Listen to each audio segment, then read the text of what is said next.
Somewhere, a raging fire engulfed a building. Frantic shouts and cries echoed through the chaos. Fire! The library's on fire!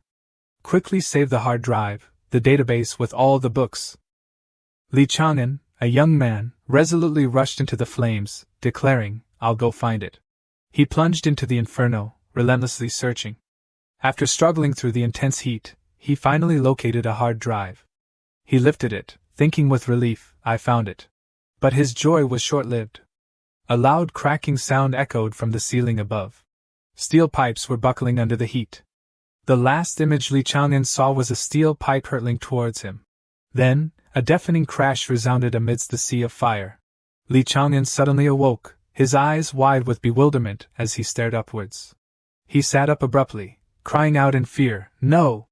After a moment of disorientation, Li Chang'an realized he was in a completely unfamiliar place. He looked around, wondering, Where am I? Li Chang'an raised his arm in alarm, examining his clothes and saying in confusion, I was just fighting a fire in the library. Why am I suddenly wearing ancient clothes? As if sensing Li Chang'an's confusion, a scroll materialized out of thin air, accompanied by a gust of wind and a brilliant light, hovering before him. A voice echoed in his mind. Welcome to the new world, where literature is supreme. This world has forged a new path since the time of Confucius. Here, there is no Cao Cao, Cao Ji, and other poets. And of course, there is no Li Bai, Du Fu, or Su Dongpa. The scroll continued to speak, while Li Chang'an remained stunned before the floating golden scroll. He wondered in astonishment, could it be that I've transmigrated? Suddenly, the scroll unfolded, explaining that, once upon a time, Confucius compiled the 6 classics, gathered disciples, opened the path of literary cultivation, spread his literary spirit across 3,000 miles, and became the first saint of mankind. Following the narration, golden smoke emerged from the scroll, filling the room. Images of significant figures of this era appeared, their names being chanted one by one. Yanhui Mencius, Zhuangzi Dong Zhongshu, Sima Qian, inheriting the literary path, ascending to the position of subsages, protecting humanity's peace. All began with Confucius. The literary path flourished, and the martial path became crude. Li Chang'an's eyes widened in amazement at what was happening. He thought to himself, a fantasy world. After displaying these images, the scene shifted to a starry expanse where lines of golden text began to appear. The scroll explained, those who read books, wield the literary records. Cultivate literary energy, open the literary palace. The images continued to change rapidly. The scroll introduced the 9 grades of literary records, each flashing by like the wind, light as a feather. Next was the 8th grade, body cultivation literature, where words empower the body as if aided by deities. Following that was the 7th grade, humanistic literature, where words are like blades, wielding strategies on paper. In this world, literature was as potent as Ma Liang's magic brush, where words possessed magical power. A single word could shatter an army, strategizing on paper, and lifting a pen to pacify the world. The scroll continued to unfold. Host, merge into one with me. All the materials from the National Library can be accessed at any time. The host can touch me to restore memories of the present world. Li Chang'an looked at the scroll, exclaiming in surprise, So you're the hard drive. He looked at the scroll, smiling, the flourishing literary path, and the ability to hack such powerful ancient literature. Could it be that I can ascend to the heavens in this world? Saying this, Li Chang'an reached out and gently touched the glowing scroll. He sat cross-legged, focusing on absorbing the knowledge being transmitted. A powerful light enveloped his body, slowly seeping in and being completely absorbed. Finally, he regained his senses. Looking at his hands, he murmured, Now, the memories of this body's original owner are surfacing in my mind. Just then, someone entered from the doorway. It was a beautiful woman in a green dress. She carried a tray with a cake and a glass of water, smiling at Li Chang'an. Second brother, you're awake. This person was Lu Jin, Li Chang'an's older brother's wife. On the 2nd day after their wedding, her husband had to travel to the frontier, and there had been no news from him for 5 years. Li Chang'an looked at her and called out, Sister-in-law. Lu Jin brought the food closer, saying kindly, You've been unconscious for 3 days due to this illness. She sat on the edge of the bed, handing him the glass of water, softly reminding him, You must be hungry. Be careful, it's hot. Li Chang'an gratefully accepted the water, replying, "Thank you, sister-in-law." Li Chang'an was surprised to discover that the bowl contained not nourishing porridge or ginseng soup, but simply plain water. Seeing his reaction, Lu Jin was embarrassed. She lowered her head shyly, explaining, "The wine hasn't been sold yet, and all the silver was used to pay for the doctor's visit and medicine." The porridge. Not letting her finish, Li Chang'an understood the situation. He stammered, "Sister-in-law, have you eaten?" Lu Jin avoided his gaze, replying quickly, "Yes, I've eaten." Li Chang'an knew she wasn't being truthful, and said, "There's no need to lie between family." Lu Jin stammered, "I." Unable to bear the thought of her watching him eat alone, he poured half the water into another bowl. He then offered half of the corn cake to his sister-in-law, saying, "Sister-in-law, let's eat together." Lu Jin took the half cake, smiling in response, "Okay." The two sat together on Li Chang'an's narrow bed, sharing the corn cake. After a while, Li Chang'an asked, "Sister-in-law, where's Linglong?" Linglong was Lu Jin's younger sister, 17 years old, a year younger than Li Chang'an. Hearing him mention her sister, Lu Jin leaned forward, hesitantly replying, "She's gone back to our mother's house." Li Chang'an was about to drink his water but paused at Jin's words. There was something suspicious in her tone and expression. He looked at her, frowning, "Sister-in-law, I have a lung ailment, not a brain ailment." Unable to contain her emotions, Lu Jin covered her mouth, her eyes reddening as tears streamed down her face. She choked out, "Linglong, she sold herself to the 100 Fragrance Pavilion. Just to get money for your medical treatment." Li Chang'an was stunned, as if struck by lightning. He cried out in horror, "What? That's a brothel!" He immediately turned, attempting to get out of bed, saying, "No way." But as his feet touched the ground, Li Chang'an stumbled. He collapsed weakly to his knees. Lu Jin rushed forward to support him, asking anxiously, "Second brother, you've just recovered. Where are you going?" Li Chang'an braced himself on the floor, his eyes burning with determination. "I'm going to redeem Linglong." Lu Jin, holding Li Chang'an's arm, explained, "The 100 Fragrance Pavilion said we have to accumulate 300 taels of silver within a month, otherwise they'll force my sister to entertain guests."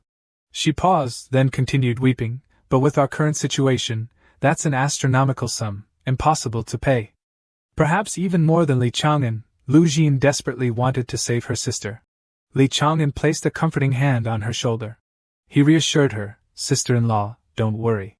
I will redeem her, and I won't let her be harmed in any way." Jin was stunned by his words, simply staring at him in disbelief. That evening, Li Chang'an walked behind the house, entering the wine cellar. Opening the cellar door, he thought, "Selling wine is the family's livelihood. Business used to be quite good. Since my father and older brother went to war, and with my illness, business has declined sharply." Li Chang'an scooped some wine from a jar to taste it himself. With that thought, he brought the wine to his lips and took a sip. He immediately recognized the problem.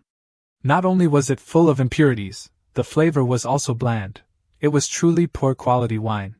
It would be absolutely impossible to earn 300 taels within a month with this.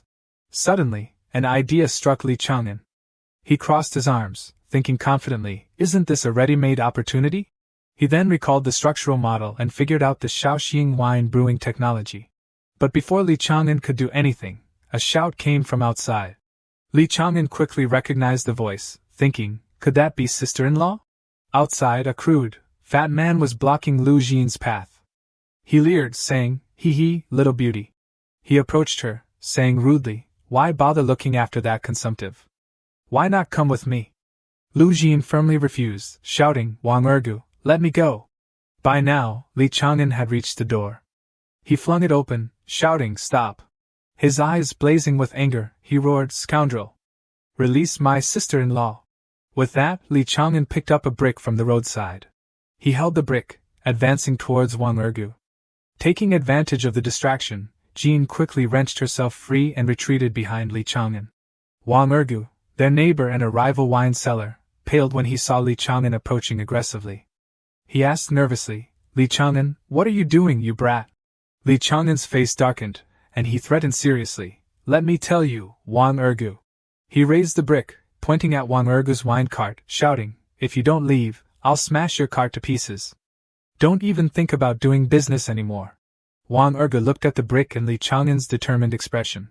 He involuntarily stepped back, stammering in fear. Seeing the situation turn unfavorable, he turned to leave, but not without adding angrily, "Fine, I'm leaving." "Who are you trying to scare?" Wang Erge pulled his wine cart away, shouting back, "You brat." Seeing Wang Erge leave, Lu Jin approached Li Chang'an, placing a hand on his shoulder, and asked worriedly, "Second brother, you're a scholar, why would you confront that scoundrel for me?" Before she could finish, Li Chang'an disagreed. Clenching his fist, he immediately replied, "That kind of person must be dealt with force." Lu Jin still seemed frightened. She said tearfully, "Second brother." Cutting her off, Li Chang'an turned to face her, comforting her, "Sister-in-law, don't worry. I have my own ways of dealing with that scoundrel." He took his sister-in-law's calloused hands in his.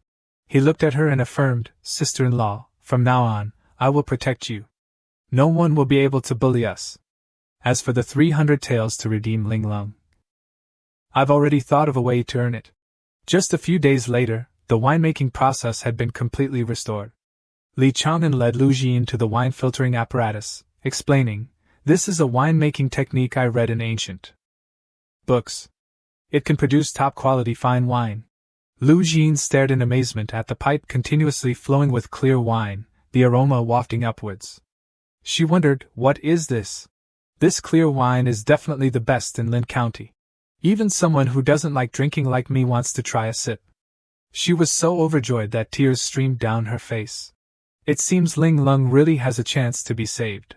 Overcome with emotion, Lu Jin suddenly embraced Li Chang'an, who, caught off guard, stammered, "Sister-in-law, what's wrong?"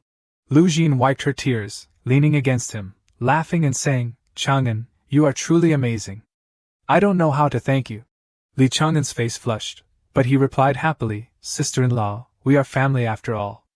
It's getting late, let's go sell the wine." He and his sister-in-law packed up and headed to the Lin County wine market. Li Chang'an enthusiastically called out, "Wine for sale. Top-quality fine wine, 21 a dan. Come and have a look."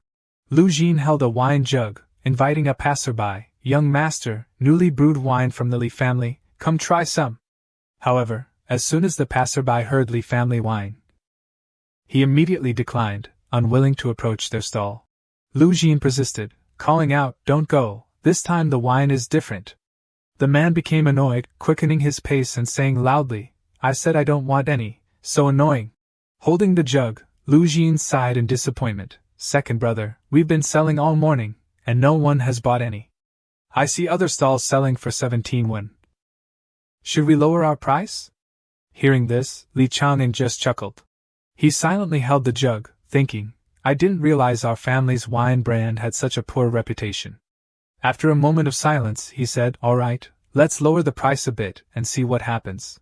Just then, a sarcastic voice rang out, "Hey everyone, 21 for a jug of wine." It was Wang Ergu, accompanied by a group of people, looking at Li Chang'an with disdain. "I wouldn't drink your wine even if it was free. How can you be so shameless as to sell it at such a high price?" Wang Ergu burst into laughter, then turned to the others, asking, "Don't you agree?" Li Chang'an glared at them angrily, while Lu Jin whispered anxiously behind him, "Chang'an."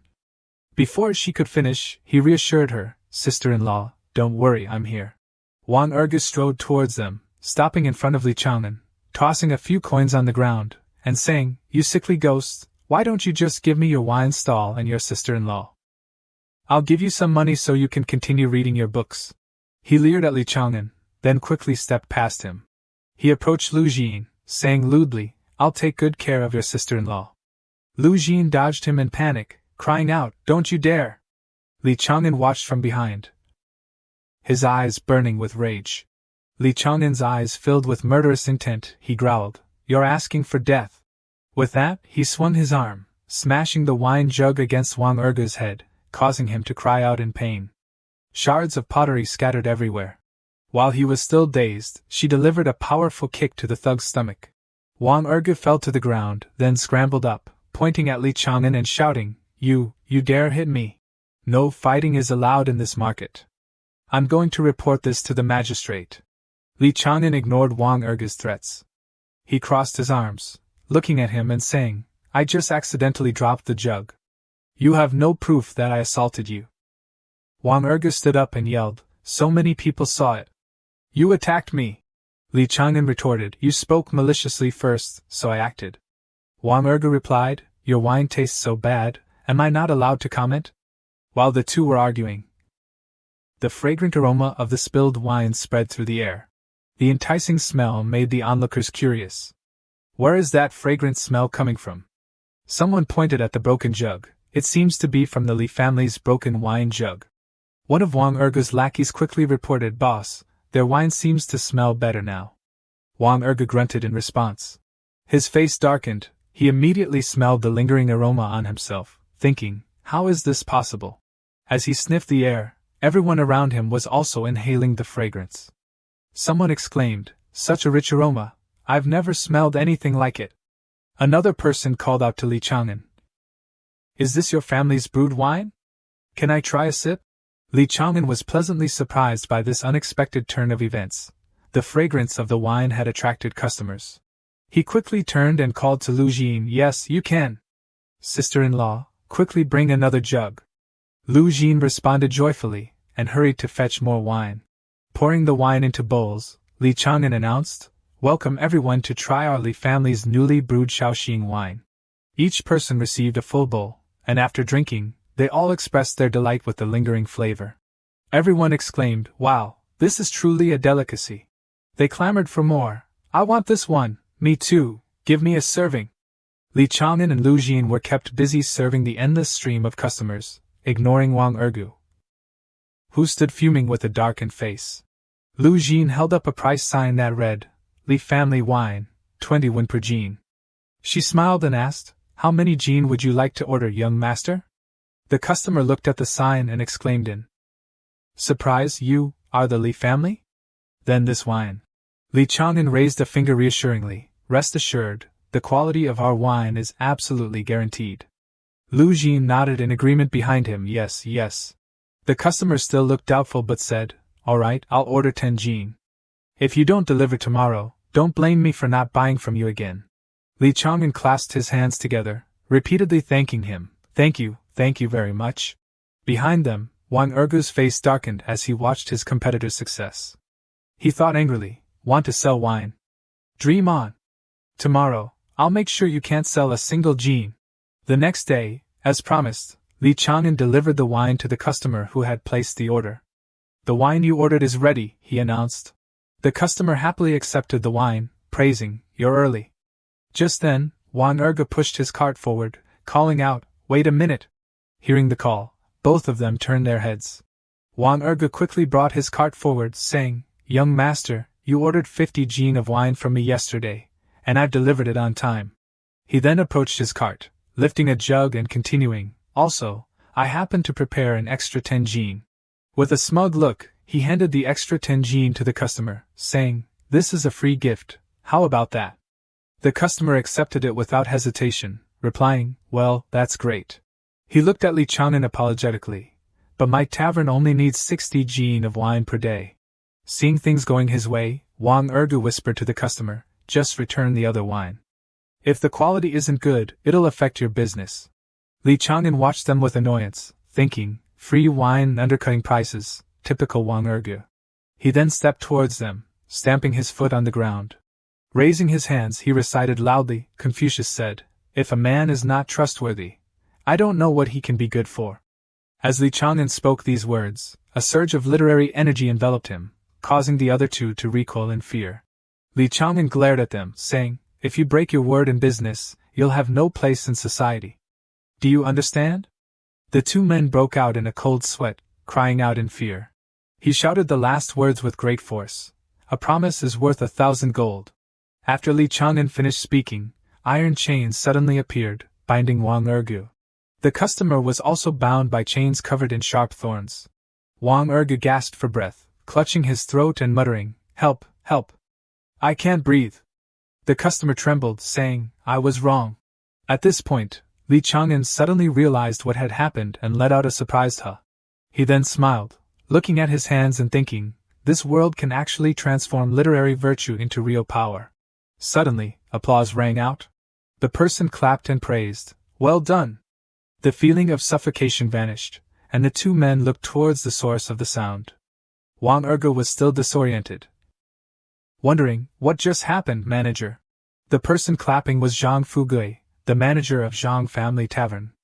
Zhang Fugui approached them, praising Li Chang'an. I didn't expect such scholarship from this young man. It's a waste for someone like you to be selling wine. Li Chang'an bowed respectfully, replying, I am Li Chang'an, and I plan to participate in the county examination next year. Hearing this, Zhang Fugui stroked his beard approvingly. Good, you have ambition. Just then, his assistant arrived, saying, Yes, sir, and quickly handed a pouch full of coins to the manager.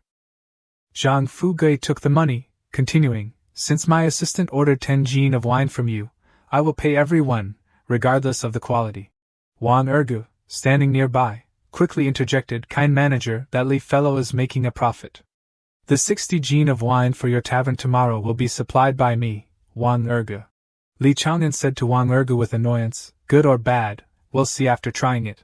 He offered a jug of wine to Zhang Fugui, continuing, I dare to invite manager Zhang to judge whether my wine or Wang Erge's is better. If I win, Wang Erge can no longer interfere with my Li family's wine business.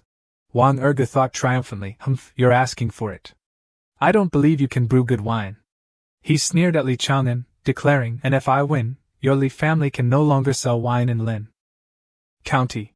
They faced each other, saying in unison, Agreed, a deal is a deal. They poured the wine into bowls and offered it to the manager. Wang Erge gestured, Manager Li, please. Zhang Fugui took the bowl, smiling, All right, I will judge fairly. He lifted the bowl and took a sip of Wang Erge's wine. He then commented, The wine was free of impurities, but the taste was somewhat sticky, just average. As he spoke, he picked up Li Chang'an's bowl and took a sip. From the first drop, he thought in surprise, this wine. A refreshing sensation surged through his body, causing his clothes to flutter. His expression became ecstatic as he thought, This wine is even more intoxicating than Haifeng, completely awakening my vitality. He felt an urge to run to the seashore to release the surging heat within him. Perhaps because the wine was so delicious, he drained the entire bowl. After finishing, his eyes sparkled, and he declared, Excellent wine. Wang Erge, utterly defeated, stood there gaping in disbelief, stammering, No, impossible. Zhang Fugui quickly handed a bill to Li Chang'an, saying, From now on, you will supply the wine from my Zhang family tavern. 60 jin per day, can you do it? Li Chang'an took the bill, replying immediately, Understood, manager, rest assured. He was overjoyed, thinking, Success. The wine tasting allowed manager Zhang to recognize the difference between Shaoxing wine and other wines. Unexpectedly, I secured a long-term contract. The first step is complete. He glanced at Wang Erge, who stood dejected with his head lowered, and smiled inwardly, Haha, defeated foe. Early one morning, Li Chang'an arrived at an orchard in the suburbs, carrying a basket. Passing a fruit stand, he heard the owner's enthusiastic greeting, Customer. What kind of fruit would you like? We have all kinds here. Li Chang'an stopped, looking over the fruit stand. He asked curiously, Shopkeeper, why don't you have any hawthorns? The shopkeeper pointed towards the back of the orchard, replying cheerfully, Hawthorns are sour and astringent. I wouldn't sell them even for 2 coppers.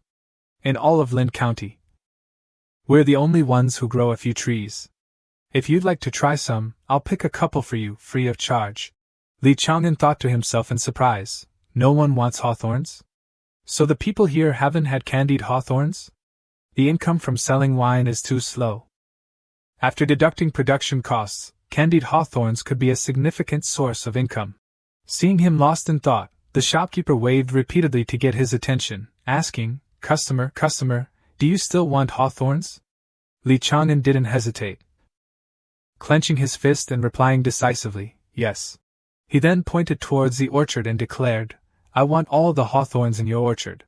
After purchasing materials from the market, he started a fire and began to work on his new idea. Li Chang'an skewered the pitted hawthorns onto sticks, dipping them into a pot of sugar syrup, saying, Remove the pits, string them together, and coat them with sugar. Soon, the sweet candied hawthorns were ready. Li Chang'an proudly presented them to the curious Lu Jin. This is a delicious snack I saw in an ancient book. Candied hawthorns. If these sell well, we can earn at least 100 taels of silver within 5 days. Lu Jin looked at the candied hawthorns, asking skeptically, my goodness, is this snack really that delicious? Li Chang'an cheerfully offered her one, try it. The first one is for you, sister-in-law. Lu Jin hesitantly took the candied hawthorn and took a small bite. The moment the candied hawthorn touched her lips, she was captivated, unable to contain her praise. The clear, sweet syrup seemed to melt in her mouth, and the tartness of the hawthorns blended perfectly with the sweetness, creating a delightful and addictive treat. Holding the candied hawthorn, she exclaimed, second brother, it's delicious, so delicious. Li Chang'an was pleased to see her enjoyment. He reached out and tucked a strand of hair behind her ear, saying, as long as you like it, sister-in-law. Lu Jin blushed at his gesture, quickly turning away. Sensing he had overstepped, Li Chang'an awkwardly stepped back, scratching his head and changing the subject. Ahem, tonight I'll trouble you and your good sisters to sell these candied hawthorns. The faster we get them on the market, the better. Lu Jin, still blushing, mumbled in agreement.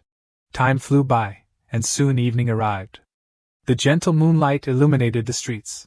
Lu Jin and her friends set up their stall on a busy street, calling out, candied hawthorns, sweet and sour candied hawthorns. If they're not sweet, you don't have to pay. Only 5 coppers a stick. A crowd quickly gathered, their eyes fixed on the hawthorns. A generous young man declared, candied hawthorns, I've never seen these before. I'll buy them all. A young woman next to him protested, why should you get them all? Miss, give me 2 sticks too. Seeing everyone scrambling to buy, Lu Jin held up a stick of candied hawthorns, smiling reassuringly, don't worry, there's enough for everyone. Business boomed as everyone jostled to get their share. Soon, all the candied hawthorns were sold out. Lu Jin, beaming with joy, paid her 2 friends, Xiaolan, Xiaofang, here's your pay for today. Tomorrow, we can sell even more. Adversity reveals true character. The 2 women seemed dissatisfied with their earnings, complaining, it's just sugar-coated hawthorns. We can make them ourselves and sell them for more. Sister Jean, we won't be coming tomorrow. Lu Jin was hurt, exclaiming in disbelief, why are you acting like this? Just then, Li Chang'an appeared, putting a supportive arm around her waist. Li Chang'an looked seriously at Xiaolan and Xiaofang, saying, 2 elder sisters, I'm grateful that you came today. Please accept your payment. Seeing him, the 2 women didn't dare to say anything more and left with a disgruntled click of their tongues. After they left, Lu Jin wiped away her tears, saying, second brother, I'm sorry, it's all my fault for befriending the wrong people. Li Chang'an brushed it off, comforting her, everything is within expectations. Candied hawthorns aren't difficult to make, and I actually want them to learn and sell them as quickly as possible. Lu Jin looked at him in surprise, huh? Li Chang'an turned to her, asking, sister-in-law, what are the most important ingredients for making candied hawthorns? Lu Jin thought for a moment, then replied, sugar and hawthorns. Li Chang'an seemed to have anticipated this. He crossed his arms, saying smugly, sugar is controlled by the government, and as for hawthorns. He thought to himself, if Xiaolan and Xiaofang go to buy hawthorns tomorrow, they'll get 5 jin for me, no, 10 jin. I want 2 more jin as well. The shopkeeper pointed elsewhere and said, I'm so sorry, everyone, but all the hawthorns in Lin County have been bought out by the new owner. Everyone turned to look at the shopkeeper, where Li Chang'an stood with a sign that read, Li Family Hawthorns, 15 won per jin, no bargaining. Everyone was astonished. Someone exclaimed, weren't they just 2 won before? Another person replied, selling them at such a high price, it's practically robbery. But after deducting expenses, one could still earn 7 or 8 won per jin, right? After listening to Li Chang'an's calculations, Lu Jin looked at him with pride and exclaimed, Erlang, did you plan this from the beginning? He readily replied, no matter how well candied haws sell, they won't make much money. It's better to buy the entire hawthorn orchard, a small investment for a huge profit. Li Chang'an folded his arms, a smug look on his face, and said, sister-in-law, next we just wait to count the silver. At the eastern gate of Wanxing Tower, a crowd had gathered, everyone chattering amongst themselves, is the county school's poetry meeting here? There are so many people. I heard that the principal himself is presiding. Receiving his reward will surely guarantee a bright future. Someone disagreed. No, only the top poem will have its author's name engraved on the wenchang. Memorial. Another group whispered, it seems you need an invitation to enter Wangheng Tower to participate. Up above, the Wei Dao, Jiao Du, and 2 disciples were already standing. One disciple next to him spoke, there's another way, which is to pass the former Jiao Du's double examination to enter. Another disciple added, however, this is not easy. 10 people have tried before, and none have succeeded. Lu Jin and Li Chang'an had arrived by this point. They tried to squeeze through the bustling crowd. Lu Jin carefully held Chang'an's hand, saying to those around them as they walked, excuse me, please let us through. Those who were jostled expressed their displeasure, saying, stop pushing. But it seemed that only Lu Jin was interested in this competition, while Li Chang'an insisted on going back. Sister-in-law, let's go home. I'm really not interested in this competition. Let's wait until we've rescued little sister, then we can focus on preparing for the county exam next March. Hearing him, Lu Jin turned around and firmly replied, no, this poetry meeting is a rare event. Erlang is so talented, you can definitely win the top prize. Before she could finish her sentence, a strong force from someone's hand suddenly shoved her hard, causing her to cry out. Caught off guard, she instinctively fell into Li Chang'an's arms. He hurriedly supported Lu Jin and reminded her, be careful. The impact was quite strong, and she seemed to be in pain, but she still tried to reassure him, no, I'm fine. Li Chang'an's face flushed red with anger as he questioned the group from earlier, who are you? Why did you deliberately bump into her? The group in front of them were arrogant and complacent, not thinking they were in the wrong.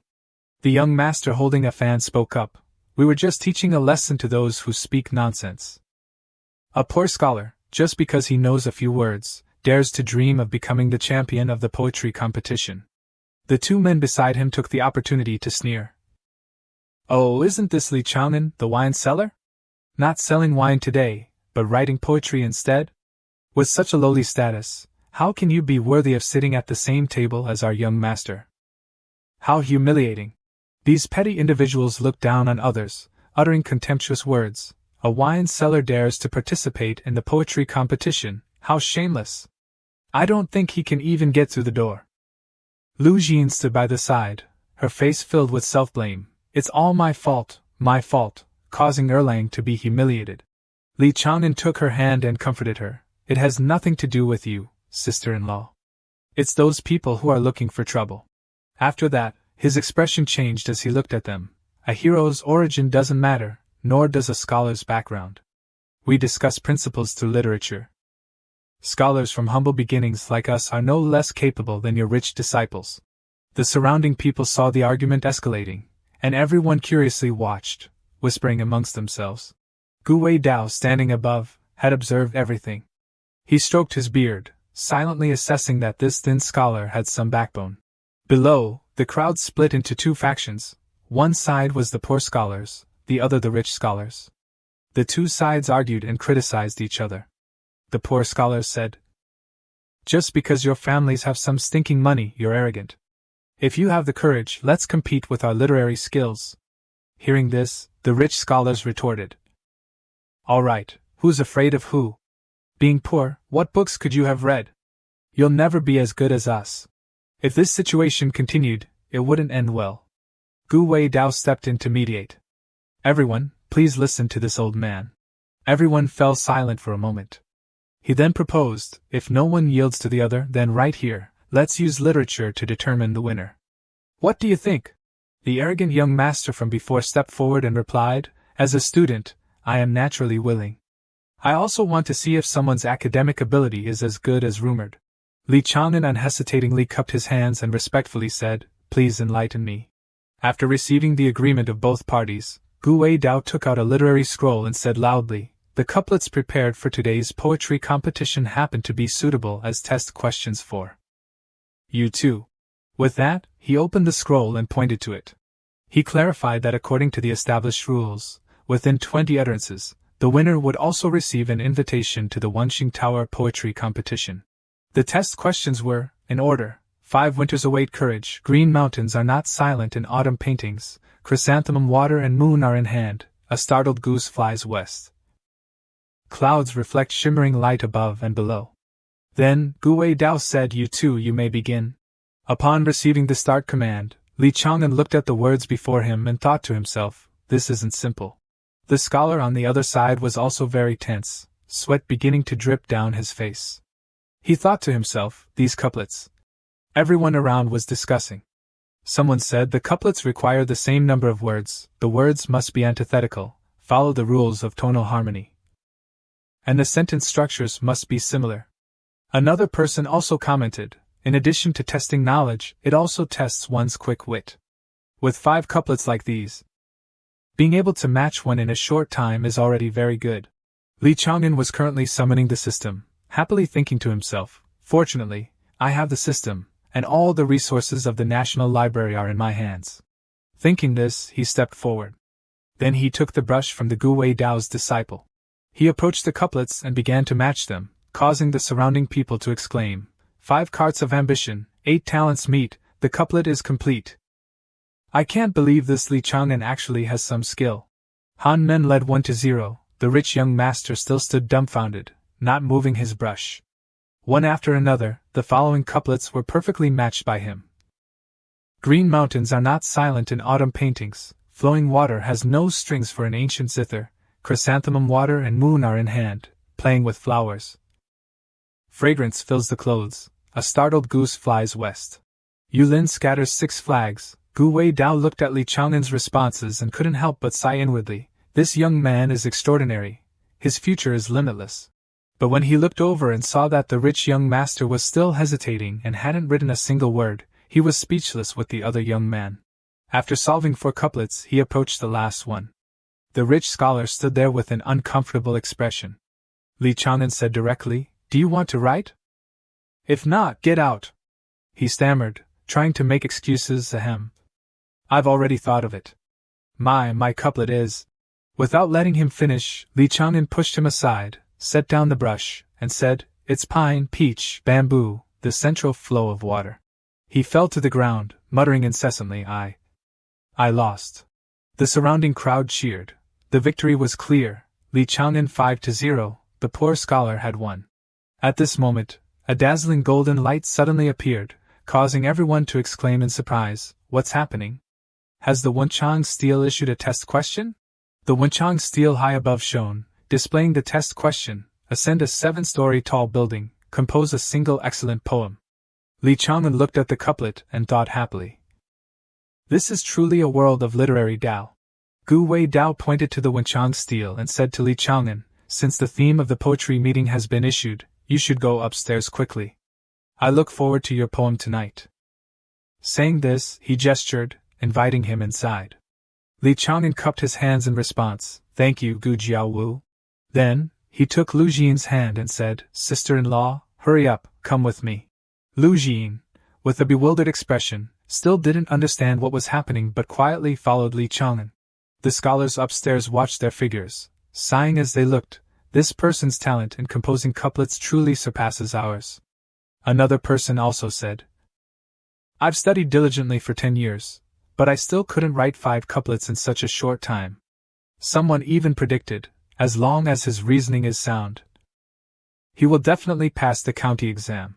At this time, the Yin family's eldest daughter, Nan, disguised as a man, was leaning against the railing, so she also saw the competition just now. She looked up, smiled, and exclaimed, after watching all night, finally something interesting has happened. On this side, Lu Jian and Li Chang'an had reached the upper floor. Suddenly, she let go of his sleeve. Li Chang'an turned around, looking at her with a puzzled expression and asking, sister-in-law, what's wrong? Lu Jian didn't answer but walked towards the corridor, softly saying, Erlang, I'm very happy. I never thought there would be a day when I could step onto Wangxing Tower and enjoy the beautiful scenery here. Looking down, below Wangxing Tower was a corner of the street, brightly lit, bustling and lively. Looking up, thousands of miles away, the full moon illuminated the world. Li Chang'an approached her, gently stroked her cheek, and said, not just Wangxing Tower, wherever you want to go in the future, I will take you there. Lu Jian's cheeks flushed, and she shyly replied, I believe you, Erlang. As if suddenly remembering something, she continued, "That's right, how is your poem coming along? This place is quiet, you should think carefully." Li Chang'an replied confidently, "Don't worry, sister-in-law, I've already thought it through. Although I'm not sure about first place, there's still hope of getting on the ranking list." He thought to himself, speaking of ascending heights, naturally it's this poem by Wang Jihuan. The bright sun leans against the mountains, the yellow river flows into the sea. If you wish for 1,000 miles view, ascend another story. As he was thinking about Wang Jihuan's poem, a sudden pain stabbed his chest. He felt dizzy, not understanding what was happening. What's going on? Something in his body wanted to break free. Lu Jin, standing beside him, watched him writhe in pain, kneeling down in worry. "Erlang, are you alright?" Li Chang'an didn't answer her question. At this moment, a brilliant golden light suddenly appeared around him. Li Chang'an thought to himself, ascending a tall building. Normally looking up cookbooks doesn't have any special reaction, but today, this poem has resonated with the world of literary Tao. Outside Wangxing Tower, the Wenchang steel suddenly flashed and transformed. It suddenly soared into the sky, displaying the words, "If you want it, manifested in this world." Everyone's eyes were drawn to it. Some thought the Wenchang steel had mutated, and a classic work was about to appear. Others said this change indicated that the person's literary constitution must be extraordinary. Another poet declared that even if they had to dig 3 feet into the ground, they would find this person. Seeing this situation, Miss Nan thought to herself, to be able to break the seal on me, this poet must possess innate literary luck. Innate literary luck is when one's literary Tao can move heaven and earth. At this moment, everyone was shouting and rushing towards the light, certain that it was at Wangxing Tower, to search for this extraordinary individual. Li Chang'an trembled, sweat streaming down his face, afraid of his identity being exposed. He thought, currently, my status is lowly, my literary chi hasn't been cultivated, and I have no ability to protect myself. If I reveal my talent too early, it might cause some people to become jealous. By then, my life might not be guaranteed. I can't let this poem appear on the literary rankings. Thinking this, he tightly embraced the light that was continuously pouring into his heart. Then, Li Chang'an resolutely blocked the flow of literary chi entering his body. After separating himself from it, his body suffered severe damage, and he immediately vomited a mouthful of blood. Li Chang'an, exhausted, collapsed to the ground. Lu Jin quickly ran to support him, anxiously shouting, "Someone, help my Erlang!" He weakly grasped Lu Jin's hand, stopping her. "Sister-in-law, don't shout. Guard the door and don't let anyone in." Lu Jin tried to hold back, wiping away the tears on her cheeks and replying, "Okay." Next, she quickly went to the door and slammed it shut, preventing anyone from entering. Li Chang'an weakly struggled to get up and thought, if I forcibly lock the literary characters in my body, it could cause my body to shatter and die. I definitely can hold on until I get home. At this point, I have no choice but to let this poem disappear from everyone's sight, to manifest humbly. Thinking this, he picked up the inkstick on the table. Li Chang'an forced himself to walk to the white wall, raised the inkstick, and said, "Here." Then, he began to write down the verses flowing from his mind. Li Chang'an persevered, one hand writing the poem, the other stopping the blood flowing from his mouth. He pushed himself to the point of coughing up blood, leaving Lu Jin frozen in place, unable to move. He leaned tiredly against the wall, uttering, "Finally, it's done!" Wang Jihuan's poem was finally completed. On the paper were the words, "The bright sun leans against the mountains. The yellow river flows into the sea. If you wish for 1,000 miles view, ascend another story." As he finished writing, the Wenchang steel suddenly appeared and shone in midair, causing him to be surprised, not understanding what was happening. Then, other literary pages flew out from his chest, leaving him bewildered and confused. Li Chang'an subconsciously placed his hand on his chest. The tearing pain from before had disappeared. Lu Jin finally regained her composure.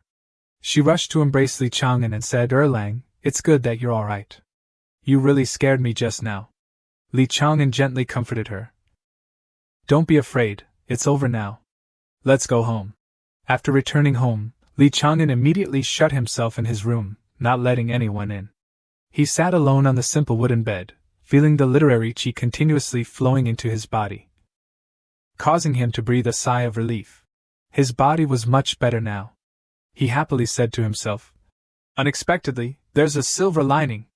The literary chi can actually heal meridians. My weak body is starting to recover. Outside, Lu Jin knocked on the door and said to him, Erlang, the owner of Yuan Tang restaurant is here to see you. Hearing this, Li Chang'an replied, Come in. Upon entering the room, the restaurant owner carried a chest.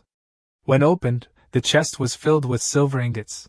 He held the chest and said, I admit my vision is far inferior to Boss Li's. The hawthorns that no one wanted before now sold for 150 taels. Lu Jin looked at the silver, seemingly unable to believe her eyes, and exclaimed, That much? Li Chang'an also knew his limits, not boasting too much. He only took a few silver ingots from the chest and said, It was just good luck. This silver is for your tea and refreshments. Please don't be polite. Those hawthorn trees should be returned to the restaurant owner. From now on, all the harvest belongs to him. Looking at the silver Li Chang'an gave him, the restaurant owner's eyes lit up. Unable to believe his ears and asked, Are you serious? Such a lucrative business, you're just giving it away?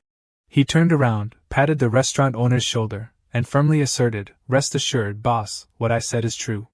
Hearing this, the restaurant owner grinned and replied, Brother Chang'an, you're too kind. If there's anything you need in the future, just call me. Li Chang'an laughed loudly, Ha ha ha, definitely. After everything was settled, the restaurant owner walked to the door, waving goodbye to the two of them cheerfully. Then I'll take my leave, Li Chang'an smiled brightly at him, replying, Have a safe journey. After the restaurant owner left, Lu Jin looked at Li Chang'an with a puzzled expression and called Erlang. Before she could finish, he interrupted, Sister-in-law. I know what you want to ask. Li Chang'an turned around and explained, the candied haw business had already been successful. Out on the streets now, candied haws were being sold everywhere. He continued, the sugar-making techniques vary greatly, but the taste of those candied haws on the streets isn't bad. Next year, there will probably be more and more people planting hawthorns, so our advantage won't be the same as before. Lu Jin understood the situation. She took Li Chang'an's hand and said, The silver can redeem little sister, but we're still half short. Erlang, have you thought of a new method? He smiled at her and replied, The only one who understands me is sister-in-law. Lu Jin's face flushed, and she said shyly, For Erlang, I can do anything, as long as I believe in Erlang. Hearing her words, Li Chang'an confidently declared, All right, the next thing we need to do is street food battles, mala soup. To make this new dish, Li Chang'an went to the market to find the necessary ingredients. He approached a herb shop, and the owner greeted him cheerfully, Customer, what would you like to buy? Li Chang'an didn't rush to answer. He observed and calculated in his mind. The key to mala soup isn't the ingredients, but the broth. Ordinary spices are easy to find, but they lack the delicate flavor of fresh chicken, the most important element. The preparation requires a complex chemical extraction process, a technique that this world doesn't yet possess.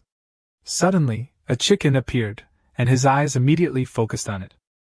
There was no other way. He had to take matters into his own hands. The method for making chicken powder involves chicken meat, eggs, and chicken bones as the base ingredients.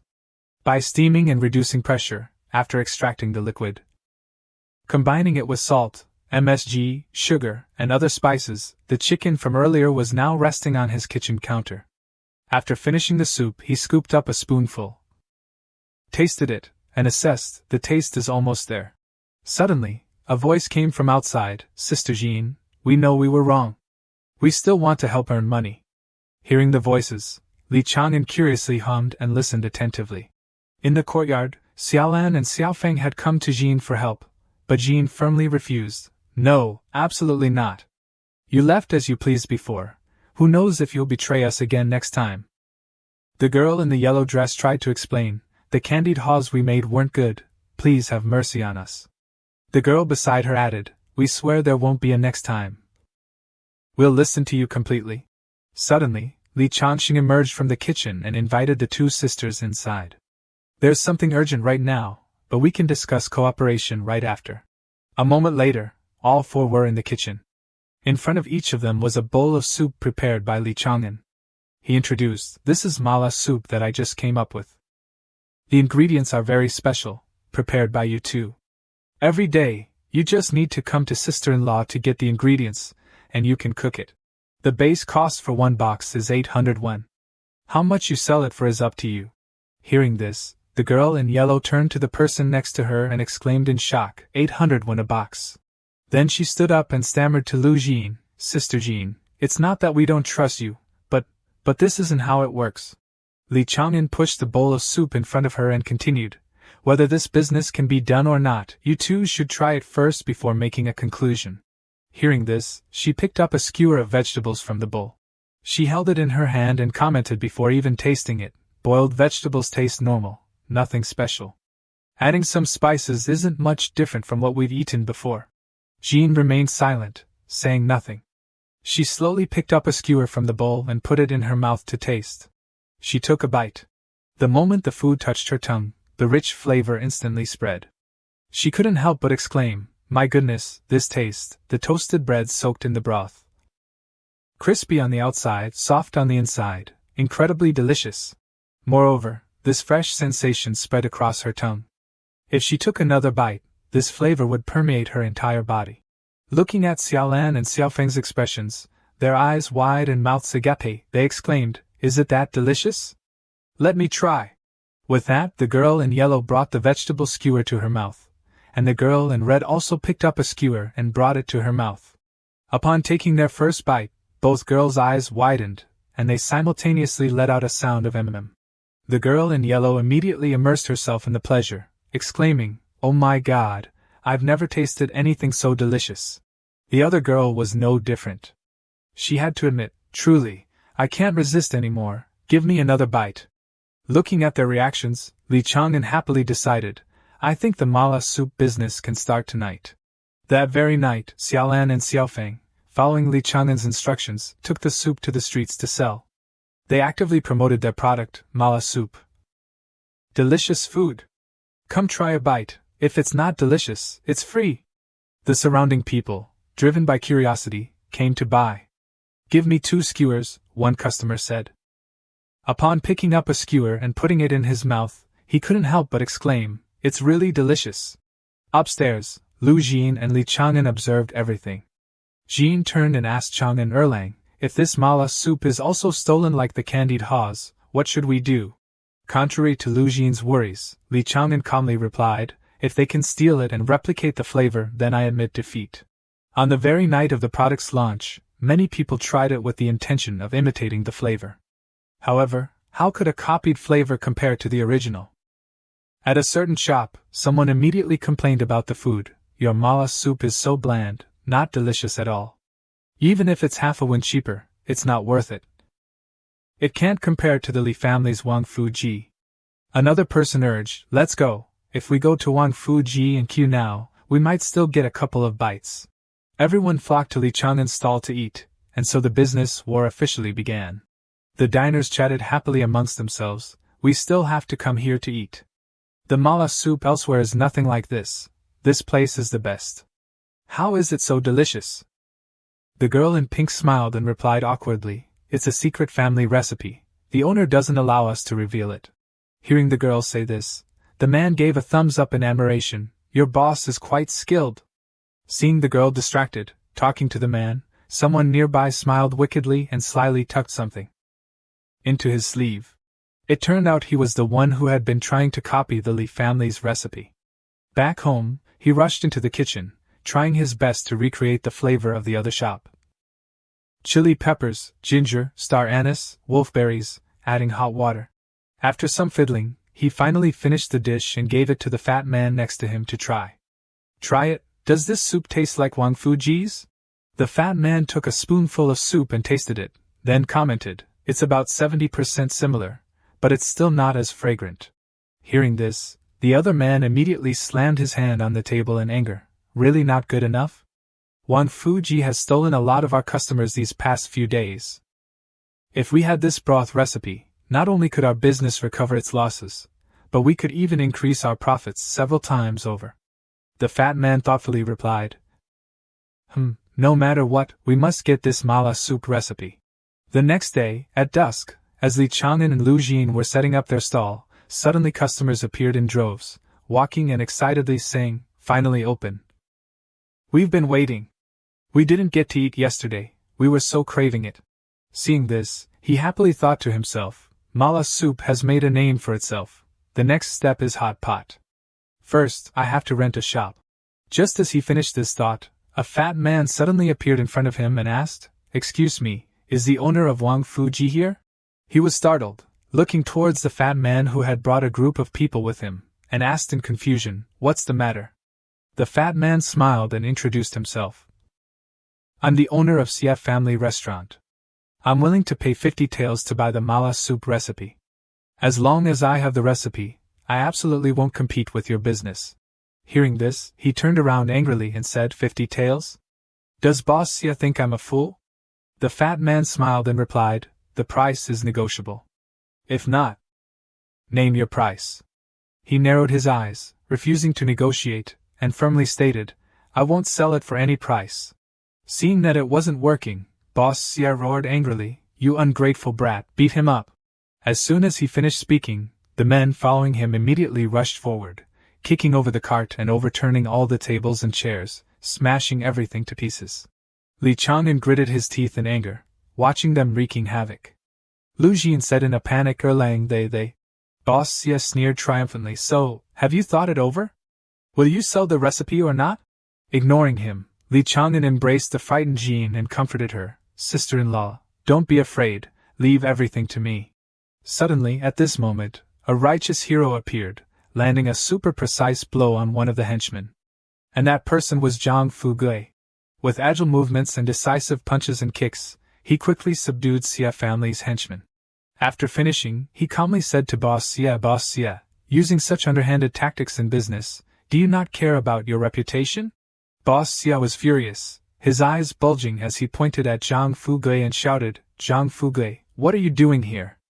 After I'm done with Wang Fuji, your dilapidated tavern will be next." With that, he angrily turned and left with his men. "Let's go." After he left, Li Chang'an bowed his head to thank Zhang Fugui, saying, "Thank you, boss, for helping us out just now." Zhang Fugui turned and replied, "You're welcome. I also came to discuss business with you. I'm not buying the recipe, I just want your people to sell mala soup in my tavern. We'll calculate the money based on the number of skewers, splitting it 80-20, 80% for you, 20% for me. What do you think?" Hearing this, his expression turned thoughtful as he calculated in his mind. "I thought it would just be a small street vendor business, no matter how delicious it is. It wouldn't attract outside attention. But now, the situation is completely beyond my expectations. Perhaps trouble will keep coming. Zhang Fugui is also very sincere. His tavern can do good business, and I'll also be safe. It's truly mutually beneficial." Thinking this, he happily agreed to the offer. "Boss, I also agree with your proposal. Tomorrow, I'll come to Zhang Family Tavern to continue our conversation. Is that all right?" He stroked his beard and smiled, saying, "All right, I'll be waiting for you, young friend." Boss Zhang then went to the house of Wang Ergu, Li Chang'an's neighbor, to plot another vicious plan. The henchman pointed to Wang Ergu across the street and said, "Boss, he's the owner of Wang Fuji's neighbor. His name is Wang Ergu." Boss Xie looked at Wang Ergu and reminded him, "You know what to do, right? Be quick about it. After it's done, 50 taels of silver will be yours." Wang Ergu smiled and replied, spreading his hands, "Understood, understood. It's my honor to work for Boss Xie." The scene shifted to the backyard of Li Chang'an's house. After listening to Boss Xie, Wang Ergu stealthily climbed into Li Chang'an's house. He grumbled as he climbed, "That sickly guy, selling wine wasn't enough, now he's selling mala soup too. Once Boss Xie ruins your business, Lu Jin will be mine." With that, he climbed over the wall and jumped down. As soon as he landed, his foot stepped on something sharp. This caught him off guard. He was about to yell but quickly covered his mouth, only letting out a muffled ugh sound. Trembling in pain, he thought, "What the hell did I just step on?" Wang Ergu instinctively backed up and bumped into the trap that Li Chang'an had set beforehand. Immediately it clamped down hard, causing blood to spurt from his mouth. In excruciating pain, he let out a loud yell, "Aha!" Hearing the scream, Li Chang'an woke up with a start. He sat up and said calmly, "As expected, you still haven't given up and dared to come and steal." Luckily, I set a trap early on, just waiting for you to walk right into it. With that, he took a lamp and walked towards the door. Seeing someone with a lamp coming out, Wang Erge panicked and ran away. He looked at Wang Erge's retreating figure and thought angrily. That damned boss Xia asked Wang Erge for help? If these two nuisances aren't dealt with, I'm afraid something big will happen. I have to find a way to completely resolve this. Jean, hearing the commotion, also ran out to check on the situation, unexpectedly encountering him. She asked Erlang what happened. He smiled and replied, "It's nothing, just a rat got in." Hearing the word rat, she fearfully threw herself into his arms and screamed, "Get rid of it." "Where did it go?" He turned his head awkwardly, stammering, it ran away." Realizing her impulsiveness, she pushed him away, blushing, and said, "Then Erlang, go to sleep early, I'm going back." He scratched his head, looking at her embarrassedly, and replied, "Good night." At this moment, his heart suddenly started pounding. He blushed, bewildered, unaware of the reason, and only thought, why is it so hot at the end of autumn? The scene shifted to Miss and Nan's residence. At this time, the young Miss was bathing while chatting with her maid. The maid spoke first, asking, "Miss, earlier at Wenxing Tower, innate literary luck suddenly appeared, causing the icy seal within Miss to directly collapse. Why didn't we return to the Yin family to reinforce the seal first, but instead continued to stay in Lin County?" Hearing her maid's question, she leaned slightly, looked at her maid, and replied, "Silly Tsuyue, innate literary luck is extremely rare. I must recruit this person under my command." Seiyue smiled and said, "Under your command, or under your skirt, miss? Do you want to take the innate literary luck as your husband? His literary talent is precious. And if he's a bit handsome, it would be even better, wouldn't it? If so, the clan elders would have a hard time refusing a marriage proposal with the Duke Dinghua's mansion." Hearing this, her face flushed red, looking incredibly adorable. Then, she playfully splashed water at Tsuyue and said, "All right, Tsuyue, you dare to tease me? See how I'll teach you a lesson." Tsuyue replied, "Miss, I was wrong." And Nan suddenly looked up, thinking to herself, the holy script compass hasn't found any trace either. Presumably the literary luck hasn't fully formed yet. I'll just have to go to the Jiaodu tomorrow to inquire. I must ask to see the entry and exit records of Wenxing Tower.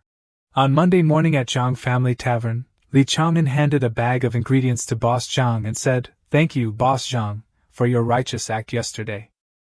I have great faith in your character, so I'm willing to cooperate. However, I have one condition." Zhang Fugui, with a curious look, said, "Tell me." "But I have to say beforehand, the 80/20 split is already my limit." He smiled and replied, "It's not about the money.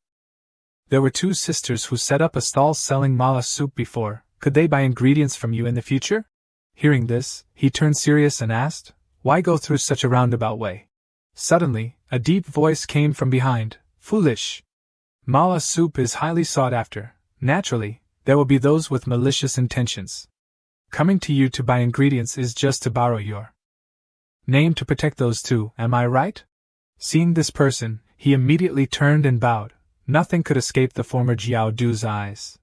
"That is indeed my intention," the Jiaodu continued. "Boss Zhang is highly capable. These thugs wouldn't dare to have any malicious intentions towards him." Zhang Fugui, upon hearing this, exclaimed in admiration, "Smart kid! Do you want to put my tavern in the line of fire? Want me to be your shield?" Immediately, Li Changmin quickly presented a carefully wrapped gift to Boss Zhang. He placed the gift in his hands and said, "To thank you for your help, boss, we will give you an extra box of main ingredients every day, completely free of charge." Hearing this, Boss Zhang laughed heartily. "Ha ha ha! With such sincerity, I really must help. With this mala soup, I can at least earn 4 or 5 months' worth of income. My tavern is finally going to prosper." Next, the Jiaodu said, "Boss Zhang is an old friend of mine, and I've heard quite a bit about you. You're selling both wine and mala soup. Don't abandon your roots for the branches. Instead, why not focus on the county exam next year?" Without letting him finish, he interrupted with a solemn tone, "Thank you for your guidance, former Jiaodu. It's just that my family urgently needs money right now. I'm truly doing this out of necessity. My younger sister, Lu Linglong, seeing me injured, forced herself to be sold to a brothel. I must quickly gather enough money to redeem her. Moved by his story, Gu Wei Dao offered, so that's the reason. If you encounter any difficulties in the future, just come to my academy. With your talent, you have a 90% chance of passing the county exam. It's best to go home and study now. He replied, yes, I'll go home right now. At the same time, a group of officers on horseback rushed towards them from outside. On horseback were also Tsuyue and Miss Nan. Tsuyue spoke first. Miss, the Lin County instructor is named Gu Wei Dao, and he's currently at Zhang Family Tavern. As soon as Tsuyue finished speaking, Nan's heart tightened, causing her great discomfort. She thought, this familiar feeling, could it be that the innate literary luck is nearby? Just as he stepped out of the tavern, she looked at him and thought, is it him? He's the one who matched the 5 couplets in 20 seconds, right? Then, she immediately jumped off her horse and rushed towards him. She approached him, taking a closer look, but the distance was still too far to see his face clearly. She wondered if it was really him. He felt her getting too close and cautiously reminded her. Miss, do we know each other? Why are you being so forward? Before Li Chang'an could finish, Nan interrupted him. I'm looking for someone who has the potential to become a great talent in the future. Young man, what is your literary constitution? Could you tell me a thing or two about it? Hearing her words, he instinctively stepped back and thought, I'm doomed, she's looking for the innate literary luck, I absolutely can't reveal it. Thinking this, he said loudly, Miss, I'm just a humble wine seller, all my neighbors know me, I'm definitely not a great talent like you say.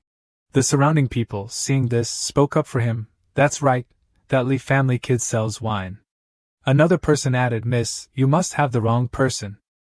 She glanced at the two of them, thinking, sells wine? Not a scholar? Could I have sensed wrongly? Then, he smiled, scratching his head, and continued, now that the misunderstanding is cleared up, I'll take my leave. With that, he quickly left. She looked at Tsuyue and ordered authoritatively, Tsuyue, investigate the background of this wine cellar. Tsuyue immediately obeyed, replying with a yes. At this point, Nan had found Gu Wei Dao. She spoke as she walked, I thought it was someone with the same name, but unexpectedly, it's really him here. Among the 4 great academies and the Imperial College, you were once a powerful figure, a former minister of war. This junior is a Nanji of the Yin family, paying respects to your excellency. Gu Wei Dao sipped his tea and replied, what minister of war? That's just a title from my past life. I wonder what brings the eldest daughter of the Yin family's main branch here. She didn't beat around the bush but went straight to the point, Your Excellency. There's an innate literary luck in this small Lin County. I want a list of the literary figures in Lin County, including those who haven't entered the county school yet, those who have only registered on the list. Hearing her words, he released a bright yellow aura and said loudly, forgive me, I can hardly comply. The inheritance of ordinary literary seals decreases by 1 rank with each generation and can never break through the limit, until it becomes ordinary. Even the saint seals of the sages are no exception. Only the innate literary seal, no matter how many generations it's passed down, doesn't decrease in rank and can establish an invincible family for generations. He looked at her angrily, his eyes filled with killing intent, and continued, great families, divided by interests, want to lay their hands on an innate literary luck before they've even made a name for themselves. This old man can't help you. Miss Nan, if you don't leave, I won't be polite. With that, he unleashed a wave of aura directly towards the two of them. And Nan summoned a shield in time, but Tsuyue, caught off guard, was hit and fell backwards. And Nam, while struggling to resist, shouted loudly, even if you uphold your principles and don't give me the list, I will find him. That person will definitely belong to this young lady. At this moment, noises came from inside Zhang family's tavern. They had just started selling Wang Fuji's mala soup. Thanks to the mala soup, the tavern was always bustling with customers. A girl cheerfully ordered more. Yes, this flavor, give me 2 more bowls. In a small corner at the back, Anam and Tui Noyet were constantly discussing. Anam spoke up, have you found anything out? Tui Noyet then carefully whispered, I've also heard some things. The wine cellar is named Li Chang'an, the candied gourds and mala soup are all made by him. Other than that, there's nothing special about him. The neighbors say his education is only average. Hearing this, she pondered silently, could it not be him? Tui Noyet leaned closer to her ear and whispered, "If Miss fancies that handsome young man, why not just snatch him away?" Anam blushed at the teasing and snapped, "Nonsense! Right now, finding the innate literary seal is the most important thing." Early Monday morning at Chang family's tavern, Li Chang'an arrived and delivered the mala soup ingredients to the owner. As he placed the items on the table, he reminded him, "Boss Zhang, we should also start preparing, shouldn't we?" Zhang Fugui happily pointed at him and replied, "That's right, the mala soup sold out again last night. I need to prepare a few more boxes." Gu Wei Dao, sitting next to them, overheard and scolded, "You fool! The surrounding taverns, seeing your prosperous business, will surely cooperate to intercept you." Zhang Fugui angrily slammed the table and shouted, "If they dare to make a move, I'll smash their heads." Jiao Du reminded him, "You are truly a brute, unable to think strategically. What if they trick you again? Fighting is no different than sending yourself to jail.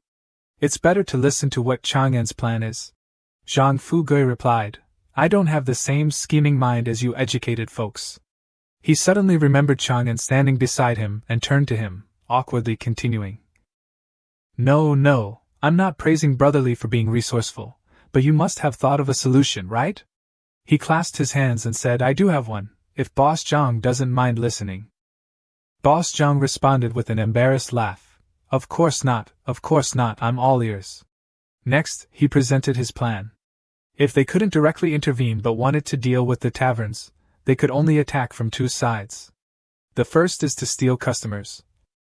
They would directly intercept customers, and over time, our business would definitely be affected. Outside, other restaurants continuously solicited customers, "Sir, you can eat here, no need to queue. The taste isn't that different." A tavern opposite was also selling freshly made hot mala soup. He shouted to passers-by, "Our boss said, we're open for everyone to enjoy Wang Fuji's mala soup." Hearing that, everyone rushed over without waiting, all coming to eat at Wang Fuji. Immediately, the Li family's people arranged tables and chairs, spilling out in front of the tavern. Everyone happily said, "Finally, there's more space. We've been waiting forever." It turned out this was Li Chang'an's plan. Boss Zhang gave a thumbs up, "Brotherly, you are truly a brilliant strategist." Li Chang'an smiled and replied, "Boss Zhang, you can't relax just yet. Stealing customers is just a small trick, the key lies in what comes next." Hearing him say this, Zhang Fugui's face was full of doubt, question marks appearing in his eyes. "Are there more schemes? I really don't want any trouble for my tavern. There are more than 40 people waiting to eat." He smiled slyly and said, "Price war?" The next day, the rival stalls sent people everywhere to invite customers. "Our tavern is offering half-price discounts on food today, don't miss this opportunity. We also have free newly made appetizers, no need to pay." People around, hearing this, cheered joyfully, "We can go eat at Wang Fuji tomorrow too, discounts aren't available every day." Another person quickly added, "Let's go quickly, no need for Boss Shang's mala soup anymore, free appetizers and cheap food, it'd be foolish not to take advantage of it." The scene shifted to the quiet Zhang family's tavern, devoid of customers, causing Boss Zhang to sigh. Indeed, the other taverns were cooperating with each other. Their business was booming, but why wasn't Zhang family's tavern doing the same? He was unusually calm, slowly saying, "This collaboration is an opportunity for Zhang family's tavern to rise and become the signature tavern of Lin County. Are you willing to trust me and take a gamble?" The owner hesitated, replying, "If we win, everyone will be happy, but if we lose, my tavern will be ruined." Suddenly, he became serious and said, "Chang'an understands. You helped me out of trouble, so I'll also do my best to prevent your tavern from collapsing. This joint suppression has an ulterior motive, surely backed by Lin County's Grand Tavern. If we can't break through the Grand Tavern's barrier, the 10th tavern will never appear in the surrounding area. Anyone who wants to leap over the Dragon Gate will be knocked down. This mala soup will be the pioneer. Escaping the current situation is actually very simple, just get other taverns to sell mala soup as well. When everyone has these ingredients, there won't be any more jealousy between colleagues. The internal disintegration will disappear, and the alliance will surely crumble."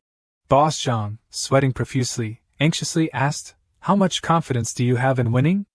He just smiled and replied, 60%. Hearing him say this, he immediately opened his mouth in astonishment. What? Seeing his bewilderment, he asked, Not enough? Zhang Fugui's expression changed. He clasped his hands and said, Enough, I'll take this gamble. Everything will be according to Brother Li's arrangements. Following that, he gently whispered the plan into the owner's ear. I absolutely won't betray your trust. So first, we'll do this, then we'll. After listening, the owner's eyes immediately lit up, and he happily said, Great, excellent. That night, at the CF family's tavern, people from other taverns gathered in one place to eat and drink. The CF family spoke. Zhang family's tavern didn't have many customers today. Now we just have to wait for him to fail. The losses of the taverns will be covered by Qing Grand Tavern. We'll continue tomorrow. Hearing this, everyone's expressions turned unpleasant. One person spoke up, cough, cough, I won't be able to participate tomorrow. Another person chimed in, me either. Seeing this, everyone followed suit, then I'll also withdraw.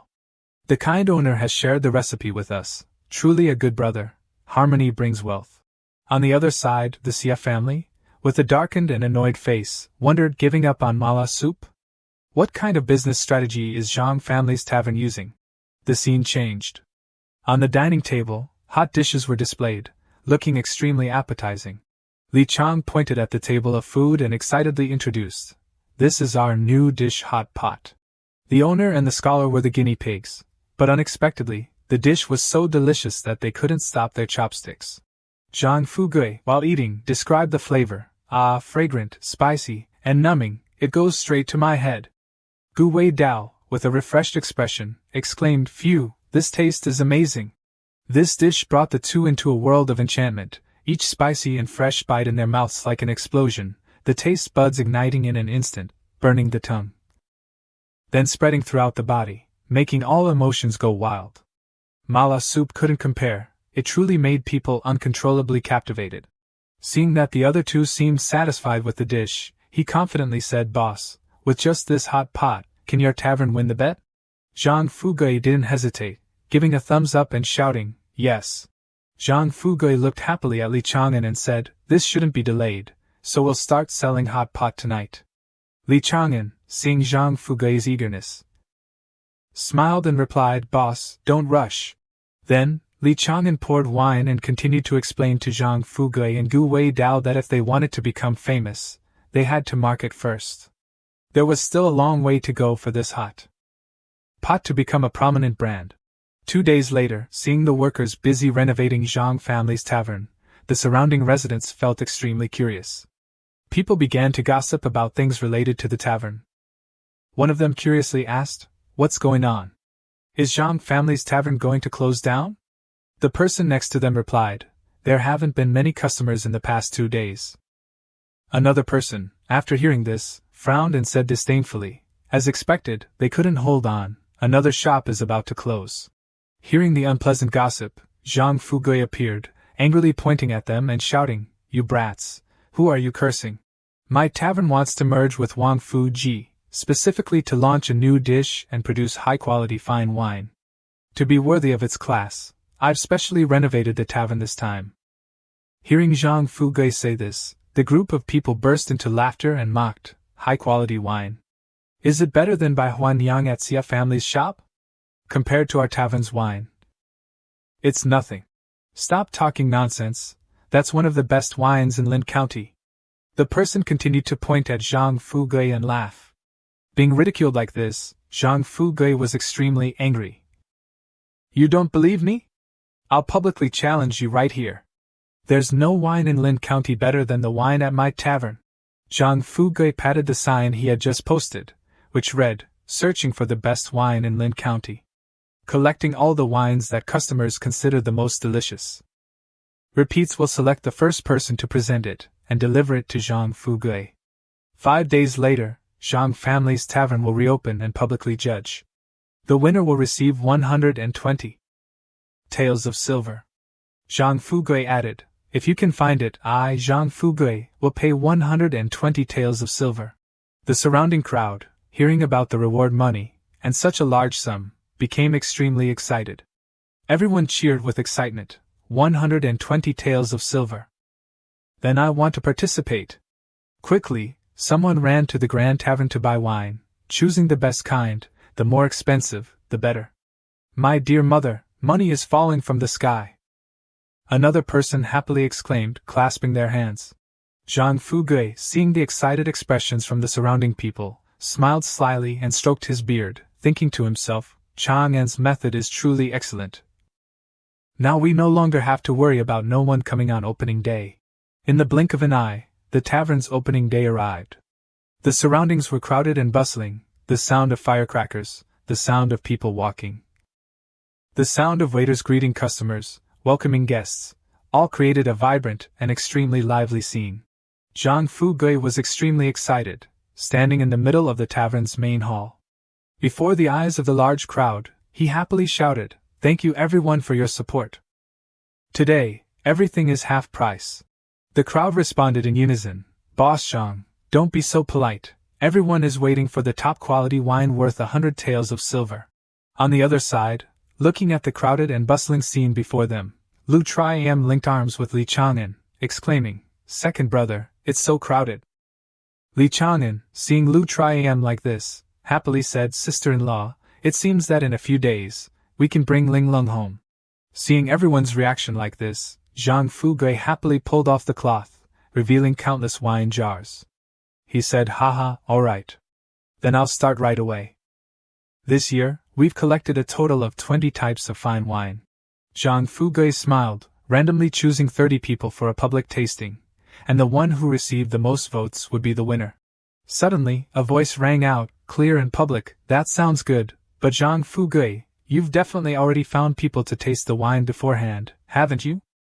The owner of this voice was none other than the Xia family's head steward. Others, hearing the Xia steward's instigation, joined in criticizing Zhang Fugui. "That's right, how can we know if he's telling the truth or lying? Is he being deceitful?" Seeing the situation turning bad, Zhang Fugui looked helplessly towards Li Chang'an, silently calling for help.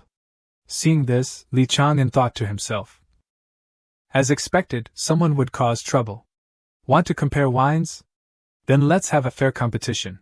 Before, the wine was diluted with water. Today I will show you the 100% pure, top-quality erguitu.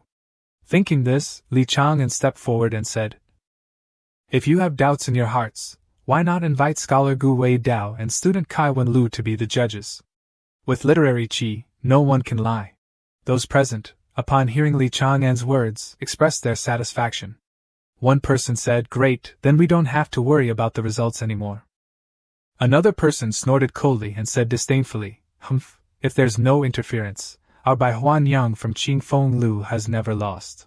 Li Chang'an looked at the students of Kaiwen, smiled and said, "Please, the three of you, assist in using the Wen Lu for judgment." Then, the three of them approached the wine table, took out their tokens, and simultaneously unleashed their spiritual power. Without sincerity, one cannot stand in the world.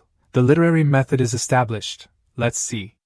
As they spoke, each token radiated a dense and eye-catching spiritual aura.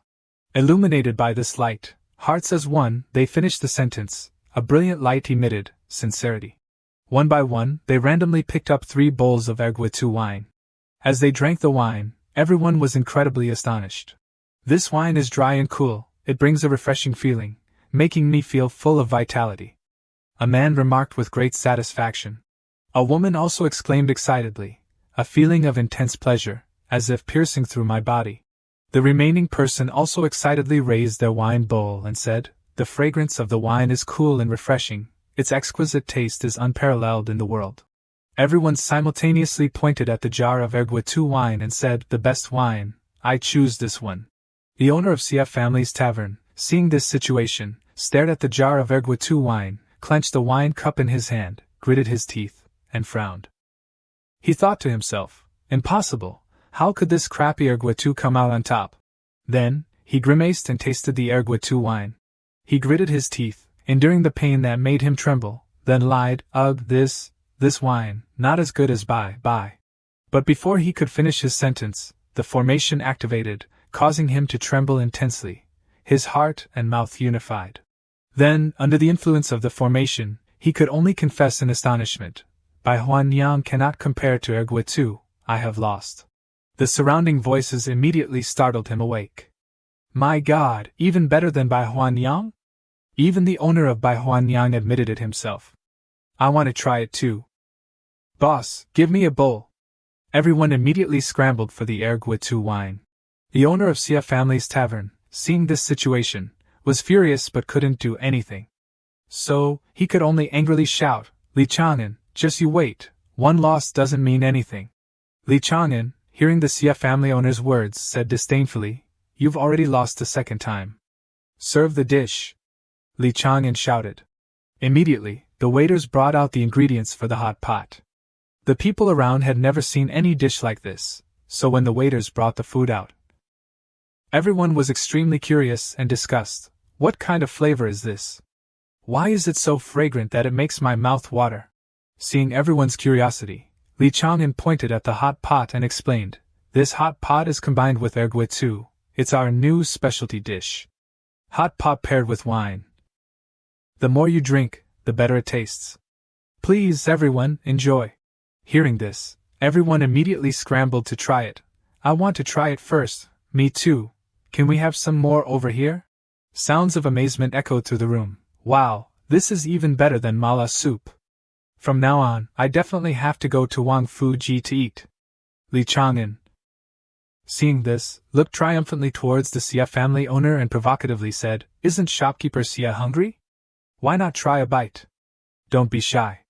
Hearing this, the Xia family owner could only grit his teeth and glare angrily at Li Chang'an. A person standing behind the Xia family owner rubbed his hands and said, That's right, shopkeeper, should we have a little too? Hearing this, the Xia family owner angrily shouted, Shut up. We haven't eaten anything yet. Li Chang'an, hearing this, smiled and said, It seems that shopkeeper Xia's joint suppression of our tavern, together against our mala soup and Wang Fuji's hot pot. All efforts were in vain. Lu Tri-Am leaned against Li Chang'an and smiled. The scene around the tavern quickly became bustling and crowded with many people queuing and passing by. Somewhere, the waiter's greeting could be heard, Customer number 133. Please come in and dine. The group of people, hearing the waiter's voice, happily entered the tavern.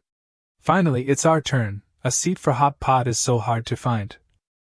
Luckily we came early to queue, one person said. Li Chang'an was standing at a corner not far from the tavern with Lu Tri-Am. To Lu Tri-Am's surprise, Li Chang'an joyfully held her hand and excitedly said, Sister-in-law, the hot pot business has been booming these past few days, and we've also earned money before, just enough for 300 taels. We can redeem little sister now. Lu Tri-Am, upon hearing this, was overjoyed and hugged Li Chang'an tightly. While hugging, Lu Tri-Am burst into tears, tears of happiness streaming down her face. Joy surged as she knew she could redeem her beloved younger sister. Lu Tri-Am sobbed, Second brother, it's fortunate to have you. Chang'an, never leave me again. Li Chang'an, seeing Lu Tri-Am's reaction like this, could only sigh helplessly. He reached out and gently stroked Lu Tri-Am's head, trying to comfort the crying woman in his arms. Li Chang'an softly said, Silly sister-in-law, of course I'll always be by your side. Just then, a voice rang out from the tavern, Brotherly, where are you? Let's drink and celebrate. The voice belonged to none other than Zhang Fugui. He was extremely excited about the successful opening of the shop. It was this voice of Zhang Fugui that woke the two embracing figures, causing Li Chang'an and Lu Tri-Am to be startled. At this moment, Lu Tri-Am and Li Chang'an quickly separated. Both of their faces were flushed with embarrassment. Lu Tri-Am shyly said, Second brother, go quickly. I'll go to Bai Xianglu to bring Linglong home. Hearing this, Li Chang'an could only scratch his head in embarrassment and smile in response. All right, then I'll see you at home. Li Chang'an's face was beet red. After the business day ended, everyone sat around the table, happily eating, drinking, and raising their glasses in celebration. Zhang Fugui raised his glass to Li Chang'an and smiled, saying, Chang'an, the tavern's revival this time is entirely thanks to you. I sincerely thank you, brother. Hearing Zhang Fugui's gratitude, Li Chang'an waved his hands repeatedly in embarrassment, then said, No need, it's I who should thank everyone. If it weren't for everyone, I wouldn't have been able to gather enough money to redeem my little sister. After this matter is concluded, I can wholeheartedly focus on studying the literary path. Zhang Fugui, hearing these words, widened his eyes in surprise. Suddenly, Zhang Fugui slammed the table and stood up, causing everyone to be startled and turn their eyes towards him. Zhang Fugui happily patted Li Chang'an's shoulder, then pointed at Gu Wei Dao sitting opposite, smiling and saying, "If you want to pursue the literary path, then just become old Gu's disciple."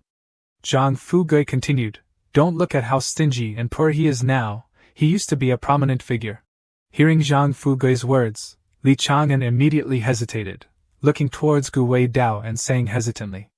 Seeing Li Chang'an's reaction, Gu Wei Dao smiled, stroked his long beard, and calmly said, "That's right, little Chang'an, quickly kneel and offer a toast. From now on, Master will protect you." Li Chang'an, hearing this, blushed, thinking to himself, "What? How did I end up with a master like this?" Seeing Li Chang'an hesitate, Zhang Fugui stepped forward and pulled his hand, smiling and saying, "Don't just stand there, hurry up." Seeing this, Li Chang'an could only reply dumbfoundedly, "Ah, yes." Then, Li Chang'an knelt down. "Respected master, your disciple, Li Chang'an, offers you a toast." Gu Wei Dao, seeing Li Chang'an like this, was overjoyed and accepted the wine cup. He stroked his beard and laughed heartily, saying, "Since you're my disciple, then I'll give you your first assignment. Compose a poem." "A poem?" Hearing Gu Wei Dao's words, Li Chang'an was extremely surprised, raised his head to look at Gu Wei Dao, and asked back dumbfoundedly. Seeing Li Chang'an like this, Gu Wei Dao smiled, took a sip of wine, then turned to look at the wine jar. He chuckled and said to Li Chang'an, "Just use wine as the theme." Li Chang'an, after hearing this, also looked towards the wine jar, as if in contemplation, and uttered a single word, "Wine." Li Chang'an didn't say anything, just rubbed his chin, thinking to himself, "What wine, what poem, not a single verse comes to mind." Seeing Li Chang'an silent for a long time, Zhang Fugui stepped forward to smooth things over. "Forget it, Chang'an, old Gu is just teasing you, you're drunk." Li Chang'an, hearing this, rubbed his chin and smiled, "Don't worry, brother Zhang, I'll definitely think of something." Images of tens of thousands of poems flashed through Li Chang'an's mind. At this moment, Li Chang'an thought to himself, "I have over 10,000 poems stored in my head." In his consciousness, Li Chang'an reached out, trying to grasp a poem, but those poems kept flying through his hand. Li Chang'an thought, "Why can't I catch you? I understand, I must not have drunk enough wine, I have to finish the wine." Li Chang'an suddenly opened his eyes wide. Then, Li Chang'an reached for a jar of wine and, without hesitation, poured the entire jar into his mouth. After drinking the wine, Li Chang'an exclaimed, "Ah, refreshing." Then, as if drunk, Li Chang'an's body began to sway, unsteady on his feet. Seeing Li Chang'an like this, Zhang Fugui hurriedly stepped forward to support him, afraid he might get hurt. "Let me help you inside." Gu Wei Dao also smiled and said, "Chang'an, you're drunk?" At this moment, Li Chang'an's expression turned serious as he said, "Wait, I've got it, the poem about wine." A writing brush immediately appeared above Li Chang'an's head. Seeing this scene, both Zhang Fugui and Gu Wei Dao were startled, utterly astonished. Li Chang'an firmly grasped the writing brush in his hand. Li Chang'an began to write, reciting aloud, "Don't you see, the yellow river's waters, cascading down from the high heavens, flowing eastwards to the vast sea, never to return." Around Li Chang'an, countless flames seemed to be blazing fiercely. Gu Wei Dao and Zhang Fugui were immediately blinded by the brilliant light and the power of the literature. They could only exclaim in astonishment, "Ah!" Li Chang'an continued writing, reciting as he wrote, "Don't you see, in grand halls, bright mirrors grieve white hair, in the morning like blue silk, at night like snow." Gu Wei Dao and Zhang Fugui were immediately bound by the power of the literature. Zhang Fugui cried out helplessly, "No! I can't breathe!" The token soared high, as if gathering and combining the power of heaven and earth. Li Chang'an continued to write, reciting the lines about human life, ambition, frequent joy. "Do not let the golden cup be empty and face the moon alone." Everything was crystallized within the token. Seeing the token like this, Gu Wei Dao and Zhang Fugui were both astonished, their mouths agape. They thought to themselves, "What, that's the innate literary seal." Li Chang'an stood still, holding the writing brush, the token above his head, surrounded by a powerful energy that enveloped him. At the same time, the light from the token radiated brilliantly, illuminating the entire area, creating a strange phenomenon that astonished everyone. Among them was Anam, who, upon opening the window and seeing this strange phenomenon, couldn't help but be stunned. Inwardly, Anam exclaimed, "The innate literary seal!" Then, Anam jumped onto the windowsill, thinking, "This time, I won't let you escape." Anam then cast a spell, ice forming. Anam jumped out the window, walking on air, rushing towards the occurring phenomenon. The token flew out from Li Chang'an. Li Chang'an was knocked to the ground, crying out in pain, cough. The seal's restriction was released. Seeing the scene that had just occurred, Gu Wei Dao and Zhang Fugui were terrified, their bodies trembling. They quickly ran towards Li Chang'an, anxiously calling out, "Chang'an!" Gu Wei Dao and Zhang Fugui anxiously helped Li Chang'an sit up. Gu Wei Dao gripped Li Chang'an's hand tightly and said worriedly, "My little disciple, I only thought you had a talent for the literary path, but who knew you were an innate literary seal? This talent is truly terrifying. Is it trying to take your life?" Gu Wei Dao fearfully thought to himself, "That girl has an eye-sealing physique. She must have been triggered by the innate literary seal. She might be coming this way. If that girl can detect it, then there will definitely be other hidden individuals seeking the innate literary seal. Chang'an absolutely cannot let them find out. Otherwise, the outcome will only be death." Thinking this, Gu Wei Dao felt extremely worried. Immediately, he cast a spell on Li Chang'an and said, "I will seal the literary seal's aura within you." Then, Gu Wei Dao said to Zhang Fugui, "Old Zhang, quickly take Chang'an and his family out of Lin County tonight." Zhang Fugui, hearing this, immediately helped Li Chang'an up and replied, "All right." Zhang Fugui immediately supported Li Chang'an and hurriedly left. Gu Wei Dao watched their retreating figures, his brows furrowed with worry. In his heart, Gu Wei Dao thought, "Run quickly, run as far away as possible." In a strange space, Li Chang'an stood before a gigantic inscription tablet, radiating a powerful and mysterious light. Standing before the tablet, Li Chang'an thought, "Another one. Once poetry appears, will it turn into a special Wenlu tablet?" At this moment, the voices of two people suddenly reached him. "Second brother, wake up." "Hoo, brother, wake up, don't scare Linglong." Li Chang'an quickly recognized the owners of these voices as Lu Tri Am and Lu Linglong. In his heart, Li Chang'an thought, "It's sister-in-law and little sister's voices." He couldn't let them worry anymore, he had to wake up quickly. With determination, Li Chang'an mustered all his strength to open his eyes. Finally, Li Chang'an laboriously opened his eyes. Lu Linglong was sobbing on top of Li Chang'an, brother, hoo. Elder sister-in-law Lu Tri Am also sat beside him, wiping her tears. "Chang'an, hoo. Seeing Lu Linglong sobbing, Li Chang'an's heart ached. He gently stroked her head. He softly consoled her, "Don't cry, I'm all right now." Hearing this, Lu Linglong joyfully called out, "Brother!" Then, Lu Linglong threw herself at Li Chang'an, hugging him tightly. Elder sister-in-law Lu Tri Am also joyfully joined in, hugging both of them tightly. "Chang'an, you're finally awake."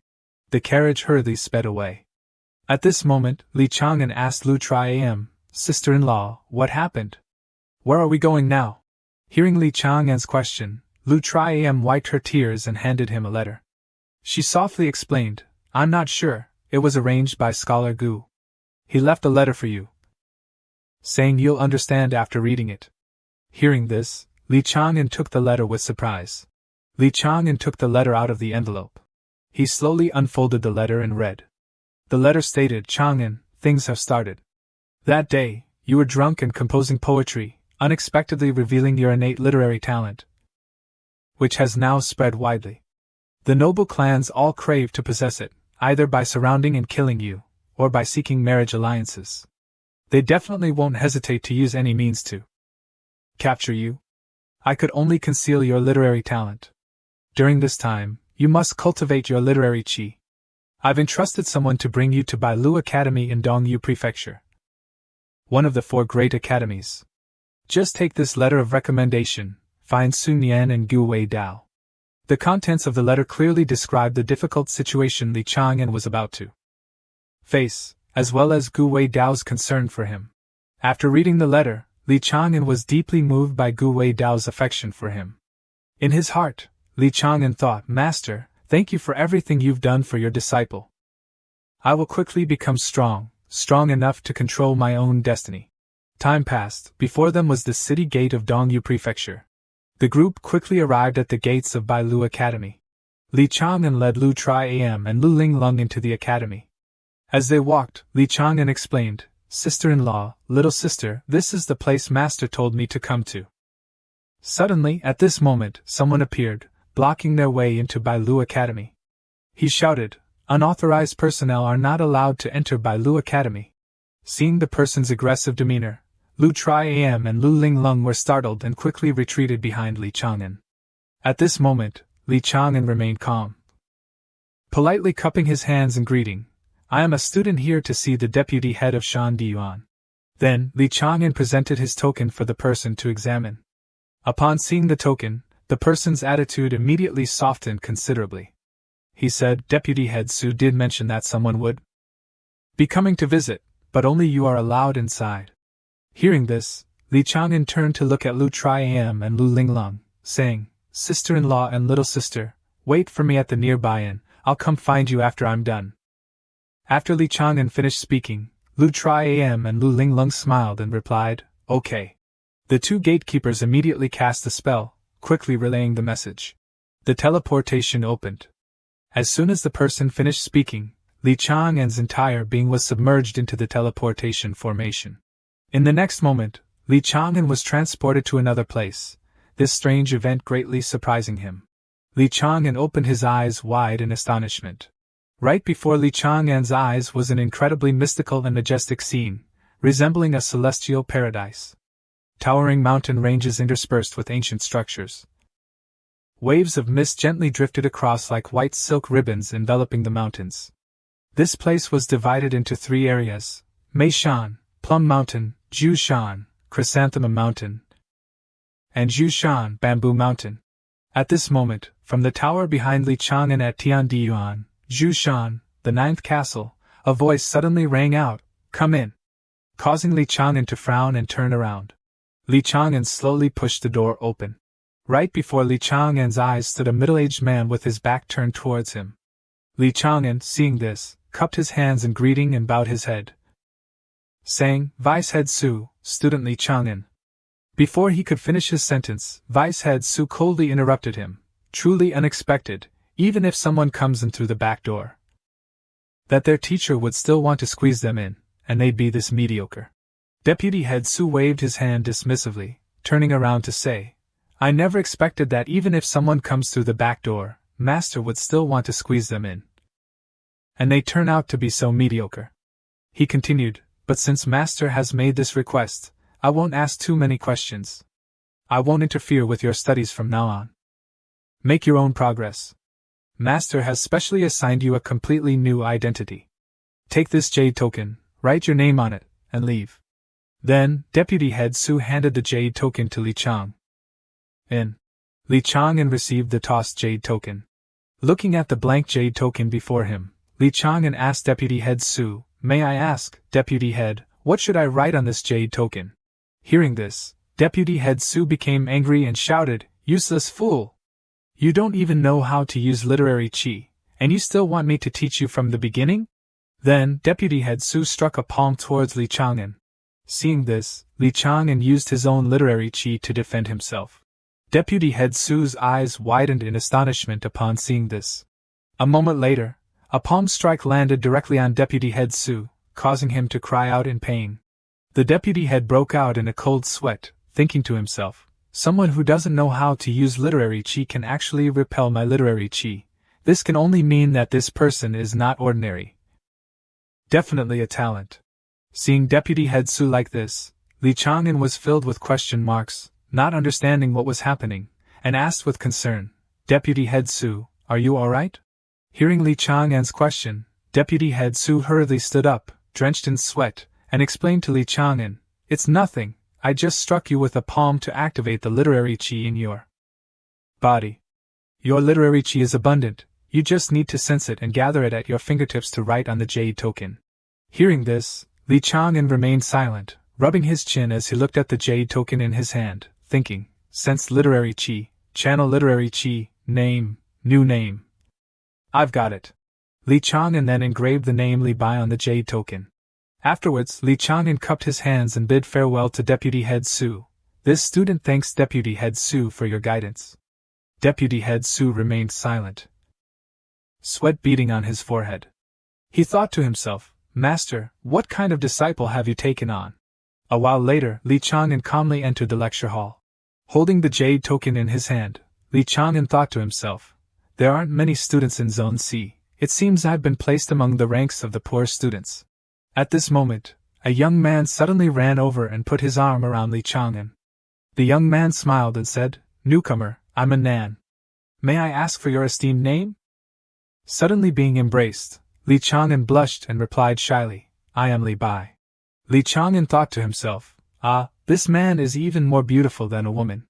After this thought, Li Chang'an turned his head away, no longer looking at a Nan. Seeing Li Chang'an turn away, a Nan teased, Brother Bai, don't be so shy. Why don't you dare look at me? Li Chang'an, hearing this, frowned and replied, No. Not at all.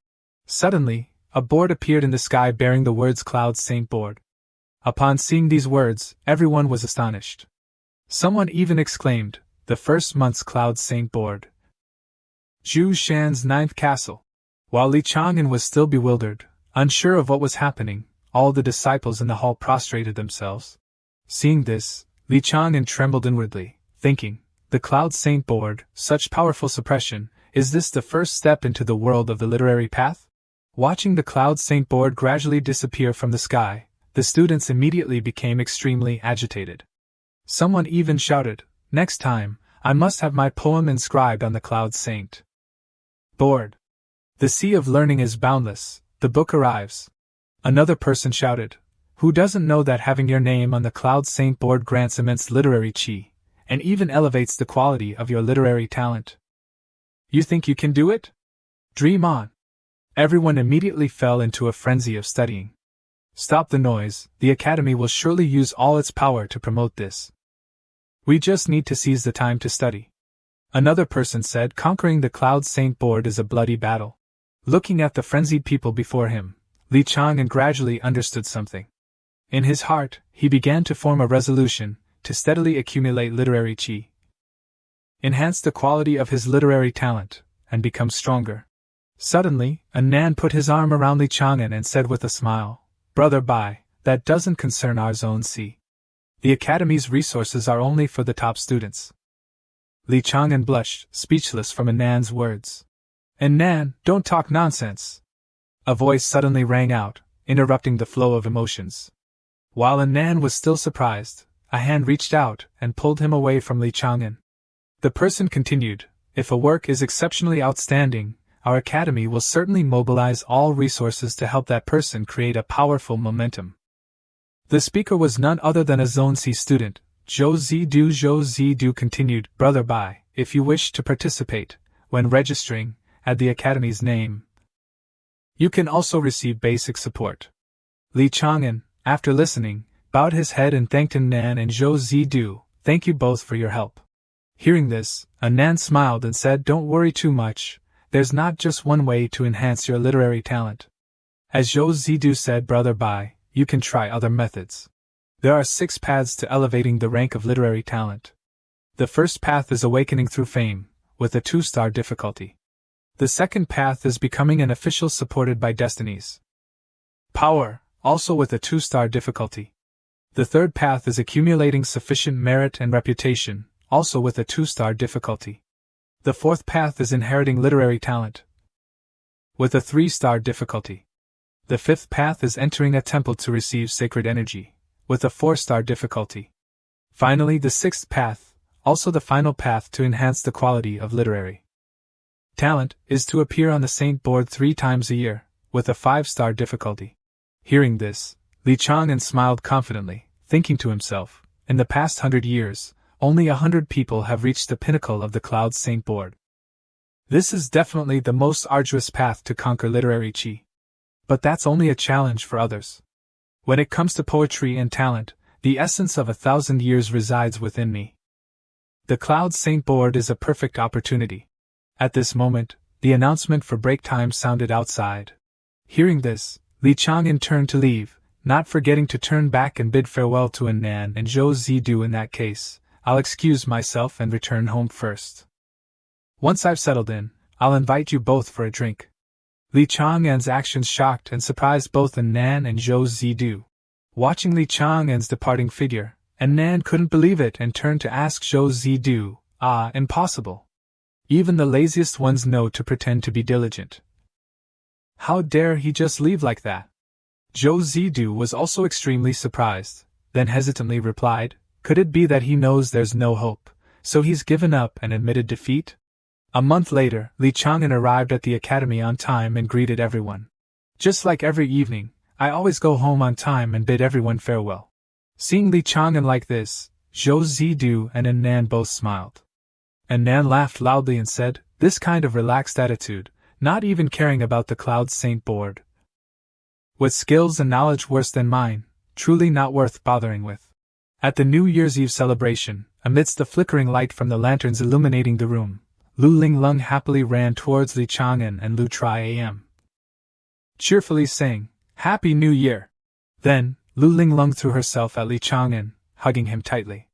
She said with a smile, My New Year's wish is to have a baby for brother. Li Chang'an blushed, flustered and unsure of what to do. Lu Tri-am also blushed, patted Linglong's bottom, and scolded, Little girl, what nonsense are you talking about? Seeing Lu Tri-am's reaction, Linglong hugged Li Chang'an even tighter, then stubbornly said, No way, at worst, elder sister can also marry brother. Lu Tri-am's face darkened upon hearing this. Stammering, you. Seeing the situation getting out of hand, Li Chang'an embraced both of them, Linglong and Lu Tri-am, and gently coaxed, Sister-in-law, Linglong is still young. Li Chang'an continued, In the new year, we all wish to be together as a family. Midnight. At this moment, Li Chang'an was lying on the bed, biting his lip. Beside him, Linglong and Lu Jin lay close. Inwardly, Li Chang'an thought, How can I sleep? This is truly a test of my willpower. Then, Li Chang'an sat up. He couldn't help but think that after midnight would be the first day the literary sage board would be activated. This was the perfect time to post his previous poems. Having thought this through, Li Chang'an mobilized his literary qi, silently chanting within his mind, circulating his literary qi, and opening the literary board. Li Chang'an opened his eyes wide. Right before Li Chang'an's eyes was the literary sage board, already filled with countless poems. In his heart he sighed. In just a few short minutes, so many poems had already been posted. It was truly a fierce battle. After pondering, Li Chang'an utilized his literary qi to carve characters onto the jade plaque. Bringing wine to the frontier fortress, in its complete form, was too stunning. Standing out too much wasn't good. Perhaps he should post Ascending the Stork Tower instead, after changing the title first. Streams of literary qi continuously flowed into Li Chang'an's body. Posting. Ascending the 9-story tower. White Deer Academy, Li Tai Bai, like the white sun near Ishan exhausted. The yellow river enters the flowing sea. I want to exhaust my gaze of 1,000 miles, just ascend one more story of the tower.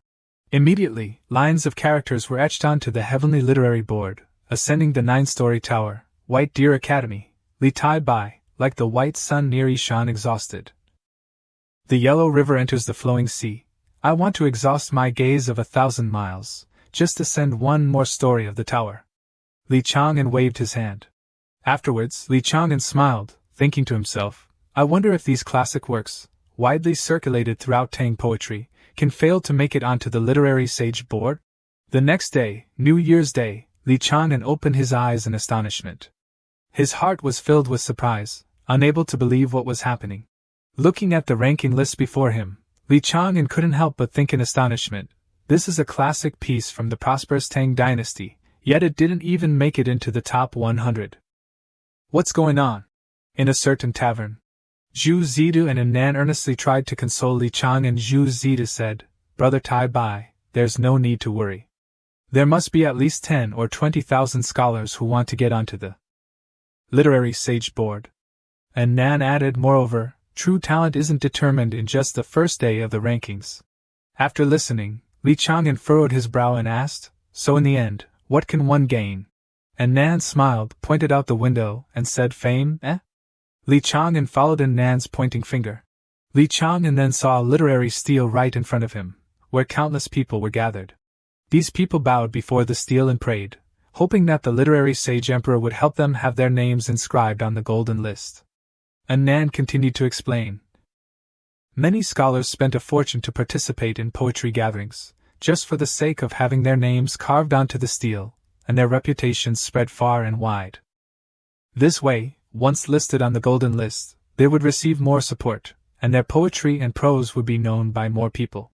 The ranking of poetry on the literary sage board, from highest to lowest, was the result of selections from all the women in the world, not decided by the board itself. It was like academies and localities pooling their resources together to push the most recognized and beloved poems to the highest positions on the ranking list. And Nan continued to explain that whoever could receive the support of scholars throughout the world would have a greater chance of advancing to a higher position on the literary sage board. But the majority of works went unappreciated, sinking into the vast sea of other works and disappearing. After listening, Li Chang'an felt a deep sense of dismay and said, "So that's how it is. It turns out ordinary scholars will never have a chance to shine." Hearing Li Chang'an's words, Nan smiled and replied, "Of course there's a chance. A world-shaking masterpiece, even without any foundation, can soar into the blue sky. The literary sage board cannot deceive people."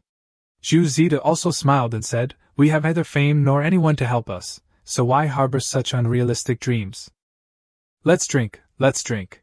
Suddenly, Li Chang'an's jade plaque glowed. And Nan and Zhu Zida were both incredibly surprised, exclaiming in unison, "Heavens, brother Tai Bai!" Li Tai Bai's poem unexpectedly flew out, astonishing everyone around them. Seeing in Nan's poem, I was astonished and exclaimed. This poem, at first glance, seemed simple and easy to understand, but somehow, the spirit contained within each word and phrase deeply moved my heart. Truly, I couldn't contain my emotions. "Ah, how marvelous!" Zhu Zida cried out. The couplet in the front was exceptionally neat, grand, and powerful, further highlighting the magnificent scene depicted: the white sun near Ishan exhausted. The yellow river enters the flowing sea. I want to exhaust my gaze of 1,000 miles, just to send one more story of the tower. The latter couplet masterfully employed the flowing water parallelism technique, its imagery reaching the level of a master. And Nan and Zhu Zidu excitedly cheered in unison. Brother Tai Bai's ascending the 9-story tower will surely shake the heavens and earth. Let's cheer, let's support it, let's go. And Nan and Zhu Zidu immediately ran off excitedly. Seeing them like this, Li Chang'an could only shake his head speechlessly. Holding the jade plaque in his hand and saying, "You two are really exaggerating." A surge of energy was transmitted from the jade plaque into Li Chang'an's heart. He thought to himself, the first step has been taken. Next, let's see how far you can go. The Great Lake ranking competition officially began. Somewhere, a person presented a poem to the person sitting opposite him and said, "This is the poem my son submitted to the literary sage board. I hope the Grand Master of Literature can help him and boost his reputation a bit." The person sitting in the high chair accepted the poem and replied, "We'll do our best." Suddenly, the literary sage stele cracked, greatly alarming everyone. Someone shouted in panic, "Master, the literary sage stele has cracked." The other person immediately yelled, "Quickly bring another one. We must ensure our academy's poems maintain their positions within the top 50. The literary sage board shone brightly, countless streams of literary chi converging towards it. The rankings constantly shifted. Li Chang'an's ascending the 9-story tower had risen to 99th place. Looking at the ranking of his work on the jade plaque, Li Chang'an thought dejectedly, "It's been 5 days, and ascending the 9-story tower hasn't risen or fallen. Consistently staying at 99th place." Li Chang'an thought to himself, "Without background, without help, relying solely on myself, can this poem only go this far?" Suddenly someone slammed their fist down on the table. Guan Hengren angrily picked up the poem and declared to everyone below, "This poem is definitely more than this." Guan Hengren yelled, "I must pay homage to its literary name." Seeing him like this, someone below couldn't help but shout, "Are you crazy? You want to pay homage to its literary name?" That's gambling your future and destiny. If it truly became famous, it would be fine, but if it didn't, the consequences ranged from minor loss of literary chi to severe disruption of the literary palace. Surprising the entire crowd. Everyone tried to persuade Guan Hengren that he shouldn't recklessly gamble his hard-earned literary chi, especially on Li Tai Bai, an unknown nobody. Usually, Brother Guan was the most composed. He shouldn't be so impulsive. Guan Hengren ignored the of those around him and began to unleash his literary chi. He said, "Everyone, there's no need to panic. This poem is worth me betting everything. I believe after you've seen it, you'll make the same decision as me." Li Chang'an's poem appeared on the heavenly literary board. Guan Hengren mobilized his literary chi and shouted, "Student Guan Hengren is willing to dedicate all his literary chi to recommend ascending the 9-story tower." Immediately, the recitation of the poem echoed through the air. Ascending the 9-story tower, the white sun near Ishan exhausted, the yellow river enters the flowing sea. I want to exhaust my gaze of 1,000 miles, just ascend one more story of the tower. The students who heard it were all astonished, exclaiming in unison, "Unexpectedly, this poem stirs such deep emotions within me. It's truly a masterpiece. Our hearts are willing too." All the students unanimously began to recommend ascending the 9-story tower. Countless streams of literary chi poured down from the heavens and earth, causing the poem's ranking to continuously change. On the other side, Li Chang'an exclaimed in surprise, "What's going on?" For 5 days the ranking didn't change, but in just one night, it jumped from 100th to 50th place. Looking at the words on the jade plaque, Li Chang'an found it unbelievable. The other students in the academy, upon seeing the poem's ranking, were all astonished and excited. They couldn't help but exclaim, "When did our 9-story tower produce such a talent? Able to shine so brightly without relying on the academy's power?" A person unable to use literary chi for a month later ranked 50th on the literary sage board. The student the teacher brought wasn't a useless waste, but a hidden top-tier genius. The Vice Tower Master secretly felt a shock in his heart. West Sichuan County became famous because of ascending the 9-story tower, its reputation spreading far and wide. North Liangding County was also convinced, as was Baikui Huang County.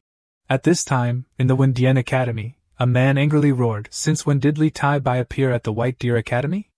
Investigate his background for me. Also, absolutely do not allow him to advance any further." The subordinate behind him immediately responded, "Understood." Looking at the heavenly literary board before them, the group fell into deep thought. One man spoke, "Tai Bai has just emerged, and everyone under heaven knows him. Perhaps, compared to Zhuangyu and Brother Suyuan, his sword is even faster than his literary talent."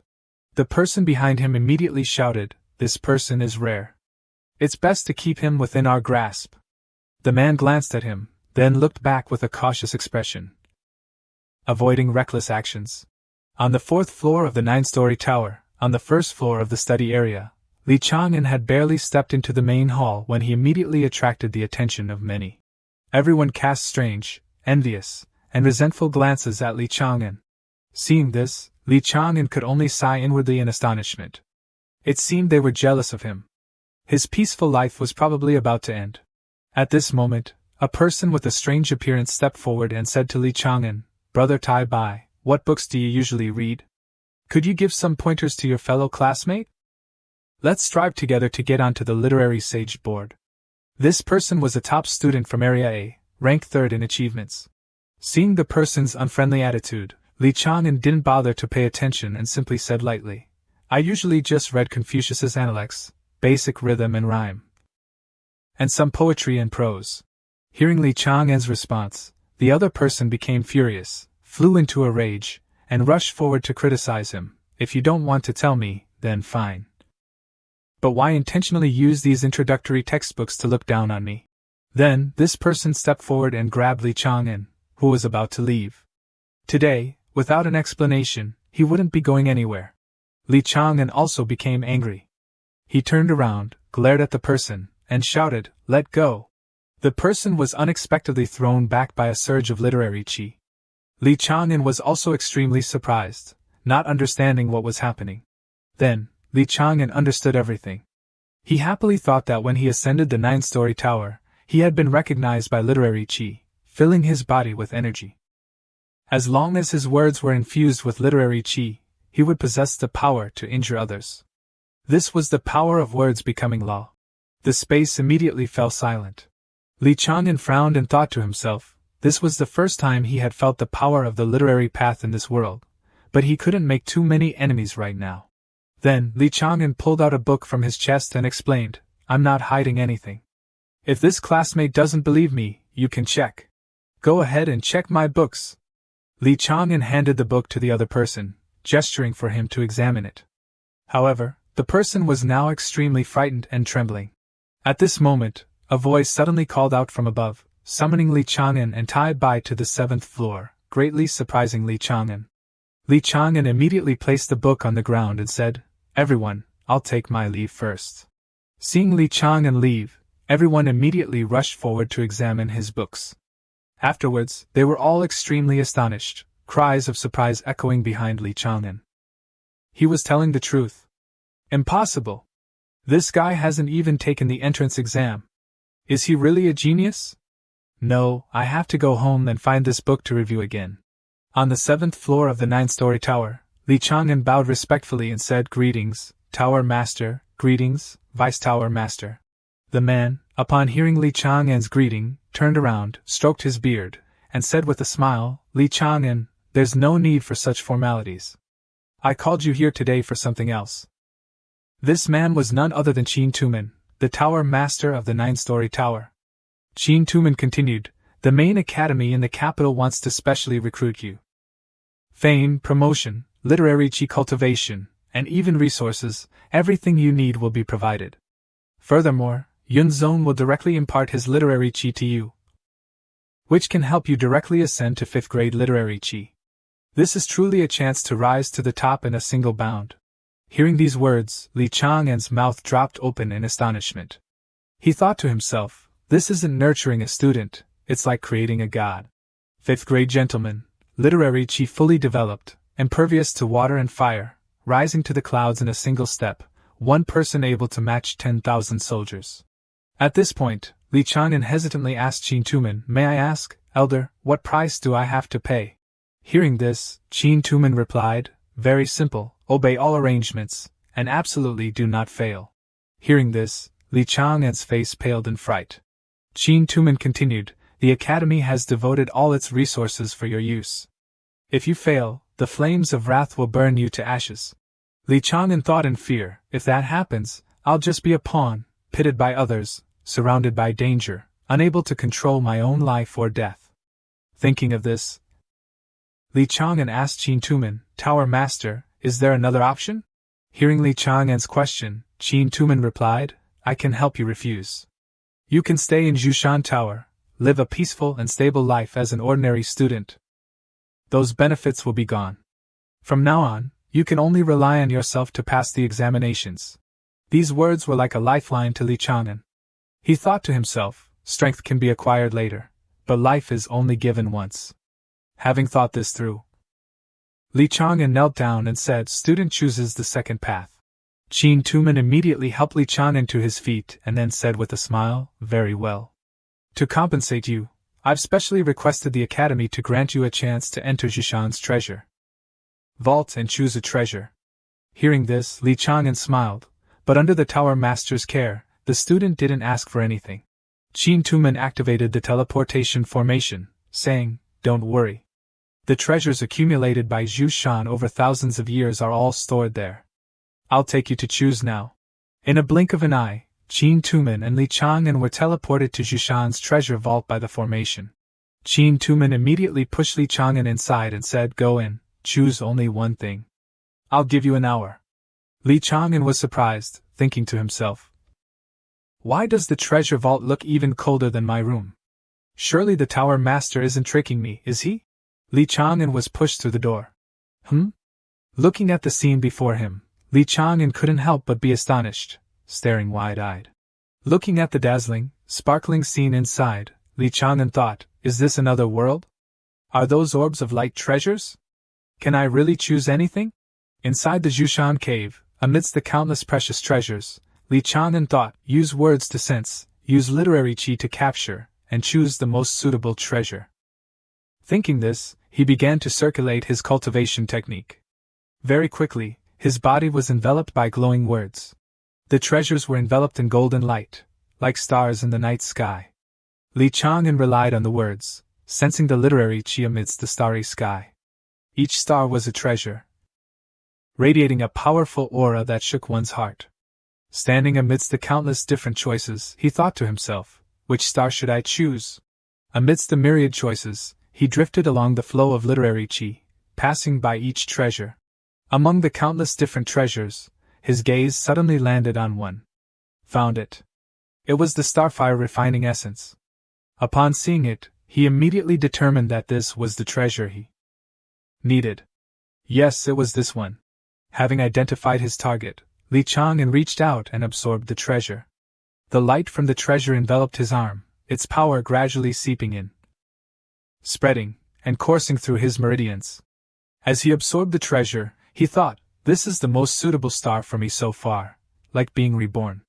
The treasure's powerful energy made his eyes shine brightly, like a passionate flame ready to incinerate everything in its gaze. Feeling the surging power within his body, he was extremely satisfied. Moreover, the fire attribute of the area of effect skill meant that as long as his literary qi was abundant, its effect when unleashed would be extraordinary.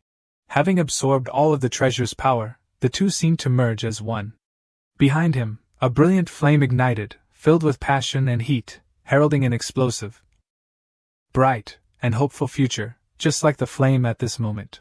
He had barely managed to display a bit of his demeanor when a voice rang out, carrying a golden force that swiftly flew towards Li Chang'an. You've chosen your treasure. So why haven't you left yet? Before he could react, the golden force pushed him out forcefully. The door burst open, and he was flung out, landing on his backside with a thud. It looked quite painful. While Li Chang'an was still dazed, the tower master walked over and praised, "That's a good treasure, isn't it? The White Deer Academy is truly sincere towards you." Hearing this, Li Chang'an smiled and said, "Thank you, Tower Master." As he smiled, he thought, it would have been nice if you had been a bit gentler when sending me out. With that, Li Chang'an stood up and dusted himself off. The Tower Master walked over, patted him on the shoulder, and said, "Go back and study hard. Leave the rest to the academy." His eyes were filled with a smile, determination, and passion as he looked at Li Chang'an. "I will definitely make your ascending the 9-story tower top the literary sage board." After bidding farewell to the Tower Master, Li Chang'an turned and headed home. White snow had begun to fall, and the air was getting colder. Just as he reached the door, he saw Lu Jin standing there, waving and saying with a smile, "Second brother, come quickly and see who's here." Hearing this, he walked inside. As soon as he entered, his face lit up with a smile and he called out, "Uncle Zhang." Zhang Mao walked forward, looked at him, and replied, "Chang'an." He smiled and said, "How is life in the county town? Your master and I miss you very much." Li Chang'an stepped forward and smiled in response, "Everything is good." Saying so, he bowed to him, but Zhang Mao stopped him with a hand. He smiled, presented a stack of banknotes, and said, "You sent me the recipe before, and I can't betray your trust. After splitting the profits, you'll receive 6 parts. This is your share for this month, take it." He quickly declined, not accepting the banknotes. He looked at Zhang Mao and said, "We agreed on a certain amount, and that's what I'll take. Uncle Zhang, you don't need to give me your share." Zhang Mao looked at him and said, "Ultimately, Wang Fuji was built by you single-handedly. I only contributed a little effort. If it weren't for the need to support my discharged brothers, taking 1/10 would already feel like too much." Upon hearing this, he was startled and asked, "Uncle Zhang, are you helping old Bing again?" Zhang Mao realized he had misspoken. His face paled, and he stammered, "Well, they are all my brothers. Back then, everyone fought for the great Jin, risking their lives countless times." As he spoke, he recalled the scenes of the battle from that year, the bloodshed, the mountains of corpses, the scenes of fire and smoke that had haunted him his entire life. Recalling the images of the weeping people, the elderly and children suffering, he couldn't contain his emotions and exclaimed, "Now, even survival has become a luxury. I couldn't bear to watch my brothers die, so I could only occasionally help them with a little silver." Listening to Zhang Mao's story, he said indignantly, "The world is unjust, and the people's lives are difficult. Studying only focuses on cultivating the literary path, but forgets the original intention of speaking out for the people. Li Chang'an gripped his hand firmly and said resolutely, "If they won't do it, I will.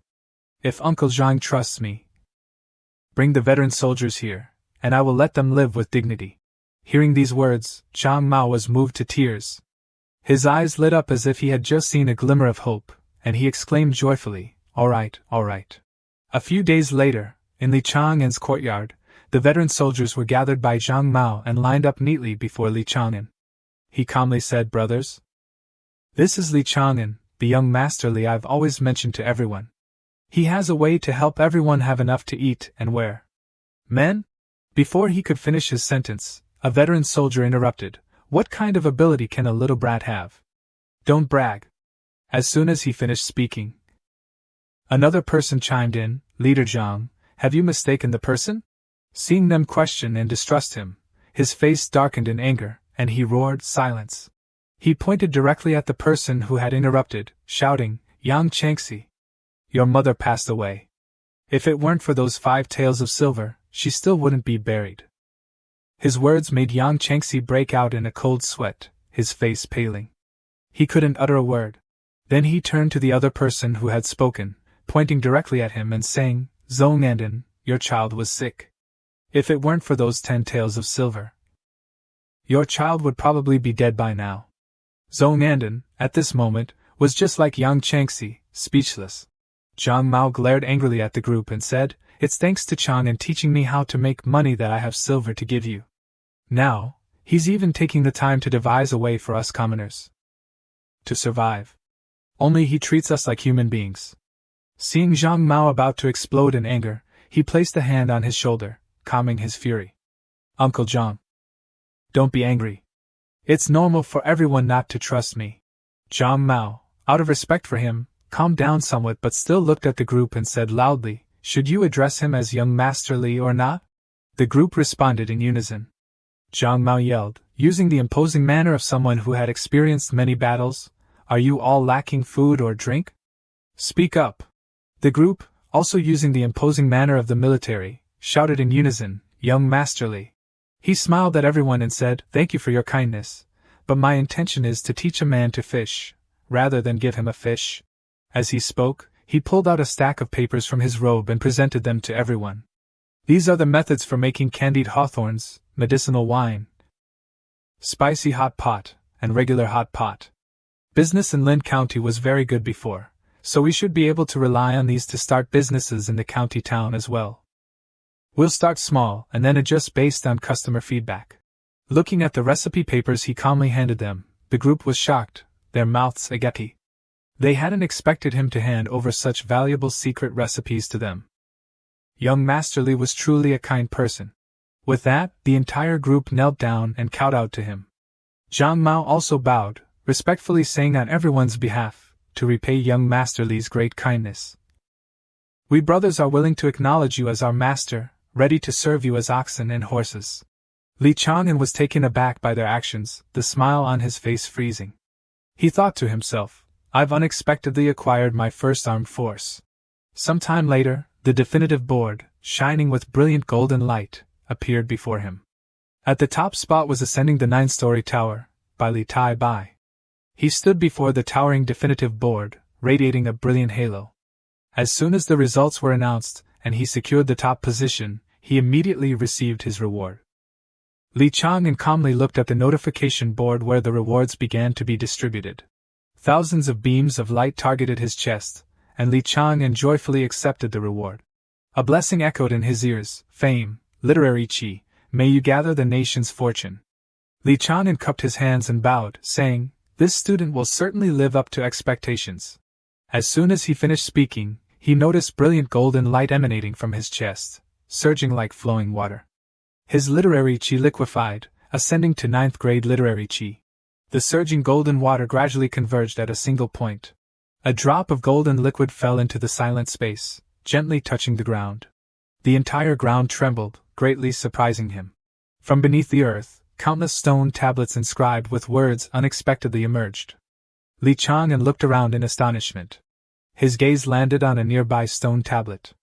Absorbing a large amount of literary chi would naturally trigger the random appearance of a brand new literary chi steal from the jade slips of Yang. Li Chang'an suddenly froze. Wait a minute, a thought flashed through his mind. This meant that there was a literary chi, a perpetual motion machine. These thoughts gradually organized themselves logically in his mind. Finally, he understood the matter. His literary chi would be steadily upgraded from now on. At the Guilin Theater, Li Chang'an and Zhang Mao entered.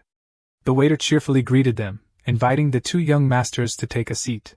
As soon as they sat down, Li Chang'an looked at Zhang Mao and asked, "Uncle Zhang, how are things going with everyone?" Zhang Mao smiled and replied, "Two people have completed their training.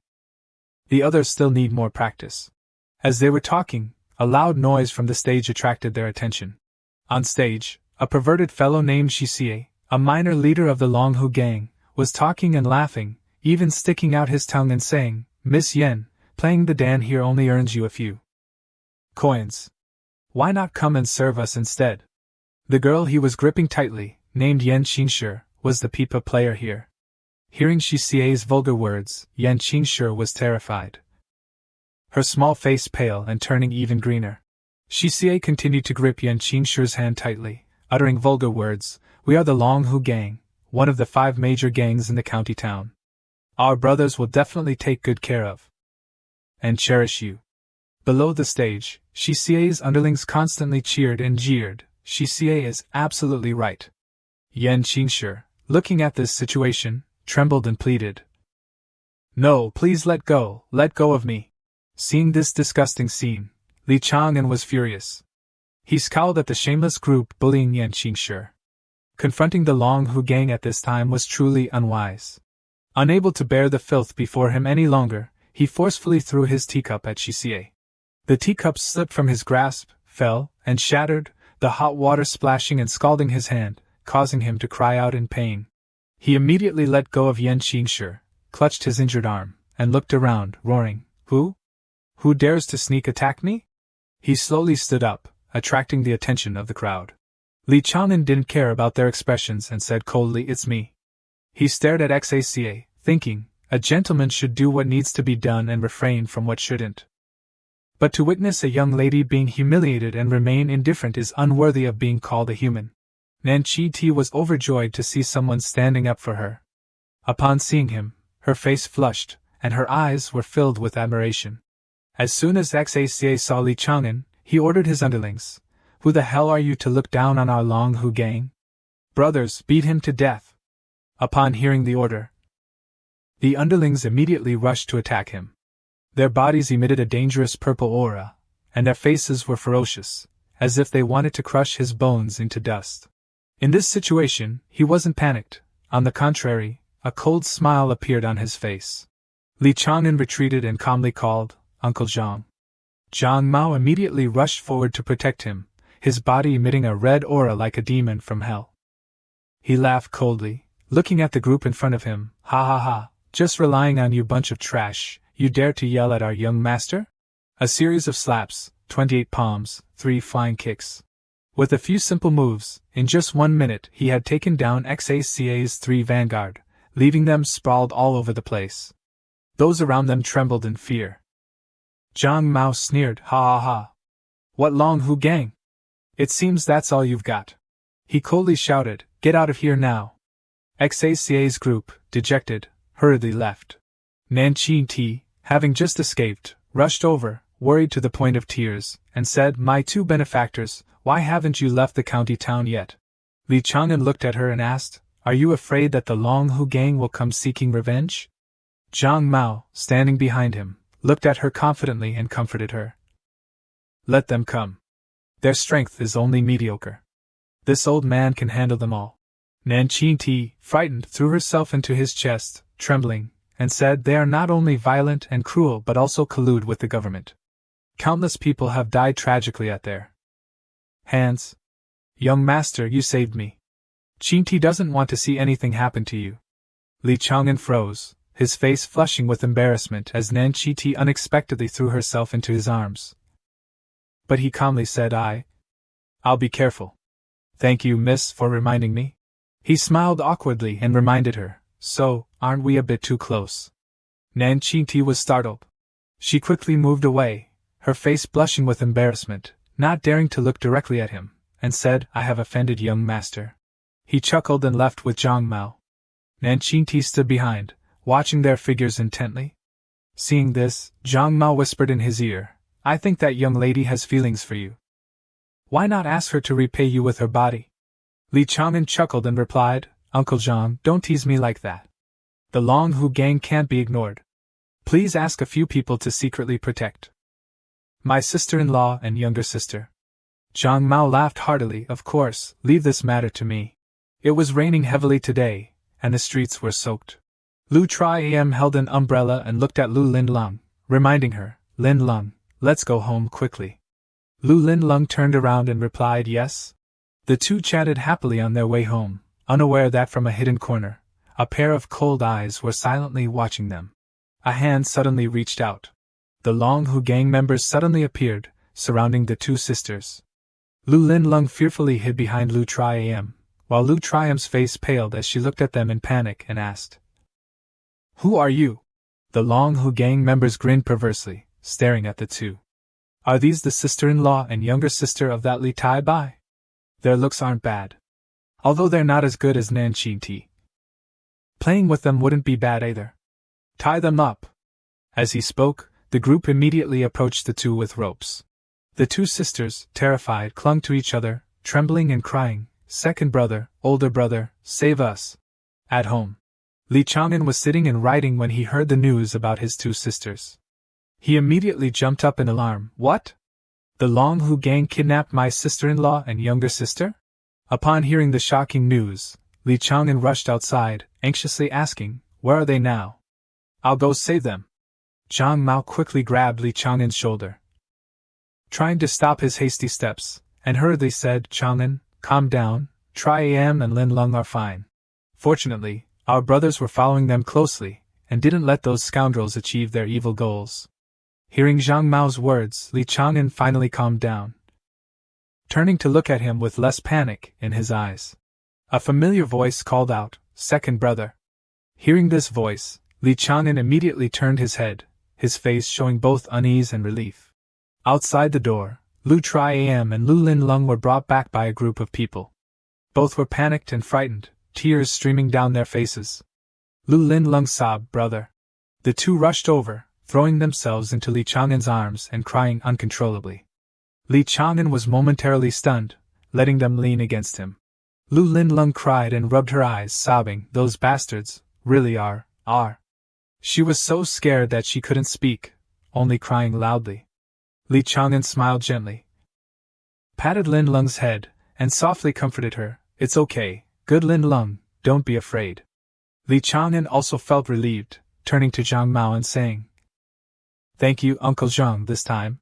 But the more he thought about it, the angrier he became. His face darkened, his hands clenched, and he said coldly, "The grudge of Long Hu bullying my sister-in-law and younger sister, I must repay 10,000 times over."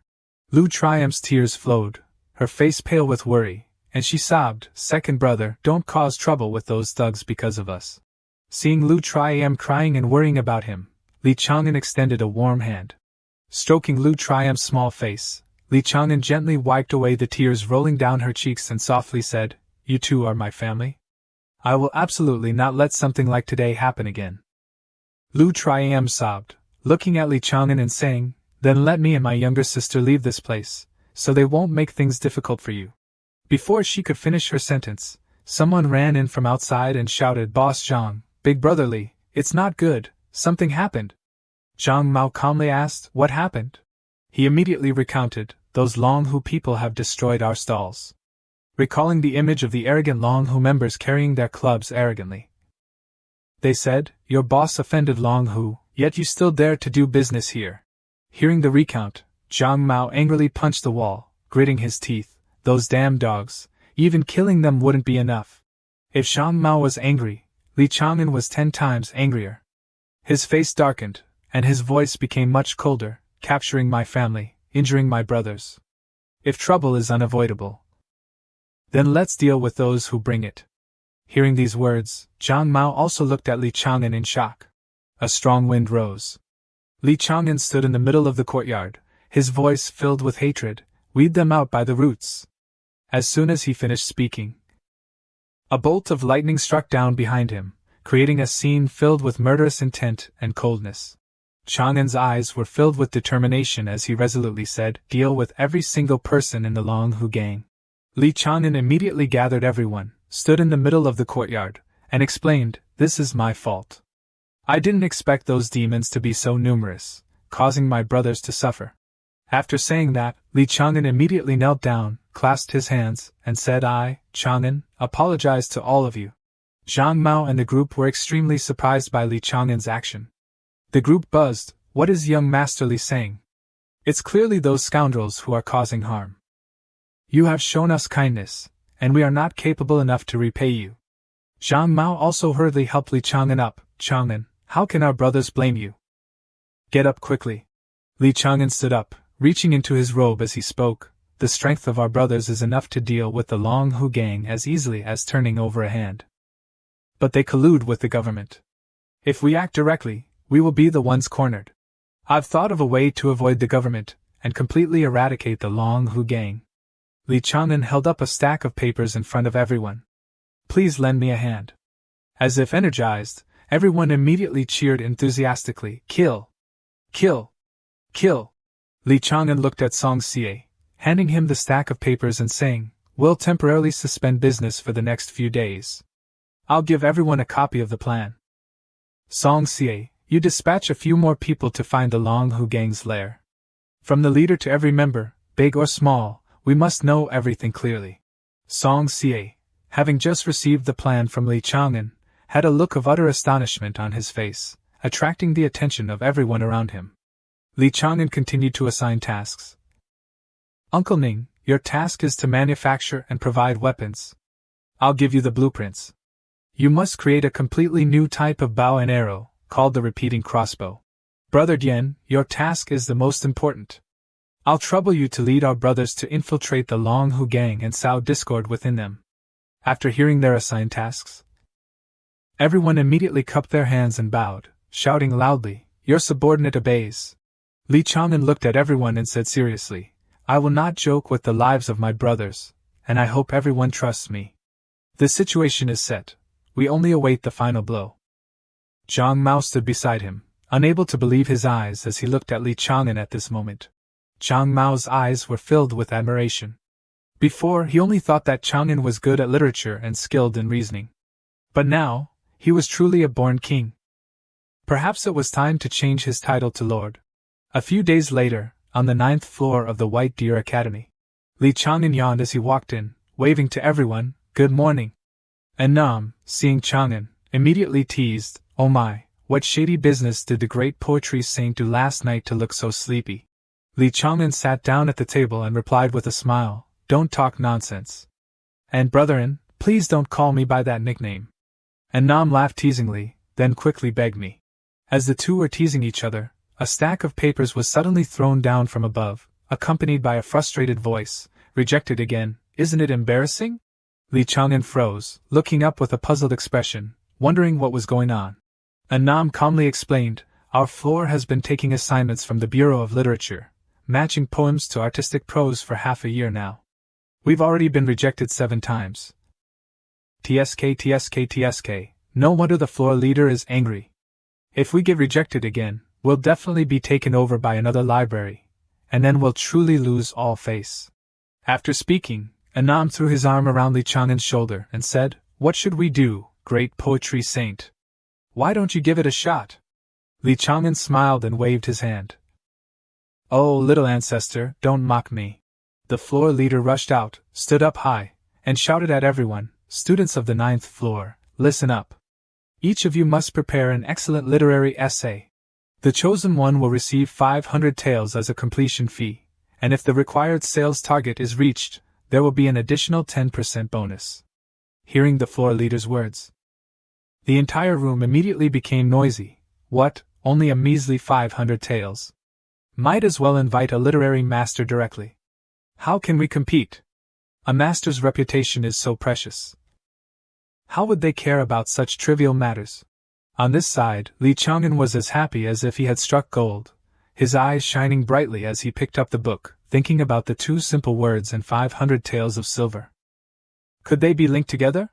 Such a sum would be just enough to support his brothers. Thinking of this, Chang'an seemed to be energized and shouted, "This order, I'll take it." As soon as they heard someone dare to accept it, the entire audience became restless. Everyone looking towards Chang'an. Someone spoke up, "Poetry, you think you can just write it? Brat, where do you get such confidence? Aren't you getting happy too early?" Despite everyone's ridicule, scorn, or discouragement, Li Chang'an remained focused on the book, ignoring the surrounding words. But soon, Li Chang'an would regret reading this book. The content of the book told of a childhood sweetheart couple, their first love blossoming into marriage. The man went out to seek his fortune, the woman waited at home, but the man found a new love outside. The woman, upon learning this, committed suicide. Very quickly, Li Chang'an immediately slammed the book shut. With a look of both annoyance and disappointment, he said, "Damn it, this love story is terrible." In the room, the group was buzzing, scratching their heads and saying, "This kind of poem, who would want to read it? I've never been in love, how do I know how to write love poems?" Just casually saying a few random words, it should still resonate with people somewhat. The floor leader and Zhang Fugui stood side by side, looking down at the group below. He coughed, attracting everyone's attention. "Ahem, I'm afraid you've underestimated this external assignment. The Sunwen Library has mainly been promoting artistic prose in the first half of the year. If our poem is selected, all the glory will belong to us. At least there will be the support of a branch library." Upon hearing this, Li Chang'an couldn't hide his surprise. These words were like a thunderbolt striking everyone's hearts, igniting the flames of enthusiasm. Those who had previously complained now suddenly began to write fluently. Those who had never experienced heartbreak stepped aside. "Let me write. My love poems even moved the courtesan to tears, it's definitely suitable for artistic prose. To climb the literary saint board, I must complete this task." Immediately, everyone in the room started writing enthusiastically. Li Chang'an looked at the people around him, the smile on his lips becoming stiff. This mission, which was already not easy, has now become even more difficult. However, Li Chang'an began to seriously put his pen to the blank page. Each line of poetry written by Li Chang'an shone like a halo, carrying a gentle and refined air. Xin tian qing yang liu ji zi shou, ichi shin hong shin xiu qin. Tian xing ji wu buru xin, he huan tao he zhong kanhen, li xiu yuan lai bie yoren, jing dia dianding shin zuki, gong long guan xing ma wei qi, ling to zi an hong do. Rugu xiang si ji bu ji.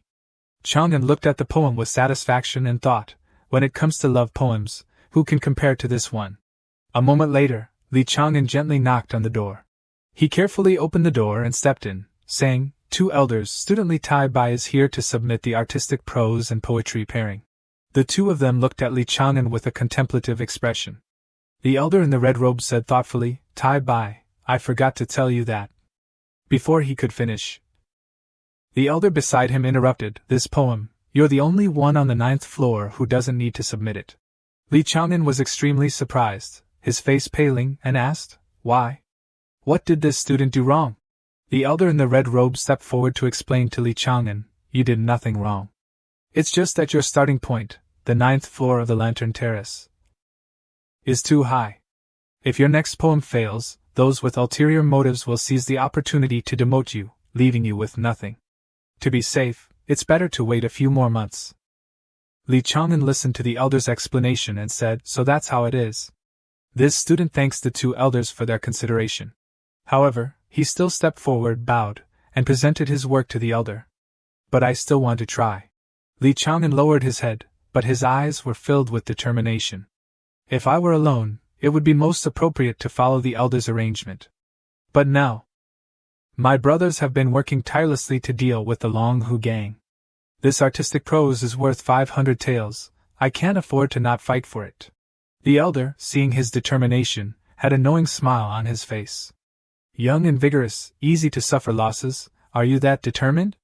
He bowed and said firmly, "Elder, this student believes in his own poetry." The elder smiled, took his work, and said, "All right, let me take a look first." The two of them looked at his work.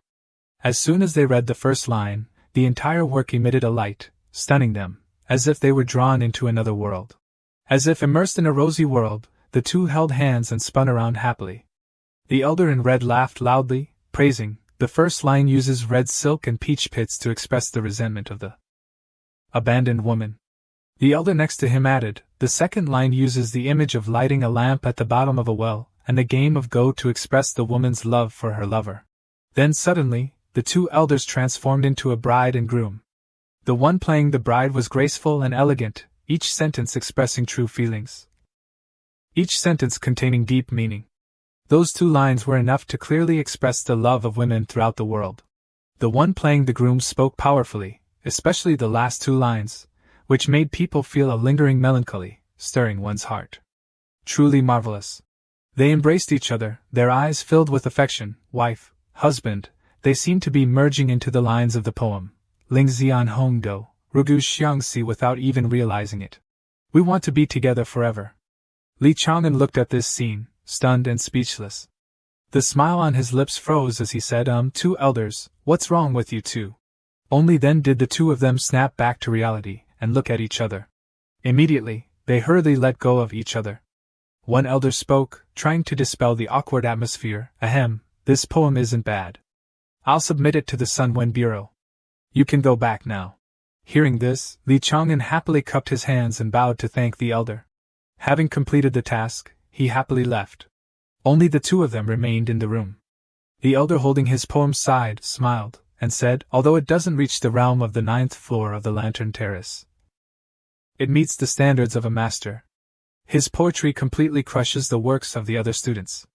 Tai Bai, just how many more surprises do you have? The elder in the red robe sighed and said, although the poem paired with the artistic prose is rich, this young man is simply too talented. Hearing this, the other elder laughed loudly and said, ha ha ha, old brother, even he himself isn't afraid, what are we worried about? Thinking of Li Chang'an's image, I can't help but sense an indescribable aura. Both elders praised him, we can't hide him for much longer. Li Tai Bai isn't an ordinary genius. At the Ding'an City Mansion, Sunwen Bureau. Inside, a group of people surrounded a young man, everyone buzzing with discussion. Master Huang seems to have only been looking at the two poems of longing for 2 hours. Right. Is this poem good or bad? Who wrote it? Someone asked. I heard it was Tai Bai, the one who climbed the literary saint board in just 1 month, the legendary new star. Another replied. As the group was discussing, Huang Qinshan, the author of artistic prose, suddenly burst into tears, holding up Li Chang'an's work like a treasure, surprising everyone around him. Huang Qinshan declared, the artistic prose is not worthy of this poem, I must rewrite the original. Hearing these words, one person in the group stammered, Master Huang, it's going to be printed in 5 days, please, don't. Huang Qinshan looked at the person who just spoke, firmly stating, no, I must write a script worthy of this poem. I'll be writing all night, don't disturb me. Hearing Huang Qinshan's resolute words, the person who had just spoken stomped his foot in anger. Is Tai Bai's poem that good? Do we really have to redo it? At this moment, at the Sunwen Bureau, Huang Qinshan's polite voice rang out, please return. He pushed up his glasses, his voice laced with displeasure towards the people in front of him. The poems you brought can't surpass the 2 poems of longing. Zhao Zhanglu held a stack of papers. After Huang Qinshan bluntly rejected his work, he retorted with both unwillingness and anger, Master Huang hasn't even looked at it. What basis do you have? Lu Zhanglu, standing beside him, was also not convinced by Huang Qinshan's conclusion. He was extremely curious, wondering which master's work from the White Deer Academy could satisfy him so much. Huang Qinshan smiled mysteriously. Although Master Huang hadn't said anything, a name already appeared in the minds of Zhao Zhanglu and Lu Zhanglu. They exclaimed in astonishment, Li Tai Bai. The smile on Huang Qinshan's lips widened as he saw them guess Li Tai Bai's name correctly. The 2 floor leaders were terrified every time they remembered the pressure Li Tai Bai brought upon them. At this moment, only disbelief remained in their minds. What? Him again? Zhao Zhanglu gritted his teeth, his eyes filled with envy, anger, and hatred towards Li Tai Bai. Lu Zhonglu's face also contorted as he thought resentfully. He took the monthly literary saint title, and now he's taking the glory of the artistic prose too. Both of them shared the same thought. They must unite to suppress Li Tai-bai. Elsewhere, Li Chang'an was overjoyed, holding a stack of banknotes in his hand. He said, "I didn't expect the reward for the task to come so quickly." Annam propped his chin on one hand and asked Chang'an suspiciously, "You really don't feel anything, huh?" Then, Annam stepped forward and squeezed Li Chang'an's face, distorting his features. Annam turned his head in one direction and said, "Look for yourself." Li Chang'an uttered in confusion, "Huh?" At this moment, everyone in the room was staring at him with angry eyes. Annam told him that causing such a commotion twice in a row, it was likely that all the scholars in the world would hate him. After seeing the angry gazes of the others, Li Chang'an asked Annam in surprise, "What about Annam? Do you hate me too?" Annam smiled, playfully winking at Chang'an. "Me?" He suddenly moved closer to Li Chang'an, one hand around his back, the other drawing circles on his chest. Annam began to tease Chang'an, whether Brother Tai-bai's poems are good or bad. "Why compare them to mine? Why not think about earning money and treating your little brother to a meal somewhere?" Li Chang'an closed his eyes and hurriedly pushed Annam away. "All right, anywhere is fine, but big brother, please don't come so close." He suddenly had a new idea. His eyes lit up, and he raised his hand to suggest to Annam, "How about we go to that private music house you often mention?" In the end, they decided to go to the private music house together. The madam was warmly welcoming them, leading them inside and saying, "Annam, young master, and the imperial physician is eagerly awaiting you, please come this way." Li Chang'an noticed a nearby table where two young men seemed to be having a good time, constantly raising their glasses to toast the man sitting in the middle. When he saw Li Chang'an passing by, the silver-haired man seemed extremely startled, staring at him intently. Noticing his gaze, Li Chang'an smiled and nodded at him. Then, he pretended to say to Annam, "You two go ahead, I'll go to the restroom for a bit." Outside, the silver-haired man bowed to Li Chang'an and said, "I didn't expect young master to arrange a meeting at a private music house." Li Chang'an replied coldly, "Gangs and scholars have one thing in common. They both like to frequent brothels, right? How's the investigation on the Long Hu gang going?" The silver-haired man reported the information he had gathered on the Long Hu gang, reporting to young master, "The Long Hu gang has approximately over 500 members, including 37 leaders of various ranks. The gang's leader frequently meets with Lord Zhao, the 8th-rank district magistrate. Besides him, no one else in the gang has been found to have connections with the government.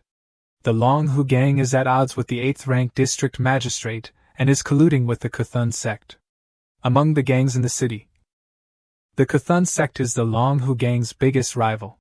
Li Chang'an praised the man and then continued to assign the next tasks. "Good. Next, have our brothers challenge the Kuthun sect in the name of the Long Hu gang, creating as much chaos as possible. It's best if we can make the two sides fight each other." The silver-haired man made a throat-cutting gesture with his hand, smiling as he asked Li Chang'an, "Young master wants to borrow a knife to kill?" Li Chang'an winked at him, but that couldn't completely solve the problem with the Long Hu gang.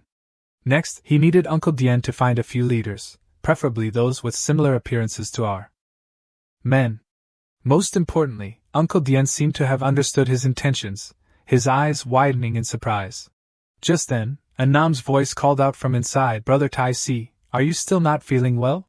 Li Chang'an hurriedly turned and went back inside, not forgetting to instruct Uncle Dian before leaving, "I have to go now, just do as I said. Within half a month, cast the net." Uncle Dian cupped his hands and bowed to him, replying, "Understood, young master." At this moment, Li Chang'an's cold expression had disappeared, replaced by a bright smile. He laughed loudly and said to Annam, "Brother, what's the rush? Am I not here already?" Annam joked back, "I thought Brother Tai-bai had fallen into a ditch. I was about to go save you." After they entered the room, Annam and Chu Zidu were quickly surrounded by many girls. Annam's hearty laughter rang out again. "Ha ha ha! Brother Tai-bai lost again. Drink up." Li Chang'an picked up his wine cup and drained it. Losing consecutively made Li Chang'an unwilling to give up. He stood up, determinedly saying to the two of them, "I don't believe I'll lose to you too. Continue." But as soon as he finished speaking, he fainted, collapsing before Annam's horrified eyes. Li Chang'an rested his head on Annam's lap and fell fast asleep. Annam sighed helplessly. So you're drunk? Brother Tai Bai, your alcohol tolerance is too low. Even in his sleep, Li Chang'an vaguely heard Annam's words. He mumbled, can't say a man can't, and continued to snore evenly. The next morning, Li Chang'an woke up groggily, groaning slightly. He sat up, holding his head. Li Chang'an felt extremely tired, thinking, this hangover is giving me a splitting headache, and why is my body so heavy? Suddenly, the person next to him mumbled, ugh, don't move around. Li Chang'an's eyes widened. He was extremely startled when he saw the person next to him, even doubting himself. Did I get drunk and have a one-night stand with someone? He suddenly realized something, and Li Chang'an's face turned pale, filled with fear and surprise. Wait a minute. Li Chang'an looked at the sleeping Annam, the front of his robe wide open. He was extremely doubtful of life, wondering, am I gay? At this moment, the sound of breaking objects continuously echoed from the room. Li Chang'an hadn't even had time to properly dress before he hurriedly got up and ran away. Annam, furious, grabbed a vase and was about to throw it at him. Li Chang'an hurriedly explained, Brother, calm down, I really didn't sleep with you. However, Annam was still furious, ignoring Chang'an's explanation, you clearly used me as a pillow all night. My back still aches. Li Chang'an chuckled awkwardly, I didn't mean to offend you, are you still going to try and kill me? Just pretend nothing happened, I'll be going now. Annam's anger exploded, his eyes flashing with murderous intent. He controlled his spiritual energy to form a rope, his voice filled with rage, want to leave. You dare! The spiritual rope reached out and bound Li Chang'an tightly. He looked at the rope wrapped around his body in astonishment. Annam tightened his grip and pulled the rope forcefully towards himself. Li Chang'an was easily pulled back onto the bed by Annam. His face darkened as he asked Annam, Brother, you don't want me to take responsibility, do you? Two grown men sleeping together isn't a big deal. Before he could finish his sentence, he was frightened by Annam's furious face. He raised a palm, coldly saying, Li Tai Bai. Li Chang'an hurriedly pleaded for forgiveness. Tell me what to do, I'll agree, just don't hit me. Annam pulled the blanket up to cover his chest, finally deciding to let him off. Humph, let me think about it first, you owe me this time. Li Chang'an hastily agreed. Okay, I'll definitely keep my word. He stood at the door, tiredly rubbing his forehead. Even though Annam was more beautiful than a courtesan, he was still a man. Just simply sharing a bed, no one suffered any loss. So why was he so scared by him? Why did he feel so guilty? Forget it, better go home quickly. At this moment, a pair of hands suddenly appeared behind Annan. A girl, seemingly appearing out of nowhere, embraced him from behind. She gently called, Young Master. Annan asked, Others call me Young Master, could it be you don't know? After that, he flipped over, pinning the girl down on the bed. The girl unexpectedly let out a sound, Ugh. Annan asked the girl, He and I are like this, should I kill him? The girl was a little confused when she heard he wanted to kill Li Chang'an. She said, But he is Tai Bai. Annan tucked the hair behind his ear, revealing a mocking smile. Indeed, when Tai Bai first appeared, the whole world knew him. But he doesn't know who I am. Li Chang'an had returned home. As soon as he entered the house, Linglong grabbed him, sniffing. Brother, didn't you say you were just socializing with classmates? Why, besides the smell of alcohol? Is there also the scent of lipstick? Lu Jin scolded her. Linglong, don't talk nonsense. Erlang must be very tired, let him rest well first. I'll go make some hangover soup. Li Chang'an smiled. He looked at his sister-in-law caring for him with a heart full of joy. Only sister-in-law, only Jin always puts me first, forever so gentle. Wholeheartedly taking care of me. Having sister-in-law here, this is home. He tightly grasped Lu Jin's arm. She looked at Li Chang'an, her Erlang, in a daze. Li Chang'an seriously assured her, There won't be a next time, I won't let everyone worry anymore. Elsewhere, a group of people armed with clubs surrounded three others. These three seemed to be injured and collapsed on the ground. A man in green, holding a club, pointed at them and threatened, You dare to injure the brothers of Ke village? Today you must pay with blood. The man in red, clutching his bleeding arm, retreated backward. He angrily shouted, Don't blame everything on our Long Hu gang. I said I didn't do it. Of course, the people of Ke village didn't believe his words. The man who had just threatened him immediately swung his club, hitting him hard. Fresh blood spurted out. He was killed on the spot, stubbornly refusing to yield even in death. A row of bodies covered with white cloths lay lined up on the ground. The Long Hu gang leader looked furiously at the corpses of his men killed by Ke village. Behind him, the angry murmurs of his subordinates rose. If we don't exterminate them, we'll lose all face in the Jianghu. Big brother, I will avenge our brothers. The Long Hu gang leader clenched his fist and declared to his brothers, send a challenge letter. 3 days later, a death match. The shouts echoed and reverberated everywhere. It was raining heavily outside. Li Chang'an said the time to cast the net has come. He looked up at the sky, thinking to himself, before, I could treat this as a game, but now, because of my schemes, people have lost their lives, completely vanished from this world. Rainwater streamed down his face as Li Chang'an wondered if what he was doing was truly right. Uncle Zhang angrily said to Chang'an, you did nothing wrong, it's those bastards who won't let us live in peace. Don't hesitate, please give the order to exterminate the Long Hu gang. As soon as he finished speaking, all those behind him knelt down in unison, imploring their young master to give the order. Li Chang'an smiled at them. Thank you, Uncle Zhang, thank you all. Chang'an understands. He raised his clenched fist and then carefully instructed, I know you have all been through hundreds of battles in Beijing. Dealing with these thugs is like using a butcher's knife to kill a chicken. However, to ensure everyone returns safely, every step from now on must be taken according to my orders. A loud shout followed, understood. 3 days later, the men of Ke village and the Long Hu gang confronted each other on the road, the tension palpable. On the nearby rooftops, numerous gunmen were poised, waiting for the opportune moment to act. Everyone's faces were extremely tense. After a shout of kill, both sides clashed, swords and blades flashing, the situation descending into utter chaos. The battle had begun. Li Chang'an affirmed that although the two large gangs had mobilized nearly 1,000 men, the government wouldn't sit idly by. This conflict certainly wouldn't last long. His expression became extremely serious. They needed to act swiftly. The first step was to shoot down the enemy amidst the chaos. Simultaneously, the archers hidden on the rooftops released their arrows. Members of the Long Hu gang fell one after another, struck by fatal arrows, blood splattering everywhere. Caught unprepared, they had no time to react. The Long Hu gang members continued to collapse. Li Chang'an frowned and instructed, remember, killing isn't our main concern. The important thing is the next step.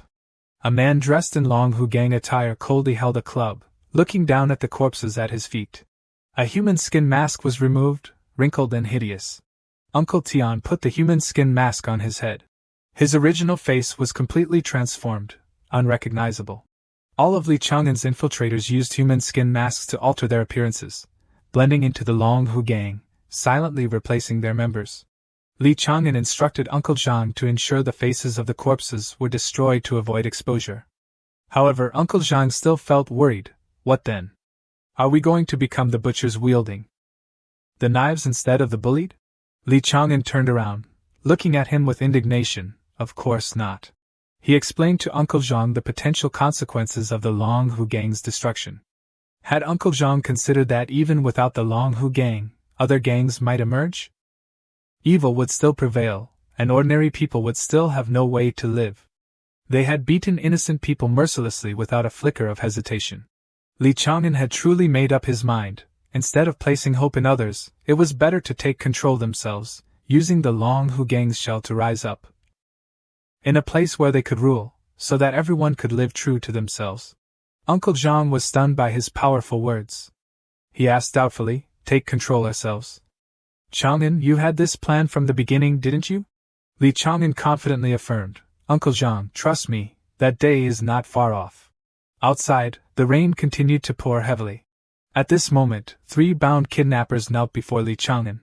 One of his subordinates, with a respectful expression, said, Young master, your plan was truly divine.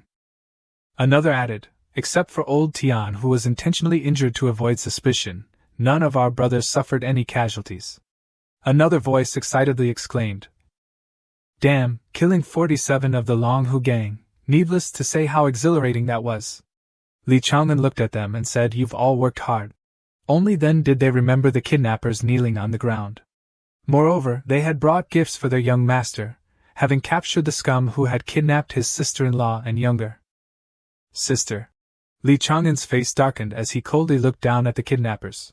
Li Chang'an asked, "Where is the crossbow?" A crossbow was brought forth. He pressed it against the kidnapper's face, causing him to pale with fear. Li Chang'an looked down at the kidnapper, his voice icy. "Remember me?" The gag was removed from the kidnapper's mouth.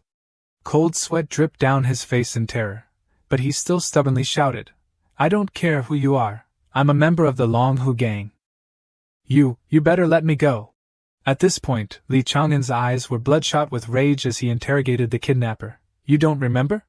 You tied up my sister-in-law and younger sister, laid hands on my family, and now you dare say you don't remember?" His hand holding the crossbow trembled with fury. Seeing Li Chang'an hesitate, one of his subordinates urged, "Young master, if you truly can't do it, I will." But a hand suddenly landed on his shoulder, stopping him. Uncle Zhang coldly ordered, "Don't interfere." The man was astonished. "What?" Uncle Zhang coldly asked him, "Are you willing to follow a lord who has never killed?" He continued, explaining that the young master must act personally to gain the true loyalty and devotion of his brothers. The man beside him still worriedly said that no matter how many schemes the young master had, he was still just a youth. Li Chang'an issued a warning.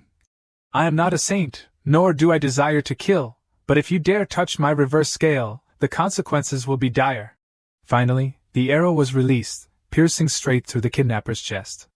Li Chang'an's cold voice rang out, "I can only invite you to die." The kidnapper then slowly slumped over. Seeing their companion fall, the remaining two trembled in fear, their eyes pleading with Li Chang'an. However, Li Chang'an remained unmoved. He coldly stated, "Even if every member of the Long Hu gang were to die, it wouldn't be worth a single hair on their heads." 2 arrows were fired simultaneously. Now, only the bodies of the 3 kidnappers remained on the ground as the rain intensified. Uncle Zhang and the man beside him stared at Li Chang'an, their mouths agape in astonishment. Uncle Zhang let out an excited laugh, his eyes wide with surprise. He thought to himself, not only was he not crushed, but he had transformed into. Before he could finish his thought, he turned to see Chang'an, his entire body radiating the aura of a dark monarch. Li Chang'an's complexion was terrible. He kept hearing the wails of those he had killed. "Why did you kill us? Why did you kill us?" Committing such carnage wasn't the righteous path. Using violence to suppress violence was indeed an unorthodox method. He saw the members of the Long Hu gang he had killed transform into ghosts, returning to seek him out. Their eerie voices echoed in Li Chang'an's mind, "Today you kill us. Tomorrow someone will come to kill you." Li Chang'an didn't flinch. He leaped up and delivered a kick to the zombie before him. Righteous path or unorthodox, I, Li Chang'an, am the path. The zombies of the Long Hu gang continued to lunge at Li Chang'an. "Kill him! Kill him!" Fury blazed in Li Chang'an's eyes. He sneered, "Ha, you want to die again?" Flames erupted from Li Chang'an's body, incinerating all the approaching zombies. Their agonizing screams echoed from within the inferno. But a sudden turn of events occurred. A zombie managed to grab Lu Jin as a hostage. It placed a hand on her neck, taunting, "No matter how strong you are, can you protect your family forever? Just one slip up and you'll fall into my hands." Li Chang'an's fear was evident as he began to lose his composure, pointing at the one holding Lu Jin. "You're courting death." The zombie grabbed Lu Jin's hair and snapped her neck with a sickening crack. A twisted smile spread across its face. "Dying tragically because of you, ha ha ha ha ha." Lu Jin looked at Li Chang'an with eyes full of despair, weakly calling out, "Erlang." Tears streamed down his face. He didn't know when they had started. Li Chang'an reached out towards Lu Jin in agony, crying out, "No!" The scene shifted back to Li Chang'an's house. It turned out that everything had just been a nightmare. He sat up abruptly. Just then, Lu Jin, holding a lamp, entered the room. "Erlang, did you have a nightmare?" Li Chang'an was frightened, panting heavily. Seeing her, he forced a smile on his exhausted face and called out, "Sister-in-law." Then, Li Chang'an suddenly lunged forward, embracing Lu Jin tightly. He felt immense relief, it had all been a dream. Thank goodness, sister-in-law was all right. Lu Jin comforted him, gently looking into Li Chang'an's eyes. Don't be afraid, I'm fine. He expressed the worry that had been weighing on his mind. Sister-in-law. What if? What if you were in danger because of me? Lu Jin blushed, looking aside, and softly explained to Li Chang'an, Lang, being in danger, how could it be because of you? It's clearly the fault of those evil people. She recalled the happy memories they shared. You taught me how to make candied haws, Lang. You took me to Jixinglu, a place only scholars and refined individuals could set foot in. Even earning money to redeem Linglong, you treated me so well, I remember everything. They sat side by side on the bed. Lu Jin blushed and shyly confessed, therefore, even if you asked me to die for you, I would be willing. Li Chang'an touched Lu Jin's cheek and whispered, Jin, in this world, there is only you. Lu Jin's eyes widened in surprise. She pushed Li Chang'an away in a panic and quickly stood up. Lu Jin exclaimed in alarm, we can't? She picked up the small lamp, preparing to return to her room. Lang, go to sleep, I should go back too. Li Chang'an sat on the bed, watching the door close with a creak. He placed his hand on his wildly beating heart, thump thump, thump thump. He thought to himself, I want to protect her, but at the same time, I want to bully her. Li Chang'an, admit it, you can't bear it anymore. This feeling can no longer be suppressed, it must be revealed. Finally, Li Chang'an decided to get up and spread paper on the table. He rolled up his sleeves, picked up his brush, and began to write his thoughts. My beloved, I wish to be with you in love. Lines of poetry flowed onto the paper. Li Chang'an wrote this poem with his heart pounding. I wish to know you and be with you, our love unending. Until the mountains are without earth, the rivers run dry. Thunder strikes in winter, snow falls in summer, and heaven and earth become one. Only then will I dare to part from you. He wrote with immense happiness, thinking to himself. Sister-in-law, can you feel it? This is my affection for you. The next day, Li Chang'an brought his poems to his teacher. The teacher asked him, You say you write even better than the poem Xiangxi? Li Chang'an confidently replied, Yes, that's right. Suddenly, the teacher dressed in red angrily scolded him. Why did you wait until the 6th day of the 3rd month to appear? He continued, Do you know that the 3rd month's when Xing Bang is also called the Qian Long Bang? Great masters and heroes refrain from participating in this month. It's a golden opportunity for newcomers to gain fame. Yet you publish 6 days later than others, losing so much support, potentially burying your bright future. Li Chang'an hurriedly explained, but her birthday is on the 6th day of the 3rd month. This poem, I wanted her to be the first to see it. After hearing him, the two teachers became even angrier. The teacher in red pointed at Li Chang'an and yelled, You are truly hopeless. However, he still asked, even with the lost opportunity and damaged reputation, Li Chang'an remained unafraid. He repeatedly affirmed yes, yes. He suddenly knelt down, clasping his hands, and pleaded with his two teachers. For a student, the important thing wasn't reaching the peak, but being with the one he loved. He earnestly hoped his teachers would accept his wish. The stout teacher tried to persuade him once more. Tai Bai, with your talent, if you reach the pinnacle, you won't lack for women in the future. However, Li Chang'an confidently affirmed, wealthy heiresses, daughters of noble families, even the princess of Dejin. His eyes showed determination as he declared, but they are not her. At this moment, Li Chang'an seemed to be immersed in a sweet love. He gently said, Anyone is fine, but in my eyes there's only her. The teacher's hand clenched, veins bulging with anger. Who was this woman? I already guessed, it's your sister-in-law. He frowned and shouted, Sister-in-law, that woman is her. The teacher asserted, In your mind, it's her. Li Chang'an bowed his head and admitted, This student wouldn't dare to be disrespectful, but it is indeed my sister-in-law. His audacious words successfully enraged the two teachers. Silence. Do you know this is lawless, defying all ethics and morals? Li Chang'an hurriedly raised his hand to stop them. Two esteemed elders, my sister-in-law and I have never done anything improper. He explained to his teachers that on the day his sister-in-law married into the family, before they could even complete the wedding ceremony, his brother and father had to leave for the battlefield. In name, she and his brother weren't truly considered husband and wife. Li Chang'an recalled the difficult times when he was constantly plagued by illness. Cough, cough, cough. Lu Jin didn't abandon him, but persistently cared for him. Sister-in-law not only stayed but also took care of me for 5 years, saving me from death countless times. He beat his chest and declared, Sister-in-law is an eternal bond for this student, a deep and profound love, never to be forgotten. I will never betray her. The teacher patted his shoulder and continued to advise. But this goes against the natural order. If you are determined, then go ahead. The academy will make arrangements for you. Li Chang'an was deeply grateful. Thank you, esteemed elder. In the 3rd month, the Qianlong Bang opened, accompanied by the cheers of the crowd. Rise! Rise! Rise! On the 1st day of the 3rd month, the Ryu, Japanese language, publication was released. A large crowd gathered outside to purchase it. They jostled to buy the items they wanted. Give me 2 copies, move aside, I called it first. I heard it's by Tai Bai, I have to see it. Entry 20. Li Tai Bai's Demon Extermination Chronicle. A man with a sarcastic expression said, Li Tai Bai, you want to ride the coattails of Ryu to rise, it's not that easy. The man beside him ordered his subordinates. Informed the major publishing houses to proceed according to plan. The subordinate bowed and replied, yes. On the 2nd day of the 3rd month, the illustrated stories were released. On the table was a stack of Demon Extermination Chronicle and Duan Shanghai. The shopkeeper was enticing passers-by to buy the books.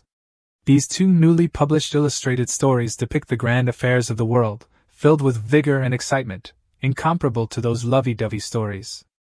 Today's customers receive a special offer, buy one get one free. Passers-by immediately rushed to buy the books, saying things like, a real man must read this, I'll take 2 copies. As they left, the shopkeeper hurriedly called after them, customers, please don't leave so quickly. On the Qianlong Bang, 2 Heads in Love, Li Tai Bai was ranked 20th. But then quickly dropped to 70th, similarly titled 2 Heads, Li Tai Bai. The 3rd day of the 3rd month was extremely tense. Someone slammed their hand on the stack of books on the table and shouted, they're not buying, I'm not buying. A girl joyfully held a Japanese language learning book in her hand. 2 lines of poetry resonated. Linglong in Zian Gu, Xiang Sig Buji. Our Japanese language is so unique. However, a man expressed disdain for the book. Poetry between men and women lacks elegance. It's only fit for you women. The girl immediately retorted, Li Bai's poetry is gentle and refined. How can you understand? Only with a harmonious soul and tone can such work be created. At this point, they instantly split into 2 opposing factions of men and women, their gazes clashing, sparks flying. A significant upset occurred on the Qianlong Bang. Li Chang'an's work had leaped up the rankings, from 70th to 2nd place, just behind Li Tai Bai. Then it continued to rise to 3rd place, Xiangxi 2 Heads, Li Tai Bai. Seeing the new ranking, a man angrily kicked over the table in his room, fuming, insolent. Just a few arguments, and Xiangxi 2 Heads rises in rank. He angrily ordered, no need to hold back, this time, crush Li Tai Bai completely. At this time, discussions about the Wenxing Bang were rampant throughout the academy. The Wenxing Bang has been quite interesting these past few days, with Xiangxi 2 Heads constantly rising and falling. Now it's reached 3rd place. Tai Bai is truly outstanding. And Nan, holding the book, approached Li Chang'an and asked, Brotherly, the last 2 lines are truly lingering, were they written from the heart? However, Li Chang'an immediately denied it. Those 2 lines, no. And Nan finally breathed a sigh of relief. It seemed he had worried too much. And Li Chang'an's next words directly caused Nan to explode in anger. I wrote them for her. I'll tell her in 2 days when it's her birthday. And Nan's face darkened. He stammered, pointing at him, You, what do you mean? Suddenly, someone rushed in, frantically informing Chang'an, Tai Bai, it's bad. Xiangxi 2 Heads is about to be eliminated from the top 100. Li Chang'an exclaimed in surprise. How could this happen? Chu Ziyu stood before them, waving his hands and explaining, Several masters of the academy have joined forces, frantically suppressing Xiangxi 2 Heads. The ranking is dropping too quickly. Li Chang'an's ideas are superficial, his blood and qi are chaotic, his writings reveal a petty character and narrow vision. He thought he was a genius, but now he appears mediocre. Lu Wan Liang, a 5th grade Wenjin master, arrogantly declared, This kind of poetry is not worthy of being published on the Wenxing Bang. ranking 78th. By Xiangxi 2 heads, Li Tai Bai. Hearing this, Nan clenched his fist, frowning, and exclaimed, "What right do they have to speak of you like that? No, I will scold them back for you." Tai Bai, on the other hand, wasn't angered, only telling Nan not to get agitated. Nan was furious. The crystal in his hand began to glow. He declared, "He wants to step on us. Even if he's a master, I'll fight him." With that, he traversed space to confront Lu Wanliang. The old man was startled and saw Nan floating above, shouting and accusing him of spouting nonsense. Tai Bai's poetry has always been at the master level. Your criticisms are clearly malicious. Old Lu stroked his beard, looked intently at Nan, and said, "We have carefully considered Tai Bai. We hope he returns to the righteous path. But where is the malice?" And Nan ignored his words, snorted, and channeled his spiritual energy, launching himself like a giant arrow towards the old man. Not only was old Lu unafraid, but he smirked and continued, "On the contrary, young friend, as a junior, you dare to lecture a senior master? Have you forgotten the etiquette taught by the sages?" As he spoke, he waved his hand, deflecting Nan's attack. It curved and struck Nan himself, hoist with his own petard. He cried out in pain. No matter how strong, a woman's strength had its limits. Suffering his own attack, Nan writhed in pain, stumbling backward, blood spraying from his mouth. Li Chang'an rushed to support Nan's trembling body. Nan painfully whispered in his ear, "Brother Tai Bai, I can't help you anymore." Li Chang'an was slightly agitated, his eyes wide as he looked at him, and Nan spoke up for me. Tai Bai is deeply grateful. As for those masters, I will deal with them myself, he declared, his eyes filled with determination. Tai Bai left Nan and proceeded towards the 3 Grand Masters. Upon arrival, he exuded an aura that filled the space, his gaze cold as he addressed the masters. "If you have the intention to instruct me, then Chang'an cannot but respond, correct?" With that, he waved his hand, unleashing immense power. On the small writing desk, a few flies landed, buzzing with mournful cries and sobs. The truth cannot be denied. But confrontation determines superiority. The 3 old men, caught off guard, were immediately swept into the flow of his poem, their bodies spinning. The seemingly small characters caused their heads to ring. He gritted his teeth, his eyebrows twitching, cursing, "Brat, you little thief, you dare compare us to flies?" Onlookers watched the confrontation between them, beginning to murmur. Tai Bai's words are truly satisfying. What masters, they only know how to be pompous and preach. Such rebellious words, truly shameful for scholars. They should be expelled from Dejin's literary world. Another added, not necessarily, that defiant poem further proves Tai Bai's talent. Tai Bai floated above the 3 old men, clasping his hands in a respectful gesture. This junior unintentionally argued with the Grand Masters, but only by directly connecting through poetry and prose, competing in the Wenxing Bang. The 3 old men gritted their teeth, groaning in frustration and unwillingness. Defeated? I fear we'll be laughed at to death. Unable to even bear these few words? A person beside them frowned, reminding Master Lu that he couldn't gamble his reputation like this. Tai Bai triumphantly asked, "Do the Grand Masters not dare to compete?" He was so angry his eyes nearly popped out, his whole body trembling, stammering before finally managing to utter you. Thud, he fell backward, spitting out twice as much blood as before, his body collapsing uncontrollably. The other 2 elders quickly rushed to help him up. Tai Bai glanced at them and said, "This poem of this junior still speaks of love between a man and a woman. I wager that I can surpass you all and climb the Wenxing Bang. For Grand Masters, please don't hold back, feel free to do your best." He walked amidst the murmuring crowd. Everyone was stunned that he dared to challenge 4 Grand Masters alone, completely shaking the literary world. The young people standing there watched him curiously, wondering what Tai Bai would do next. The next morning, as the sun reached its zenith, birdsong filled the air. Holding a wooden box, Chang'an cheerfully said, "Happy birthday, sister-in-law. Inside is a magnificent purple jade bracelet." Lu Jian's face flushed with joy, her eyes wide as she asked, "You still remembered, but this must be very expensive, right?" Tai Bai didn't answer, but stepped closer, gently taking her hand, causing her to blush, and softly said, "Let me put it on for you, sister-in-law. Actually, the real birthday wish is engraved on this bracelet. It's the poem I wrote for you." Jean curiously asked, Really? But I can't see it clearly. Placing his hands on Jean's shoulders, he looked into her eyes and gently said, It's all right, let me read it to you. As his voice rang out, they seemed to sink into a tranquil dimension of vast oceans and crimson skies. Each line of poetry resonated, a gift to Jean. I want to live with you until we grow old. Mountains crumble, rivers run dry, winter thunder, summer snow, heaven and earth unite, only then will we part. The verses lingered in the air. Jean blushed, silently watching as Tai-Bai cupped her cheek.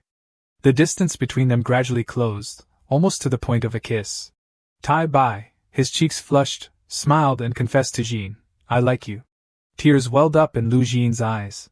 She grasped the hand on her cheek, shyly uttering each word, I like you too.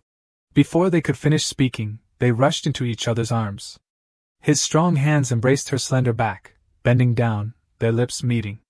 Her small hands gently rested on his firm chest. Footsteps approached, something fell and shattered, but it couldn't separate them.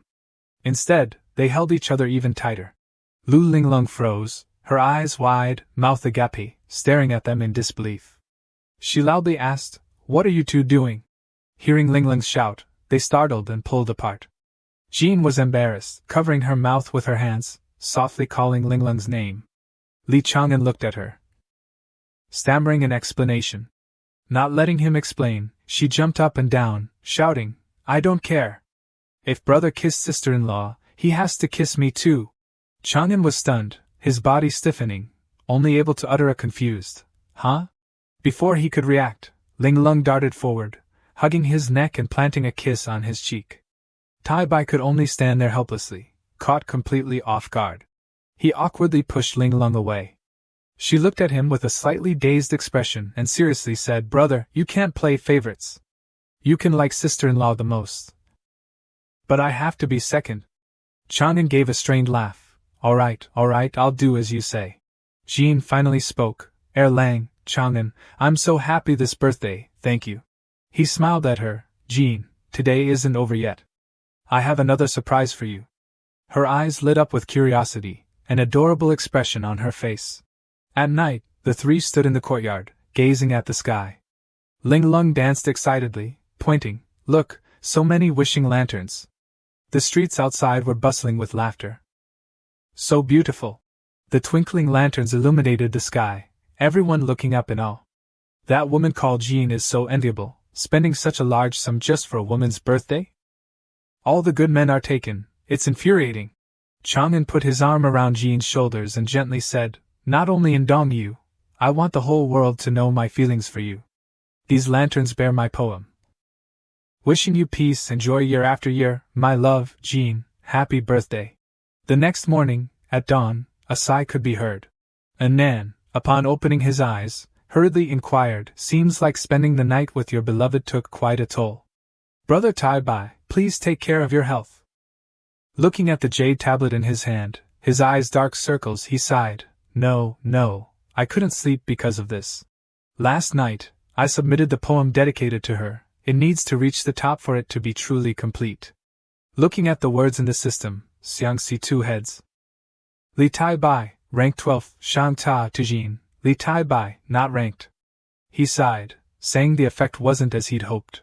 And Nan looked and thought, Jean, so those wishing lanterns last night were released by Li Tai-Bai. Do you truly love her that much? Just who is this Lu Jean? Holding a book, sitting behind Chang'an, he closed his eyes slightly, murmuring, Missing the ranking competition on the 5th, reputation is accumulating slowly now. And Nan also sighed, simply put, if the... Suddenly, second brother's eyes lit up like car headlights. He turned around and declared it a good idea, causing Nan, even with closed eyes, to open them wide in surprise. Chang'an smiled brightly, clasping her hands together. It's a good thing you're here, and Nan. I've figured out how to boost my reputation. She chuckled shyly, cheeks flushing. Your happiness is my happiness. Startled, Tai-Bai asked, What did you just say? Hasn't Nan actually had feelings for me all this time? And Nan scratched his head, averting his gaze. Huh? Nothing. What have you figured out? He abruptly stood up, a determined look on his face that surprised Nan, who watched him. Tai-Bai declared, The Sunwen Library? From early morning, people were hawking storytelling performances at the library. Buying a book came with a bonus plaster print of Tai Bai's handwriting of his poem Two Poems of Longing. Everyone could receive this gift. Moreover, 3 authentic calligraphy pieces by Tai Bai were hidden within the storytelling scripts and novellas, to be found by chance, not by seeking. A large sign beside the bookstall proclaimed, specializing in storytelling scripts, with bonus plaster prints of Tai Bai's handwriting. The girls' faces lit up as if they had struck gold, rushing forward to clamor, Tai Bai's authentic handwriting. Heavens! It's like he wrote a love poem just for me. Don't fight, give me 10 copies. No, 20. I want some too. Watching the women scrambling to buy below, the young man and the old master above exchanged words. Arrogant child, does Tai Bai really think his calligraphy is good enough to boost his fame? To reach the top of the Wensheng ranking? He only nodded, thinking this was just a way to trick these ignorant girls. Calligraphy requires years of practice and accumulation. It can't be achieved overnight. Engrossed in reading, a girl walked by, holding a print, tears of joy in her eyes. This is Tai Bai's real handwriting. The young man, curious, rushed over to look, his face darkening upon seeing it. These characters. He immediately snatched the print, leaving the girl stunned, her eyes wide. She murmured, this running script is like clouds drifting across the sky, effortless and natural. The brush strokes unrestrained, subtly meaningful, graceful and refined. Among all running scripts under heaven, this could be ranked 10th. Miss, I want to buy this calligraphy. Is this enough money? He asked, hope in his eyes. As if possessed, the girl scowled at him and yelled, get lost. Not even 1,000 gold pieces could buy Tai Bai's calligraphy. If you want it, go buy a storytelling script. Below, at the bookstall, people jostled and pushed to buy, all shouting, I want it, give it to me, it's mine. The 2 old masters, having seen the calligraphy, were dumbfounded, their jaws dropping. How is this possible? His literary talent is one thing, but even his calligraphy is this monstrously good. The dazzling image of Chang'an flashed through their minds, bringing them little joy. They said to each other, could Li Chang'an be a reincarnated sage or immortal? Chang'an strolled leisurely towards the library, a smug smile playing on his lips as he looked at the jade pendant. System notification, Shang Ta gives tri-am to Li Tai Bai, rank 99. A large stele appeared before him, his robes fluttering in the wind. The decisive moment rested upon him. With this stele, his calligraphy could reach the level of Wang Shiji himself. Chang'an wielded his brush confidently. I don't believe any scholar could remain unmoved by Wang Shiji's true handwriting. The ranking climbed rapidly. Shang Ta gave tri-am to Li Tai Bai, and the 3 stood before the large tapestry, intently examining the information. Guan Xingren's eyes lit up. After reading for a while, he declared, Tai Bai has elevated romantic love to its pinnacle.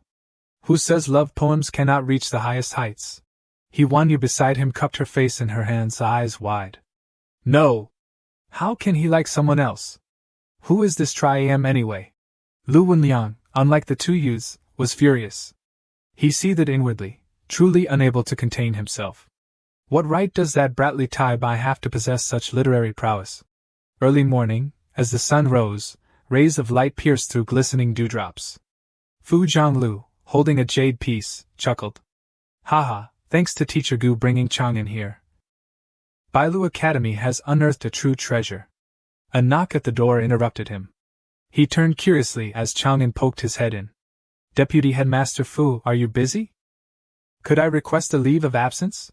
He glared at Chang'an as if wanting to devour him alive. Another leave of absence? 5 or 6 times in 2 months, what was it this time? Chang'an, not daring to show any attitude, stammered to his senior brother, this time it really has nothing to do with me. Master sent an urgent letter summoning me back, he explained, presenting a paper with the words return to Linxian immediately to participate in the practice examination written on it. Signed by Gu Wei Dao. Bailu Academy, powerless to refuse, had to let Chang'an leave. At Linxian, people bustled in and out. 2 young men guarding the gate gestured inwards, announcing, the county examination has begun, please enter, scholars. Gu Wei Dao appeared at the entrance with Chang'an. He placed a hand on Chang'an's shoulder, advising, Chang'an, only by passing the county exam will your name be recognized by the sacred temple and recorded in the register of scholars. Then, the aristocratic families won't be able to easily lay their hands on your innate literary power. Only then will you be truly safe. Tai Bai respectfully cupped his hands. Disciple understands, thank you, master. Gu Wei Dao looked at him intently. Go quickly, be sure to answer seriously and check your work carefully. Chang'an followed his master's instructions, walking in last with his head held high. The two young men at the gate greeted him. Gu Wei Dao watched as his figure disappeared before turning to leave. High above, two individuals stood beside a giant incense burner. A voice announced, bow to the sage, receive the examination papers. Upon hearing this, all the examinees immediately bowed their heads in reverence. The fire in front of them suddenly blazed fiercely, sparks scattering in all directions. An examination paper emerged from the incense burner and appeared before each examinee. Looking at the glowing paper before him, Chang'an thought, the sacred temple issues random exam papers, visible only to the examinees, ensuring absolute fairness. A line of people neatly arranged their shoes before going to their desks to begin the exam. Chang'an scribbled with his brush. At a glance, this exam seemed to pose no difficulty for him. The proctor stood beside a giant incense stick and announced, this incense stick represents the examination time.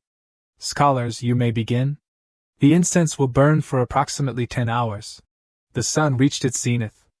The sky was clear, white clouds drifted lazily, and golden sunlight bathed the earth, creating perfect weather for the examination.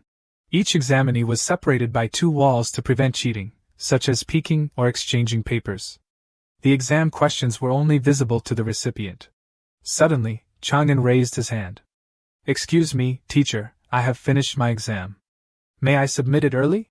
Everyone stared in astonishment as he held a large scroll in his hand, murmuring among themselves, has he finished the entire exam in just 1 hour? Or has he given up because he can't answer the questions? The proctor, surprised, replied after a moment, you may simply place your answers into the sacred cauldron. Chang'an strode confidently towards the incense burner, and tossed the scroll into the flames. As the scroll touched the fire, it burst into intense flames, startling Chang'an into stepping back. The light spread like a miniature sun. Within the glowing sphere, large characters appeared, excellent result, you have passed the examination. The other examinees, witnessing this, were aghast, slamming their desks and rising to their feet. You're saying he not only finished the exam in 1 hour but also achieved the highest grade? Impossible. Absolutely impossible. Then what's the point of us even taking the exam? I demand a re-examination, there must be a mistake. The proctor frowned and barked, silence. If you don't want to take the exam, get out. Looking at the result with the large character excellent, he continued. The sage's judgment will not miss anyone. If you want to blame someone, blame your own incompetence. The proctor pointed. Having passed the examination, this scholar may now enter the sacred welcome pavilion to have his literary achievements recorded. Chang'an cupped his hands in thanks, acknowledging with a yes. The door creaked open, the scene inside gradually revealing itself to Tai Bai's curious eyes. As the door opened fully, a multiversal space with twinkling stars, zodiac constellations, and large steels appeared before Chang'an. Looking around, his jaw dropped. This is the sacred temple? A massive, glowing steel suddenly materialized before him, making Chang'an stumble backward. He blinked, the intense light from the steel preventing him from looking directly at it. With a gasp, Chang'an clutched his chest, a sharp pain gripping his heart as if it would explode. A strange light began to emanate from his body. His face contorted in pain, his eyes squeezing shut. He gritted his teeth, thinking, so the sage's literary chi is helping me refine my literary vessel and palace. This power is truly overwhelming. A brilliant light radiated from where he stood. Chang'an cried out in pain. 2 shadowy figures appeared in the distance. They approached him, hesitating for a moment before speaking. Is this the legendary innate literary vessel? If this person emerges, the world will gain another genius, making our survival even more difficult. The other shadow figure, enraged, lunged forward, pointing a finger at Chang'an. No! We must make the innate literary vessel completely disappear. A beam of light shot from the shadow's finger, piercing Chang'an's heart. The searing pain left him no time to react. He collapsed backward, a curse escaping his lips as his life flickered and dimmed. Chang'an slumped to the floor in agony. The door had closed at some point, and the strange light vanished abruptly. He clutched his chest, blood trickling from his lips, gasping for breath as he thought, luckily, I dodged the fatal blow. That power definitely wasn't from the sage's literary chi. Who was it? Suddenly, a colossal object, enveloped in the blinding light from before, appeared before him. Seeing it, he thought, this is bad. Dodging was impossible. It was approaching too fast and was too dangerous. In an instant, the innate literary vessel was brought forth. It began absorbing the blinding light. Then, with a click, the door rolled shut. The shadowy figure remained, staring at him, thinking, this person shows no signs of literary luck, very ordinary. It seems I was mistaken.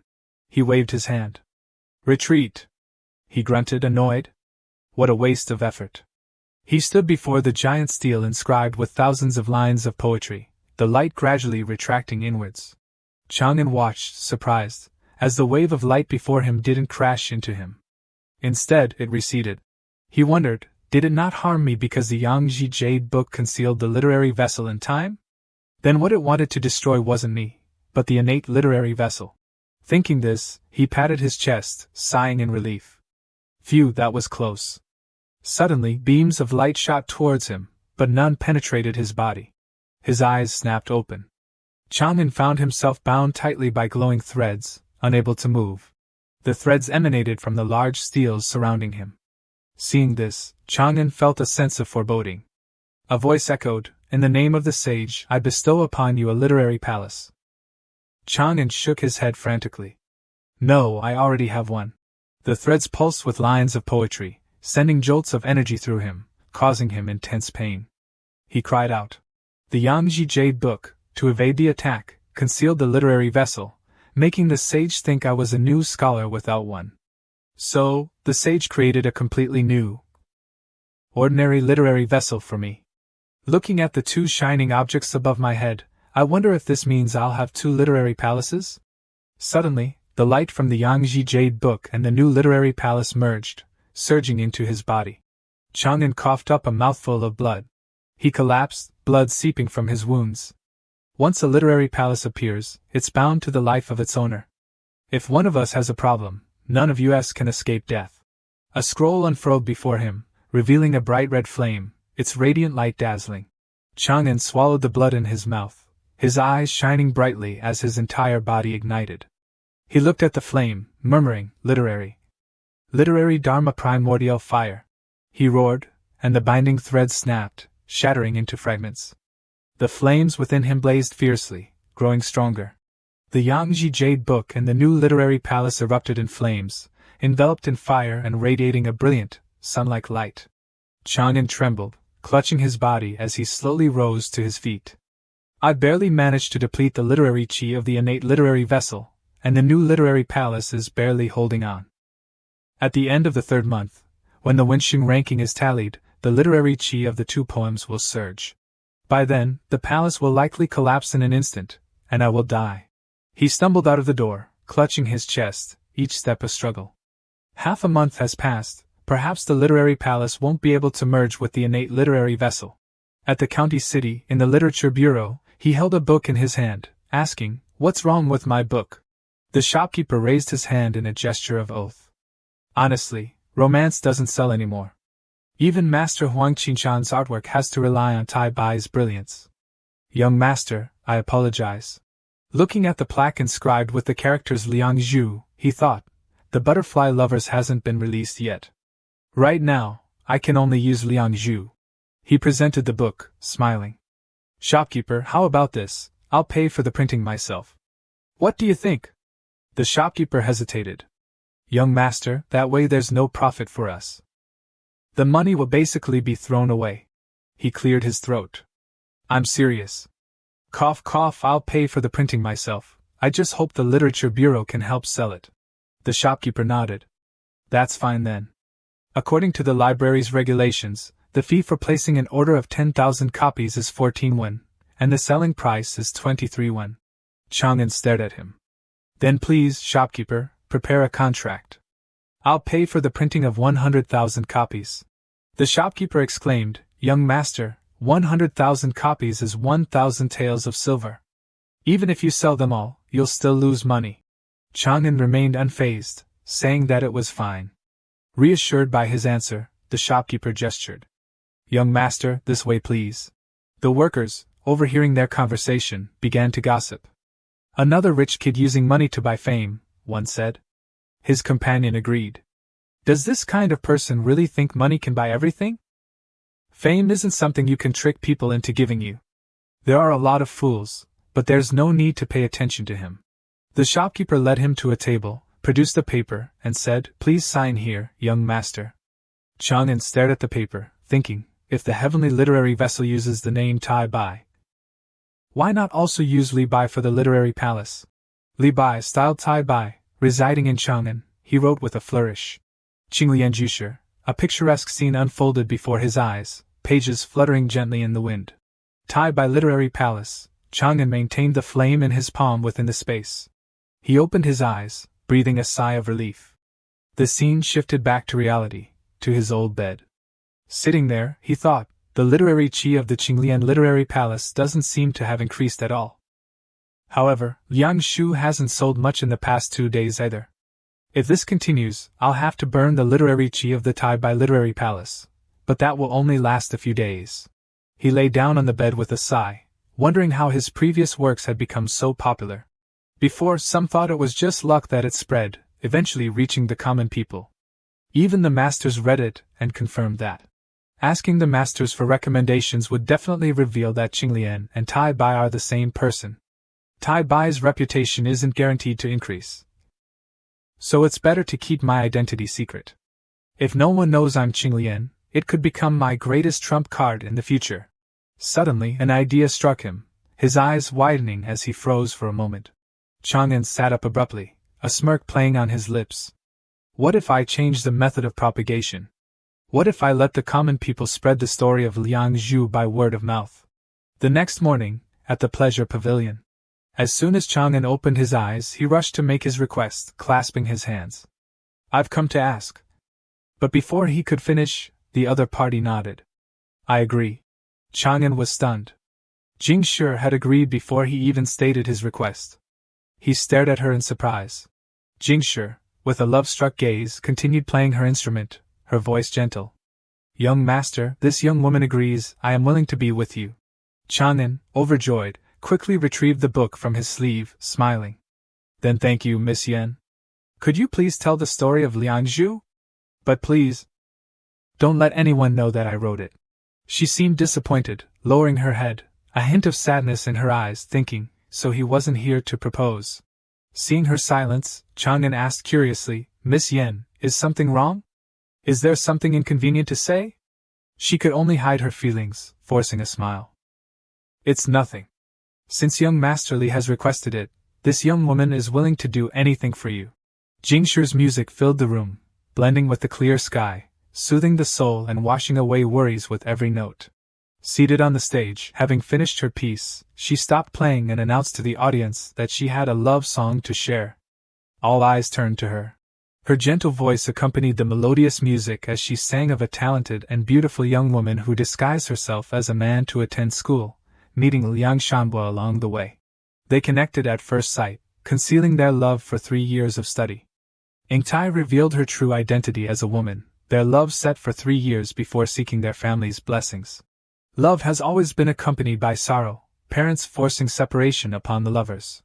Even the dreamy butterflies mourn their love, a love that, despite enduring hardships and suffering, could not be fulfilled. Tears flowed freely among the audience. A girl dabbed at her eyes with a handkerchief. Why did they have to force them into such a desperate situation? Sobbed, this love story is so touching. I can't bear it. A larger girl burst into loud sobs, slamming her hand on the table with a loud thud. If I knew who wrote this, I'd give him a beating. Chang'an, standing behind her, could only remain silent, unsure whether to be happy or sad. Embarrassed, he winced, his expression turning awkward, a strained smile on his face. Watching Yen Jingshi descend from the stage, he felt a surge of admiration. Yen Jingshi singing this song is truly like a celestial melody, so beautiful that it fills one's heart with resentment. Jingshi approached the audience, bowing slightly. This story is Liang Zhu, written by Qinglian. I hope everyone will give it their support. Upon hearing this, the girls rushed off. Quick, let's go buy Liang Zhu for our sisters, 1 copy each, so we can cry together. A few days later, Liang Zhu became a sensation. Chang'an murmured with delight, the literary chi of the Qinglian Literary Palace is finally picking up, but it's not enough yet. Time to add more fuel to the fire. At the Sunwen Literature Bureau, customers swarmed the shop. The shopkeeper waved his hands apologetically. We're running low on stock, we've sold out. A frustrated girl stepped forward. When will you have more? He replied, we'll reprint in 2 days. How exciting! The young cleaner who had mocked Chang'an for using money to buy fame was now humming Liang Zhu to himself. Is it really that good? If I had known romance books were so popular, I would have written one. Maybe I'd be the famous one. The shopkeeper, standing behind him, uttered a comment that brought him back to reality. Humph, you think you can compare yourself to Master Qinglian? The young man, embarrassed, drew out an A, turning back with an awkward laugh. I was just joking. The shopkeeper continued, pleased. On the path of literature, Qinglian is very likely second only to Tai Bai. Without his consent, we can't reprint Liang Zhu, and that could cost us a lot of money. As if on cue, Chang'an entered, holding his hat. The young cleaner, seeing him, announced loudly, Shopkeeper, look, Master Lian has arrived. Hearing the words Master Lian, the shopkeeper's face lit up, greeting him enthusiastically. Without another word, he rushed to Chang'an, extending his hand in welcome. Master Qinglian, please come in. Our bookstore hopes to reprint Liang Zhu. The price is negotiable. We're very flexible. Chang'an, now wielding considerable influence, asked, Oh? Tell me more. Eager to seize the opportunity to make a fortune, the shopkeeper ushered him inside, offering tea as he spoke. The Literature Bureau believes Liang Zhu can be reprinted 500,000 times. Of course, Master Qinglian won't need to pay for this reprint, and you'll receive 30% of the total profit. Chang'an's face darkened. He slammed his teacup on the table, sending droplets of tea flying. He said coldly, although Qinglian is a newcomer, I'm not a fool. What are you thinking, shopkeeper? According to the head cashier, a book earns less than 3 won in profit, barely enough to recoup the initial investment. However, if I personally reprint another 500,000 copies and sell them all, the profits could multiply several times over. Caught, the shopkeeper offered a forced smile. Master Qinglian, your risk would also be substantial. Hearing this, Chang'an stood up, waving his hand dismissively.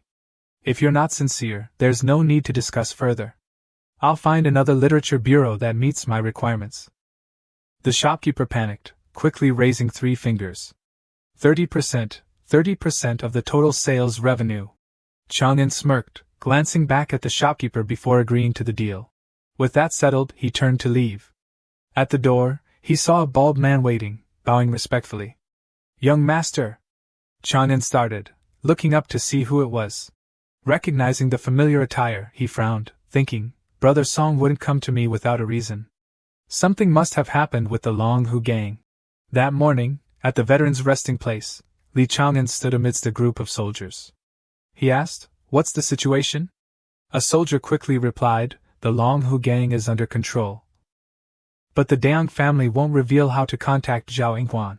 Another soldier brought forward a burly prisoner, his face covered in bruises, clearly having been interrogated extensively. The prisoner knelt sullenly, his face contorted in pain and resentment. Letting out a frustrated grunt, he raised his bruised and bloodied face, glaring defiantly at the person before him, his jaw clenched tight.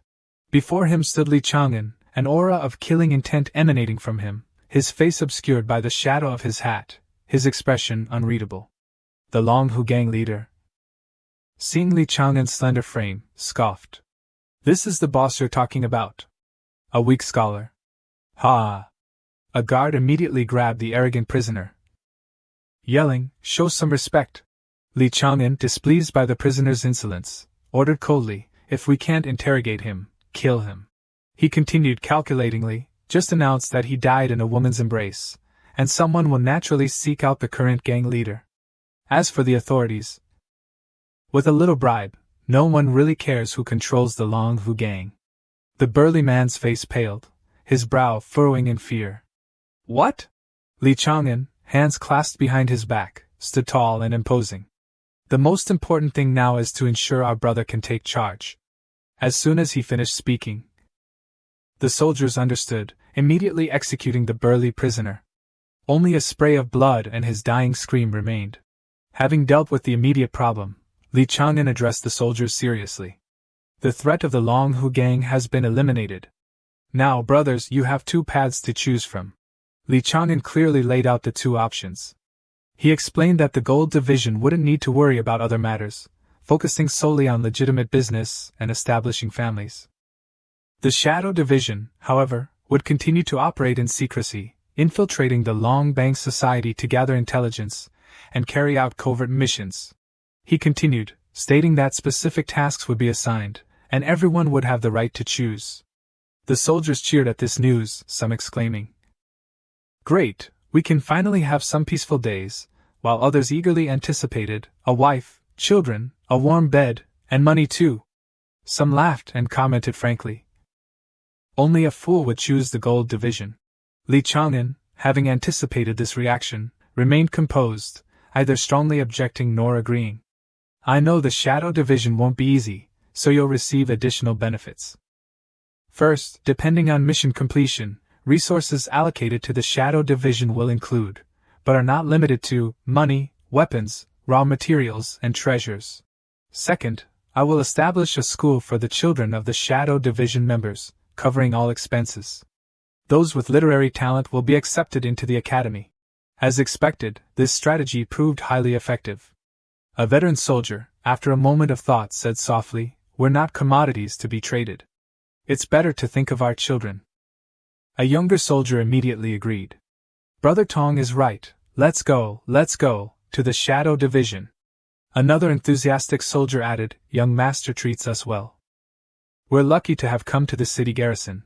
A sudden realization dawned upon them all. The veteran soldier took the lead, declaring firmly, "Damn it, why are we still calling him young master?" Everyone bow.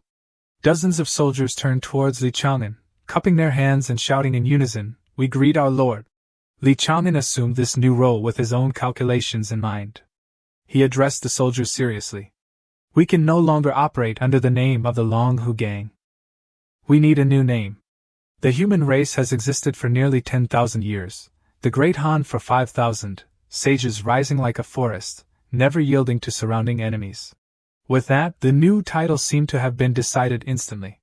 Li Chang'an, his voice resounding with power and his presence as imposing as a dragon amidst flames, chose the name Great Han. The next day, the sky was clear with drifting clouds. The cheerful cries of girls echoed through the streets. "Candied hawthorns, sweet and delicious." Other calls followed. "Come and try the malatang, the best in Linsien." In a bustling restaurant, a young man loudly advertised, "Gentlemen, come and see the newly printed literature. Master Qinglian's masterpiece Liang Shu has been reprinted 500,000 times." A wealthy-looking old man with a white beard stood nearby, a sneer on his face. He raised an eyebrow, looking towards the tea-house. "Is there something wrong with the manager of the Sunwen Literature Bureau? The storytelling scripts are lucky to have Tai Bai, but what's so special about Liang Zhu?" A portly, sly-looking old man chimed in, "It seems their days are numbered. Brother Zhang, congratulations. It looks like the day you surpassed the Sunwen Literature Bureau is within reach." Just then, Li Chang'an happened to walk by. Overhearing their conversation, he thought to himself, "Indeed, the literary aura of Liang Zhu is completely different. I still need to further promote its reputation. It will definitely succeed." Some time later, at Balo Academy, Li Chang'an appeared before two men, one in purple, the other in blue. He thought, how could I forget him? Li Chang'an, with a bright, friendly smile, pulled something from his sleeve, offering it to one of the seated men. "And Nan, a little gift for you." And Nan, also happy to see him, replied, "After a few days' leave, Brother Tai Bai still remembered to bring me a gift." Li Chang'an presented Nan with a book titled Liang Zhu. And Nan exclaimed in surprise, "A novella?" Li Chang'an casually sat down, draping an arm familiarly around Nan. I saw how much you enjoyed 2 poems of longing, so I thought you'd like this too. Give it a read. Nan was taken aback by the close contact, sweating nervously. She skimmed the contents, her face registering shock, her inner thoughts screaming. Unexpectedly, it was a story about a woman disguised as a man to enter the academy. Relating it to herself, she reacted strongly. Li Chang'an, oblivious, continued chattering, Brother Zidu, I brought a copy for you too. The man named Zedus seemed surprised. Oh, I don't think I need one. Nan, her face flushed, turned to question Li Chang'an awkwardly. Do you know? She hesitated, then changed her question. Why are you showing me this? Li Chang'an, having assumed Nan would enjoy it, was embarrassed by the question. He explained slowly, because I thought you'd like it. Inwardly, he added, isn't it because I hope you'll ask the courtesan Sai to help promote the book? To help me increase readership? What else could it be? Zedus suddenly burst into laughter behind them, startling both Chang'an and Nan. He said casually, Brother Tai Bai, I also think Brother An's beauty resembles a woman disguised as a man. That's why I gave him Liang Zhu, using the story of Liang Shangbo to confess to Zhu Yingtai. And Nan's carefully guarded secret of her disguised identity was exposed by Zidu. Feeling her secret was laid bare, she whipped around, angrily snapping. Don't talk nonsense! Li Chang'an, with impeccable timing, interjected a nonsensical remark. If you put it that way, Brother Zhu and Brother An fit the setting better. This statement made Nan's eyes widen in alarm, while Zidu simply wore a look of exasperated silence. Suddenly, a black shoe, propelled by considerable force and emitting an aura of menace, stomped hard on Li Chang'an's foot. Li Chang'an, wincing in pain, cried out, Nan, that's too much! And Nan, exasperated by the 2 clueless men, yelled, If you keep talking nonsense, I'll cripple your leg! Zidu, unyielding in his teasing, held up the book Li Chang'an had brought and proclaimed loudly, Wow, Brother An wants to take Brother Li's surname, bestowing my name with your family name. Brother Tai by giving this book to Nan means he's preparing to marry him, right? A group of scholars nearby erupted in commotion, one quickly asking, What book is it? Another replied, It seems to be a novella called Liang Zhu. A chorus of voices then clamored, I want to see it too! And Nan's face flushed crimson with fury, her hands clenching into fists. She roared, Chu Zidu! Inside a room filled with hazy smoke, slender, delicate heels stepped lightly onto the floor. She placed the widely circulated book on the ground. A man's voice drifted from within. Brother Tai Bai gave me this, originally intending to bring it for you to see. Unexpectedly, all the sisters in the courtesan house already have a copy and have read it. The owner of the voice, a handsome and refined man, was none other than Zidu. He lounged leisurely in a bath, his head resting back as he enjoyed the ministrations of the beautiful woman who had just entered. She continued, mentioning that not only that, but she'd heard it was being performed at the Pleasure Pavilion in Tonglu, and the sisters were planning to go see it the next day. Zidu furrowed his brow, thinking, The Pleasure Pavilion in Tonglu. Brother Tai Bai seems to live nearby. The stunningly beautiful woman approached Zidu from behind, whispering softly, Then young master should definitely go see the performance. Perhaps you'll encounter Liang Shangbo there. Zidu, flustered by her proximity, blushed and stammered, What Liang Shangbo? Aren't we talking about Brother Tai Bai? She giggled. That's right, isn't he? She drew out her words playfully, increasing Zidu's embarrassment. Zidu, knowing he was being teased, playfully splashed water from the bath at her, laughing. All right, Sai, daring to joke about this young master. She laughed in return, dodging the splashes. Still laughing, she asked, So, are you going or not, young master? Zidu considered, then replied, Fine, let's go see it then. That evening, at the large gate, Li Chang'an noticed a slender figure standing there. He called out, Miss Yen, are you looking for me? Miss Yen, delighted to see Li Chang'an, blushed. She hurriedly held out a piece of paper, asking, Young Master Li, you're back? Because I made some revisions to Liang Zhu. So I'd like to ask for your guidance. She shyly presented the carefully revised manuscript, her voice rising slightly as she lowered her head, offering the paper to Li Chang'an. Li Chang'an accepted the paper, carefully reviewing the revisions she had made. She waited nervously, sweating profusely, her cheeks flushed as she repeatedly bit her lip and swallowed. She was clearly anxious. Li Chang'an broke into a bright smile, his face lighting up after reading the revised version. He praised her generously. The literary style, though the wording isn't perfectly refined, is well structured. He was very pleased, telling the anxiously waiting Yen Jingshi, "Miss Yen, you've revised it very well. With your literary talent, you could even participate in the examinations."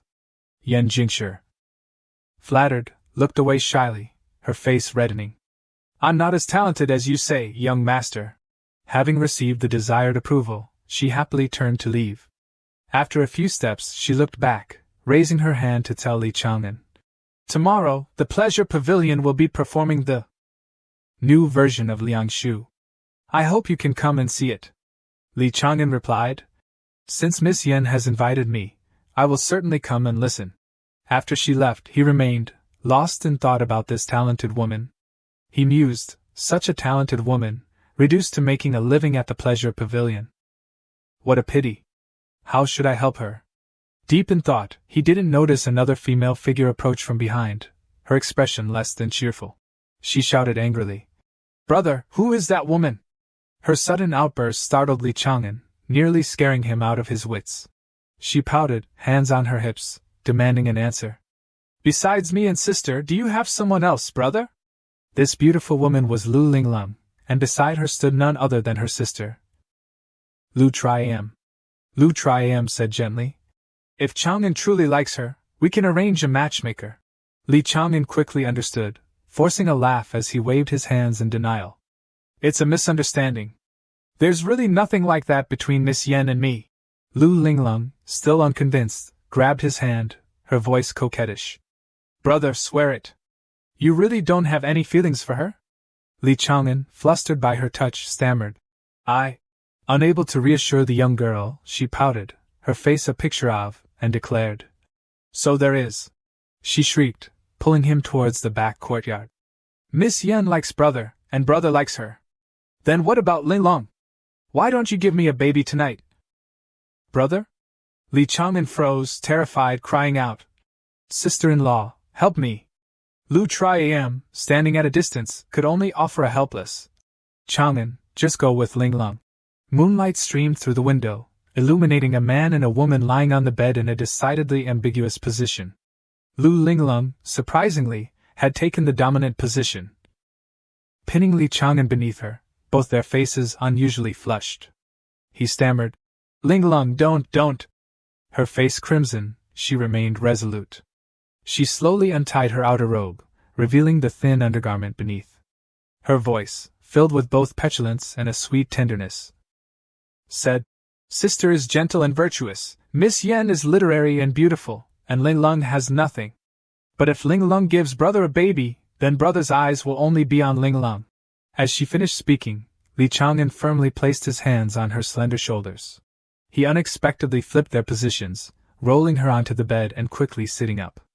Lu Linglong, surprised by his bold move, blushed deeply. Embracing the image of a talented and romantic protagonist, he said tenderly to Lu Linglong, "Silly girl, Linglong doesn't need to do anything. Brother will always like you." She gazed at his handsome face, her heart melting. "Brother is so sweet-talking now, only knowing how to trick me." Despite her words, her mood seemed to have improved considerably. Li Chang'an, feeling the crisis averted, quickly wrapped her tightly in the blanket. "So you just stay here and sleep like this, otherwise brother won't like you anymore. This way, we're both safe." She, bundled up like a large spring roll, stared at him, bewildered. The next morning, in front of a tavern, a dense crowd jostled and buzzed with excitement. Someone yelled, "Damn it, stop pushing!" Another cheered, "Miss Yen is about to perform Liang Zhu. Get in early to grab a good spot." Amidst the throng, a hot-tempered woman shoved a slender young man beside her, causing him to stumble. Seeing him about to fall, a pair of hands suddenly reached out from behind, steadying him. A gentle, concerned voice asked, "Are you all right?" The person who almost fell was none other than Nan, disguised as a man. She turned, eyes wide, cheeks flushed, and exclaimed, "It's really you."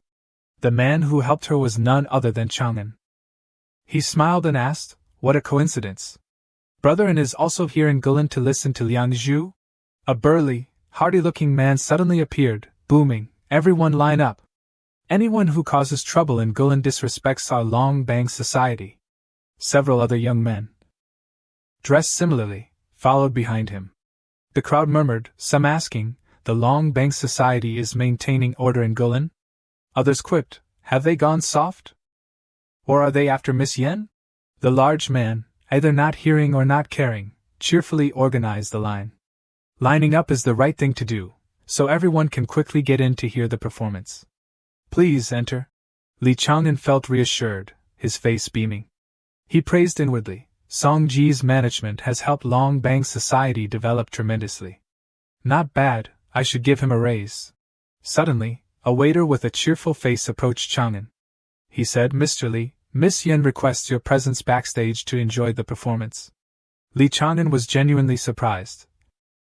While Nan, standing beside him, sulked and quipped, "A soulmate in Miss Yen's favor.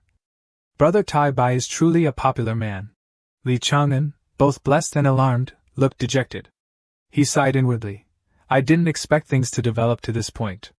At the performance venue, an enthusiastic and lively atmosphere filled the air. The music of the pipa, combined with the singer's voice, echoed, carrying a captivating, mystical power. The beautiful and talented woman sat on a high platform, embracing her instrument, singing stories filled with emotion. Ingtai was pampered from childhood, so I had to make her pretend to be a man. For Li Chang'an, the current situation was quite favorable.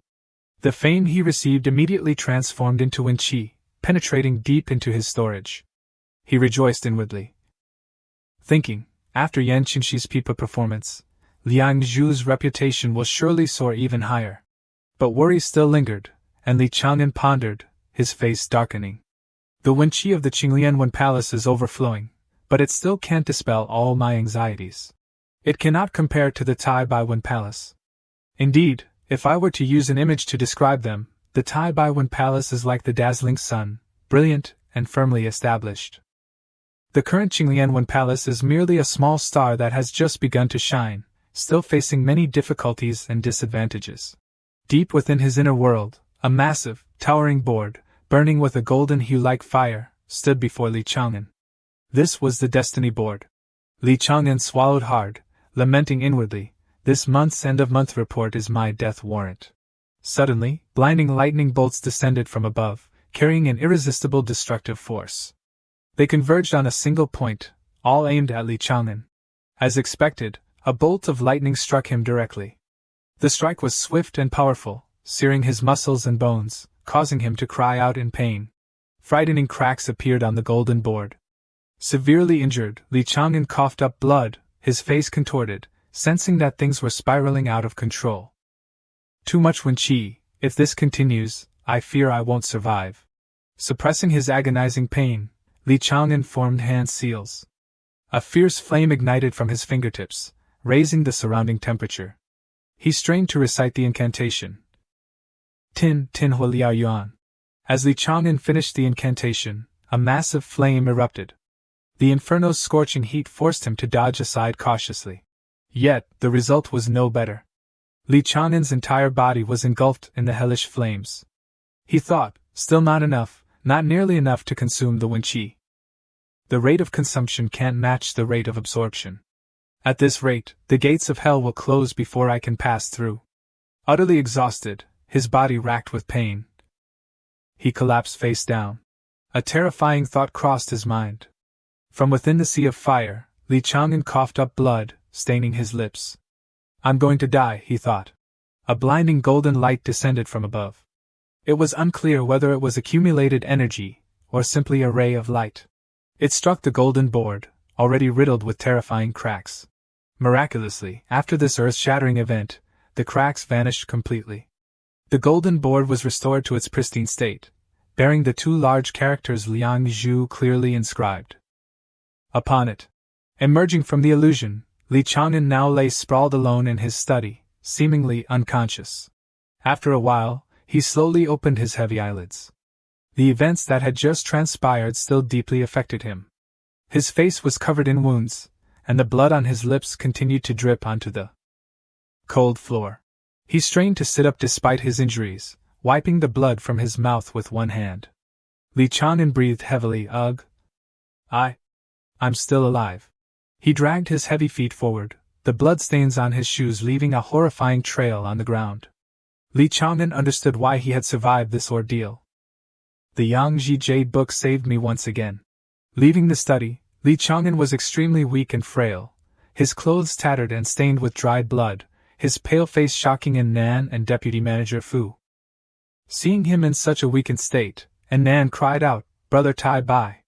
Deputy Manager Fu also asked in alarm, "What happened?" Li Chang'an, weak and wounded, collapsed against Nan. He struggled to explain, "Too much Wen Qi, my body couldn't handle it." Nan panicked, quickly supported him.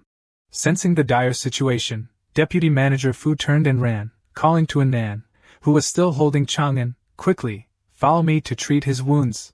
As they were on their way, a man in purple robes, exuding a dark aura, suddenly appeared in midair. His silver hair flowed in the wind. He sneered, looking down at Li Chang'an's group, and commanded, "The three of you, stay where you are." Deputy Manager Fu immediately recognized him, his face paling in terror. He stammered, "Head envoy of the General Academy." The head envoy, still disdainful, smirked and said casually, "The General Academy has ordered me to bring Tai Bai to the capital. This couldn't be allowed to happen." Li Chang'an was severely injured. Going to the capital was a death sentence. Deputy Manager Fu immediately objected to this dangerous plan. "Envoy, please forgive me, but the head manager has given orders. Tai Bai will not go to the capital. Even if he does, we will escort him, not someone sent from the capital." He spread his arms protectively in front of Nan and Li Chang'an. The head envoy was clearly not pleased by this petty resistance. He hovered in the air, dark chi billowing around him, his face darkening. He roared, "Insolent! You dare defy me?" Deputy Manager Fu, of lower rank, dared not overstep his authority and knelt, bowing his head. Turning to Li Chang'an and Nan, Deputy Manager Fu said, "Nan, take Tai Bai and go." Nan, supporting Li Chang'an's weak body, was extremely frightened. But opportunities were fleeting. Upon receiving the order, Nan immediately formed hand seals and cast a spell, when Fa, Man Tian Fei Shui, sky filled with snow. A chilling air enveloped them, and tiny snowflakes began to appear in the air. The head envoy's expression turned sharp. He growled menacingly, "Running? Do you want to die?" Without mercy, he launched a vicious attack towards Li Chang'an, when Fa, Wan Jian Chuan Xian, 10,000 arrows piercing the heart. Nan, focused on maintaining Man Tian Fei Shui and supporting the injured Chang'an, had no chance to counterattack. At this critical moment, Deputy Manager Fu quickly cast a defensive spell, rushing to shield Nan. He yelled, "When Fa block!" Nan, seeing the danger, cried out, "Deputy Manager Fu!" Not wanting his efforts to be in vain, he turned to the two and urged, "Go, now!" Nan understood the gravity of the situation and didn't want to waste precious time. She obeyed, saying, "Understood," and Nan obeys. Nan and Li Chang'an vanished instantly, their teleportation successful. Before collapsing from the attack, Deputy Manager Fu managed to instruct them, "Go to the Jiaofeng Sea, it's safe there." The situation had become incredibly complicated. Seeing Nan escape with Chang'an, the enraged head envoy choked Deputy Manager Fu, demanding, "You ruined my mission. Aren't you afraid I'll kill you?" Despite the danger, Deputy Manager Fu remained defiant, saying, "Ugh. Sun Yan only follows orders." The head envoy sneered, his brows furrowed in a menacing scowl. He uttered coldly, "Then die." Just as his grip tightened, a blinding light descended from the sky, striking his hand. He cried out in pain and released Deputy Manager Fu. Both men staggered back. 1449. From within the light, a powerful kick landed squarely on the head envoy's chest. He yelped and collapsed, his earlier arrogance gone. Such a majestic and imposing figure, dressed in green, could only be Wang Tiangong. He looked down from above, his aura overwhelming, his face grim as he questioned, "You dare to kill my man? Since when did you have the audacity to act so recklessly in Jushan?" Deputy Manager Fu, seeing Wang Tiangong as his savior, cried out joyfully, "Mountain Lord! The head envoy, now like a lifeless corpse, his face ashen, trembled as he uttered the name of the man who pinned him down, Wang Guanchang. The head envoy's face was contorted in pain and rage. Pinned down by Wang Tiangong, he struggled futilely. He raged, Wang Tiangong, you haven't even reached the third realm. How dare you leave the sacred temple? Wang Tiangong, the head of Zhushan, simply looked at him, not bothering to reply. Wang Lao Da's face darkened, his sharp eyes fixed on the head envoy. He sneered, such a lowly wretch dares to speak my name? With that, Wang Tiangong delivered a powerful blow to the head envoy's body. He spat out a mouthful of black blood, his face contorting as he screamed. Wang Tiangong didn't relent, his large frame pressing down on the head envoy. He growled, speak! Which family are you from? Which Balo academy do you serve? The head envoy screamed incessantly, spitting more and more blood, a truly pathetic sight.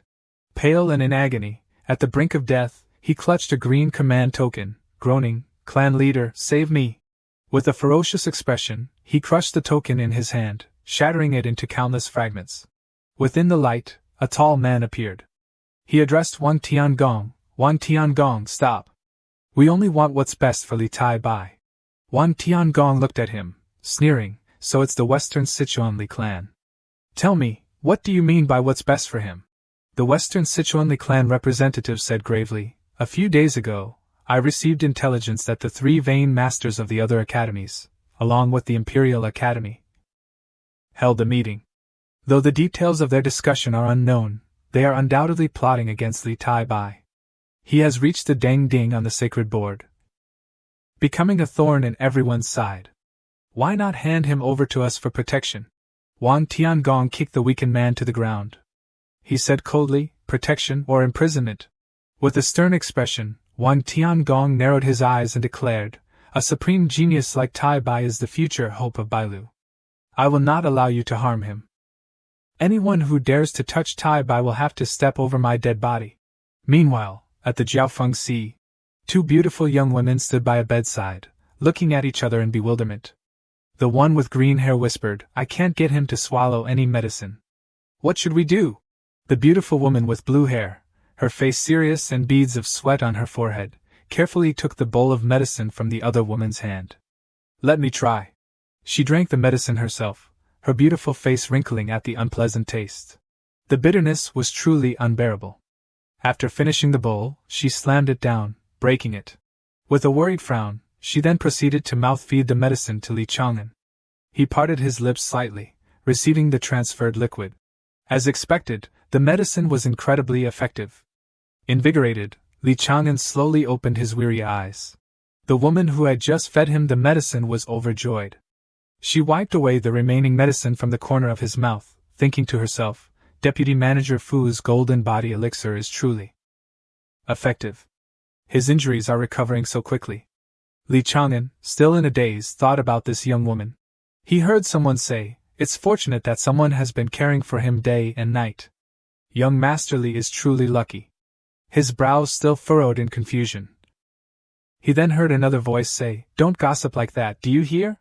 Although the medicine was effective, it wasn't a miracle cure, its effects limited. Li Chang'an continued to drift in and out of consciousness, before losing consciousness again. He thought, I feel like I've met her before. Falling into a deep sleep, Li Chang'an found himself in the Qinglianwen Palace, facing the board bearing the name Liang Zhu. Li Chang'an realized he was dreaming. He addressed the board, I've somehow overcome this perilous life-or-death trial. This time, I've gathered enough Wen Qi to participate in the Xiang examination. In August, before the Qinglianwen Palace accumulates enough Wen Qi to rival Tai Bai, I absolutely cannot use Tai Bai's works. Li Chang'an pondered, furrowing his brow and closing his eyes in thought. Perhaps I should check if anything new has appeared in the Yangji Jade book. It might be beneficial to the Qinglianwen Palace. Li Chang'an suddenly found himself amidst countless boards bearing various titles. The Yanmen Prefect's Journey by Li Xia, The Legend of the Condor Heroes by Jin Yong, Auspicious Crane Painting by Emperor Huizong of Song, The Legend of the Condor Heroes by Jin Yong, all priceless masterpieces. Li Chang'an's eyes lit up as he saw something, exclaiming joyfully, this is it! In the study, under the lamplight, a voice echoed, "Thanks to Brother An's care, I truly don't know how to repay you." It was indeed Li Chang'an expressing his gratitude to Nan. Zidu, standing mischievously beside them, teased, "Perhaps by selling yourself?" And Nan's cheeks flushed with anger. Li Chang'an, sweating profusely, quickly clarified, "Brother Chu, don't joke like that." And Nan snapped, "If you keep talking nonsense, I'll tear your mouth apart." After things calmed down, Li Chang'an asked, "I heard there's been fighting in northern Liang again, is that true?" And Nan replied, "Ask Brother Chu, he knows more than I do." Chu Zidu recounted the situation. "The front lines have fallen, and 100,000 of our troops are trapped in the Yao Kingdom.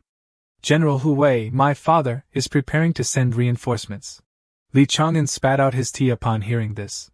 "Your father is General Hu Wei? Then why are you at the academy?" Li Chang'an said seriously, "You wish to pursue martial arts, and your father is a general on the front lines.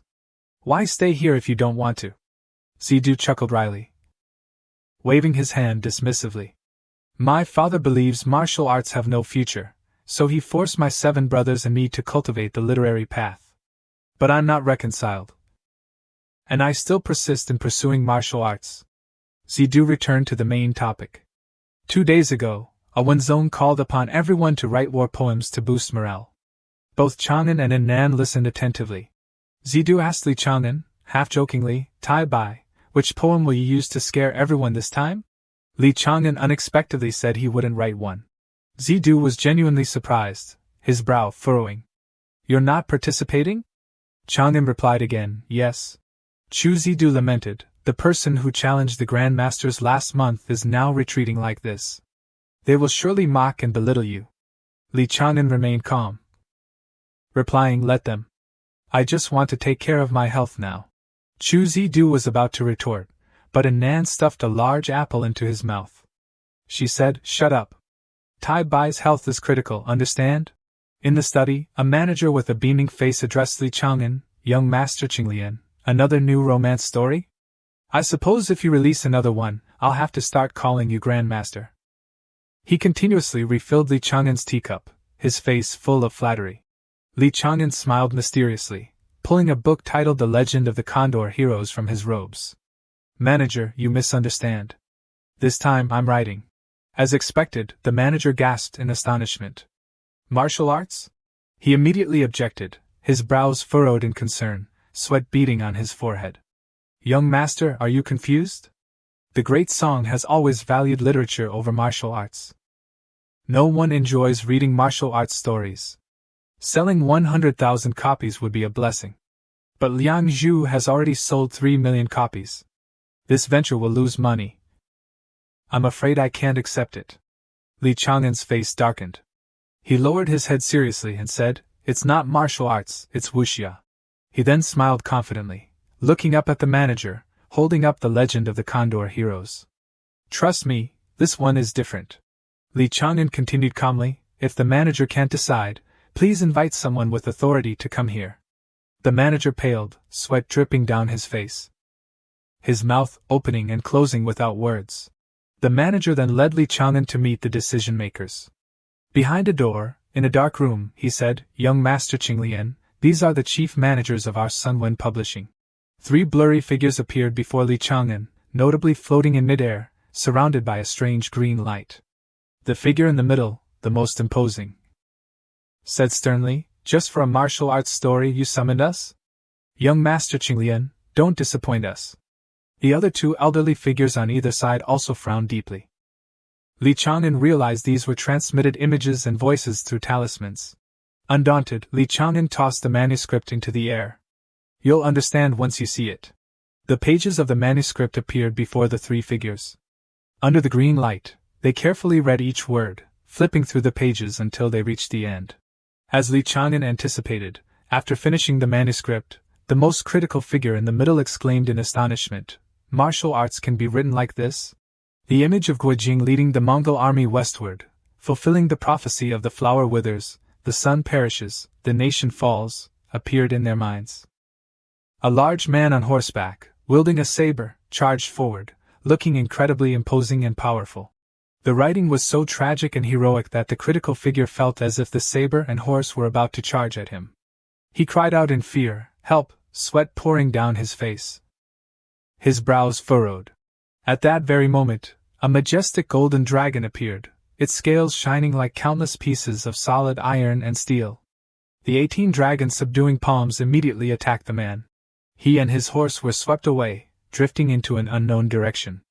The critical old man collapsed onto the ground, feeling the surroundings grow intensely hot.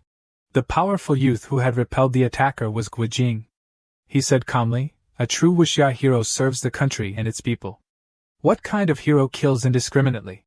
The story was so captivating that all three figures scrambled to read it. One said, "I haven't finished reading yet, why are you snatching it? What happens next?" Another complained, "Old man, didn't I tell you to slow down and read later?"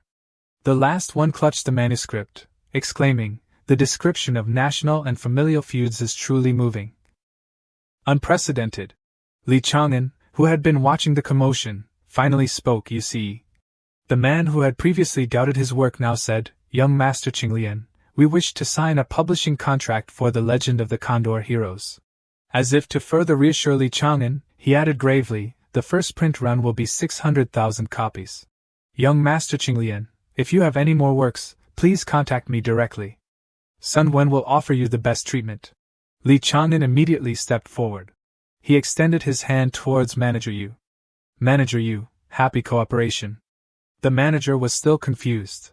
"Manager Yu," asked Li Chang'an, "Young Master Qinglian, what does this mean?" He scratched his head sheepishly, saying, "Nothing special." Inwardly, he thought, "I forgot that the Wendao world doesn't have the custom of shaking hands." Later, Li Chang'an went to Wang Tiangong's residence. He knelt and said, "This student thanks Mountain Lord for saving me that day." Wang Tiangong sat quietly on a stone slab, his eyes fixed on him. He asked calmly, "You have the aura of killing about you. Have you killed before?" Li Chang'an's face paled, his brows furrowing, his pupils constricting. He thought, "Does he know?" Wang Tiangong continued, "The number of people you've killed, it seems it wasn't a mission from the academy. Could it be you've killed before? Does the government know about this?" Li Chang'an forced a smile, sweat beading on his forehead, as he chuckled nervously. "Senior, you're such a joker."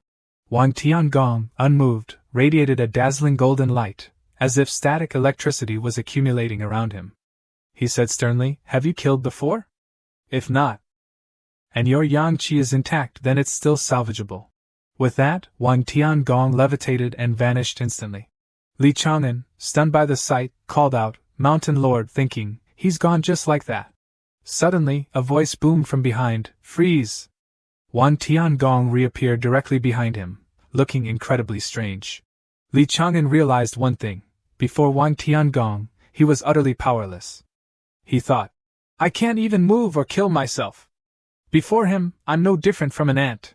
Wang Tiangong focused his power, golden light swirling around him, and delivered a powerful palm strike to Li Chang'an's back.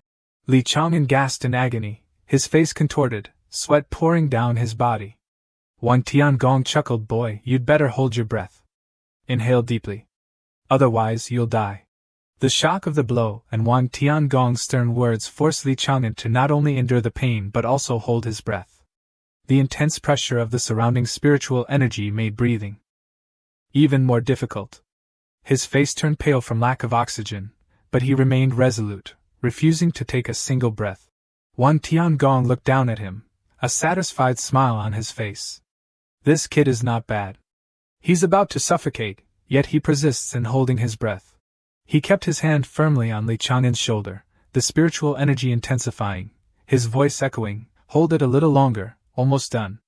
Li Chang'an obeyed, sweating profusely but remaining motionless. But he was still human, with limits, and he was nearing them. He gritted his teeth, his face pale and drenched in sweat, but he didn't give up, continuing to hold his breath. Wang Tiangong looked at him and said, "Your meridians are severely injured internally. Although my power is overbearing, it can heal you quickly." Gradually, a powerful spiritual energy flowed into Li Chang'an's body, like a warm current with immense power, focusing on his internal injuries, gradually restoring his foundation. The spiritual energy spread throughout his body, healing every internal wound. Wang Tiangong continued as he channeled the energy. Inhaling impure qi will damage your meridians and can cause sudden death, so you must hold your breath. Soon, his internal injuries were healed. Wang Tiangong withdrew his spiritual energy, smiling with satisfaction. You can breathe normally now. Hearing these words, Li Chang'an felt a wave of relief wash over him, his tense body finally relaxing. He swayed forward, but his hands supported him, preventing him from collapsing. His face was pale from lack of oxygen, his body drenched in sweat. He gasped for air as if he had been deprived of it for an eternity. His voice trembled. Thank you, senior. Wang Tiangong, pleased with his work, folded his arms proudly. This is the dragon elephant technique of the martial path, possessing the greatest strength within the same realm. Unparalleled divine power. Hearing this boast, Li Chang'an played along, giving a thumbs up. Amazing, amazing! Wang Tiangong continued, even more smugly. Cultivated correctly, no matter how much Wen Qi you absorb, it won't damage your meridians or cripple you. His words deepened Li Chang'an's admiration, thinking how truly capable he was. Seeing the young man's praise, Wang Tiangong looked at him, still kneeling, his expression softening. He said seriously, if you agree, then start cultivating immediately. The March Wenxing list originally allowed for the selection of 4 treasures. I decided to use 3 of them in exchange for the dragon elephant technique. Li Chang'an, still stunned, stared blankly at him. Finally comprehending Wang Tiangong's words, Li Chang'an's eyes widened in disbelief. What? 3 items? Isn't that a bit much? Hearing this question, Wang Tiangong's face immediately turned cold, his eyes bloodshot, his voice icy. You should be grateful. Others wouldn't be able to obtain this technique even with 10 treasures. What, are you dissatisfied? Seeing the demonic look in his eyes, Li Chang'an felt a cold sweat, trembling at the memory of being controlled by him. He stammered. No. Tai Bai is grateful to Senior for imparting this technique. He put on a grateful facade, but inwardly he seethed. This is blatant extortion. There's no justice. A few days later, on a fine day, Wang Tiangong brought Li Chang'an outside for training. Today is an ideal day to practice the technique. I will teach you the breathing method of the dragon elephant technique. He then assumed a posture, demonstrating for Li Chang'an.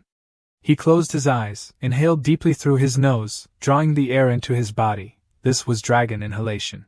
The next step was called elephant exhalation, exhaling all the inhaled air through the mouth. As he exhaled, a brilliant flame erupted, like a dragon breathing fire. The flame's energy shook the earth, resembling a torrent of water surrounding his body. Li Chang'an was awestruck by this earth-shattering power. The dragon elephant technique is so powerful. Just one breath carries such immense force. Seeing his astonished expression, Wang Tiangong beamed with pride, his eyes gleaming like burning embers. Underwater, the dragon's strength is supreme. On land, the elephant's strength is unmatched. I don't expect you to achieve my level immediately. Just inhale and exhale, maintaining each breath for the duration of an incense stick. And you can be considered to have entered the foundational stage. Li Chang'an was taken aback. Foundational stage? That sounds absurd. Can anyone actually do that? A skeptical yet intrigued smile appeared on his face, a spark of excitement and curiosity in his eyes. He was determined to try, despite the sweat already beading on his forehead. Li Chang'an immersed himself in practice, oblivious to time, unaware that his ordeal had just begun. A few hours later, the first tribulation truly arrived. Wang Tiangong smacked him on the head, roaring, "Why is your mouth open so wide? Go ask your brothers in the pigsty if they know how to use their nose and mouth to breathe at the same time." The second tribulation was nearly being registered in his ancestors' household register due to suffocation. Wang Tiangong, face red with rage, clamped his hand over Li Chang'an's nose and mouth. He gritted his teeth. "You can't even breathe properly in your sleep. You're the most inept martial arts talent I've ever seen, utterly unremarkable." Li Chang'an could barely hear his words. Struggling for air, his face pale as he thrashed in Wang Tiangong's powerful grip. After a period of struggle, his face pale and exhausted, Li Chang'an finally performed the technique correctly, exciting Wang Tiangong, who was watching from afar. Yes, exhale like that. Release the air, not like a fool like before. Li Chang'an gradually regained his composure, breathing as instructed by Wang Tiangong. This time, he performed it correctly, and as he breathed, a grayish-white spiritual energy enveloped him. Wang Tiangong was pleased by this sight. Although Li Chang'an had succeeded in the basic step, the excessive time it took, despite pleasing Wang Tiangong, still irritated him. He closed his eyes and said, "Get lost. You're so slow at learning just how to breathe. Come back when you can maintain it in your sleep." Li Chang'an's smile turned wry. He turned to Wang Tiangong and said, "Then this junior will take his leave." As he was about to leave, Wang Tiangong called out, "Oh right, there's something I forgot to tell you." Sensing a bad omen, Li Chang'an felt a chill run down his spine as he looked at Wang Tiangong. "What is it, senior?" Wang Tiangong stroked his chin, a sinister smile appearing on his face, which further unnerved Li Chang'an. "Before you reach the sixth realm, absolutely do not engage in sexual intercourse, lest you lose your primal yang energy." The seductive images of Lu Jiyin and Lu Linglong flashed through his mind, accompanied by Linglong's sweet brother. These images and sounds, combined with Wang Tiangong's warning, sent shivers down Li Chang'an's spine. His face, which had regained some color, turned pale again. Thinking about his future, he despaired. Sixth realm? This challenge is too difficult. After a while, the door creaked open, and a weary Li Chang'an entered, saying softly, "I'm back." Inside, upon seeing him, Lu Linglong immediately stepped forward, pouting. "Brother, you finally decided to come back? Tell me, where have you been these past few days?" Hearing his voice, Lu Jiyin also emerged from the back of the house, smiling gently. "Chang'an, you're back?" Hearing Lu Linglong's questioning, Lu Jiyin interjected, "Linglong, Chang'an is busy with important matters. We shouldn't distract him." However, Lu Linglong remained unyielding, pouting. "Humph, but we have to stay home every day waiting for brother, it's so boring." Li Chang'an, hearing her complaints, smiled wryly to himself. "Oh no, I've been so busy these past few days that I've neglected them." Looking at the two beauties before him, one gentle and the other youthful and adorable, Li Chang'an pondered. "Initially, I worried about my identity being exposed and being pursued. So I instructed my sister-in-law and little sister not to go out casually. Now that I've passed the county examination, they can finally live their own lives openly." With that thought, Li Chang'an smiled at Lu Linglong. "Linglong, whatever you want to do, brother will support you." Lu Linglong's eyes widened in excitement. "Really?" He smiled and replied, "Yes." Beaming, Lu Linglong said, "Then brother, give me and sister a child each. That way we won't be bored anymore." This suggestion shocked Lu Jiyin into covering her face in embarrassment. Li Chang'an, however, paled and immediately refused. Absolutely not. Realizing he had just made a promise he couldn't keep, and that refusing would only lead to Lu Linglong finding other ways to make demands, Li Chang'an thought for a moment. An idea struck him, and he smiled at them. "I've got it. There's something suitable for both of you." Both Lu Jiyin and Lu Linglong looked at him in surprise. Li Chang'an quickly used his magic to gather a variety of flowers and herbs. He then placed them into a large pot of boiling water on the stove. As soon as the flowers, herbs, and grasses entered the water, they released a captivating fragrance, attracting the Lu sisters. The fragrance instantly relaxed them, as if they were lying on a bed of soft petals. Linglong exclaimed, "Ah, the fragrance is 100 times stronger than when the flowers are in bloom." Jiyin also sighed in contentment, "I feel like I've become one with the flowers. I can't resist." Chang'an smiled, pouring the fragrant water into small bottles. He looked at them and said, "This is perfume, a type of scented water that can last for a long time. Sister-in-law, you can open a shop to sell it." The two sisters, having recovered, looked at Chang'an. He continued, his eyes on the remaining perfume in the pot. "It's only April now, so the number of flowers in bloom is limited. It might take some time before large-scale production is possible. Moreover, there are many cosmetics shops in the county, so we need to consider differentiation. Opening a beauty salon is also a good idea. But these are minor details. I'll handle everything," he said with a smile. Linglong rushed forward and hugged him, beaming. "I knew brother is the best." Jean also smiled at him. praising, second brother, it's a good thing we have you. In the capital, at the Sunwen publishing house, the usual tranquility was shattered by a servant's urgent cry, Manager Yu. Trouble. The servant rushed into the room, beckoning to Manager Yu, who was enjoying a rare moment of peace reading a book. The quiet was broken by the servant's panicked voice. Manager Yu frowned in annoyance. What's with this panic? Have some composure. What happened? The servant looked at him anxiously, sweat dripping down his face. Our publishing house, 13 grandmasters who signed contracts are here demanding termination. The news struck Manager Yu like a thunderbolt, his face paling, a cold sweat breaking out. What? Leaving the servant behind, he hurried to the reception room. The atmosphere in the room was stifling. Upon his arrival, everyone glared at him angrily. A grandmaster from afar boomed, You want to promote Qinglian to the main author of romance stories? We won't be his stepping stones. Other grandmasters echoed his sentiment. An old man in a black hat stroked his beard, gnashing his teeth. Indeed. A newcomer enjoying the same treatment as a grandmaster. Even given a transmission talisman? Where does that leave our face? Another grandmaster chimed in, If you continue to cooperate with Qinglian, then excuse us. But we won't work with you anymore. They all stared at Manager Yu with displeasure. One of them declared, Qinglian, or the 13 of us, Sunwen Publishing can only choose one. Manager Yu was stunned. Caught in a dilemma, speechless as he looked at the 13 grandmasters. Manager Yu frowned slightly, looking at the grandmasters with difficulty. Grandmasters, Sunwen Publishing cannot ignore Qinglian's news story. If nothing unexpected happens, it will sell 1.5 million copies and might even top this year's story rankings.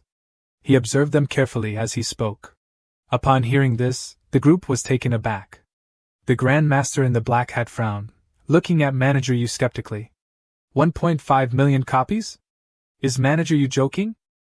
The Grandmaster beside him also expressed doubt, his gaze scrutinizing and full of dissatisfaction. He scoffed, Among us here, whose stories can sell that many copies? Enough to top the rankings? Preposterous. Manager Yu furrowed his brows, looking at them seriously. Qinglian's new story is a wuxian novel exceeding 1 million characters. He recalled the manuscript, breaking out in a cold sweat. It's called The Legend of the Condor Heroes. The noisy group fell silent, staring at him intently. Seeing their disbelief, he proposed a wager with a serious tone. I'm willing to bet with all of you that Qinglian's new work can achieve these numbers.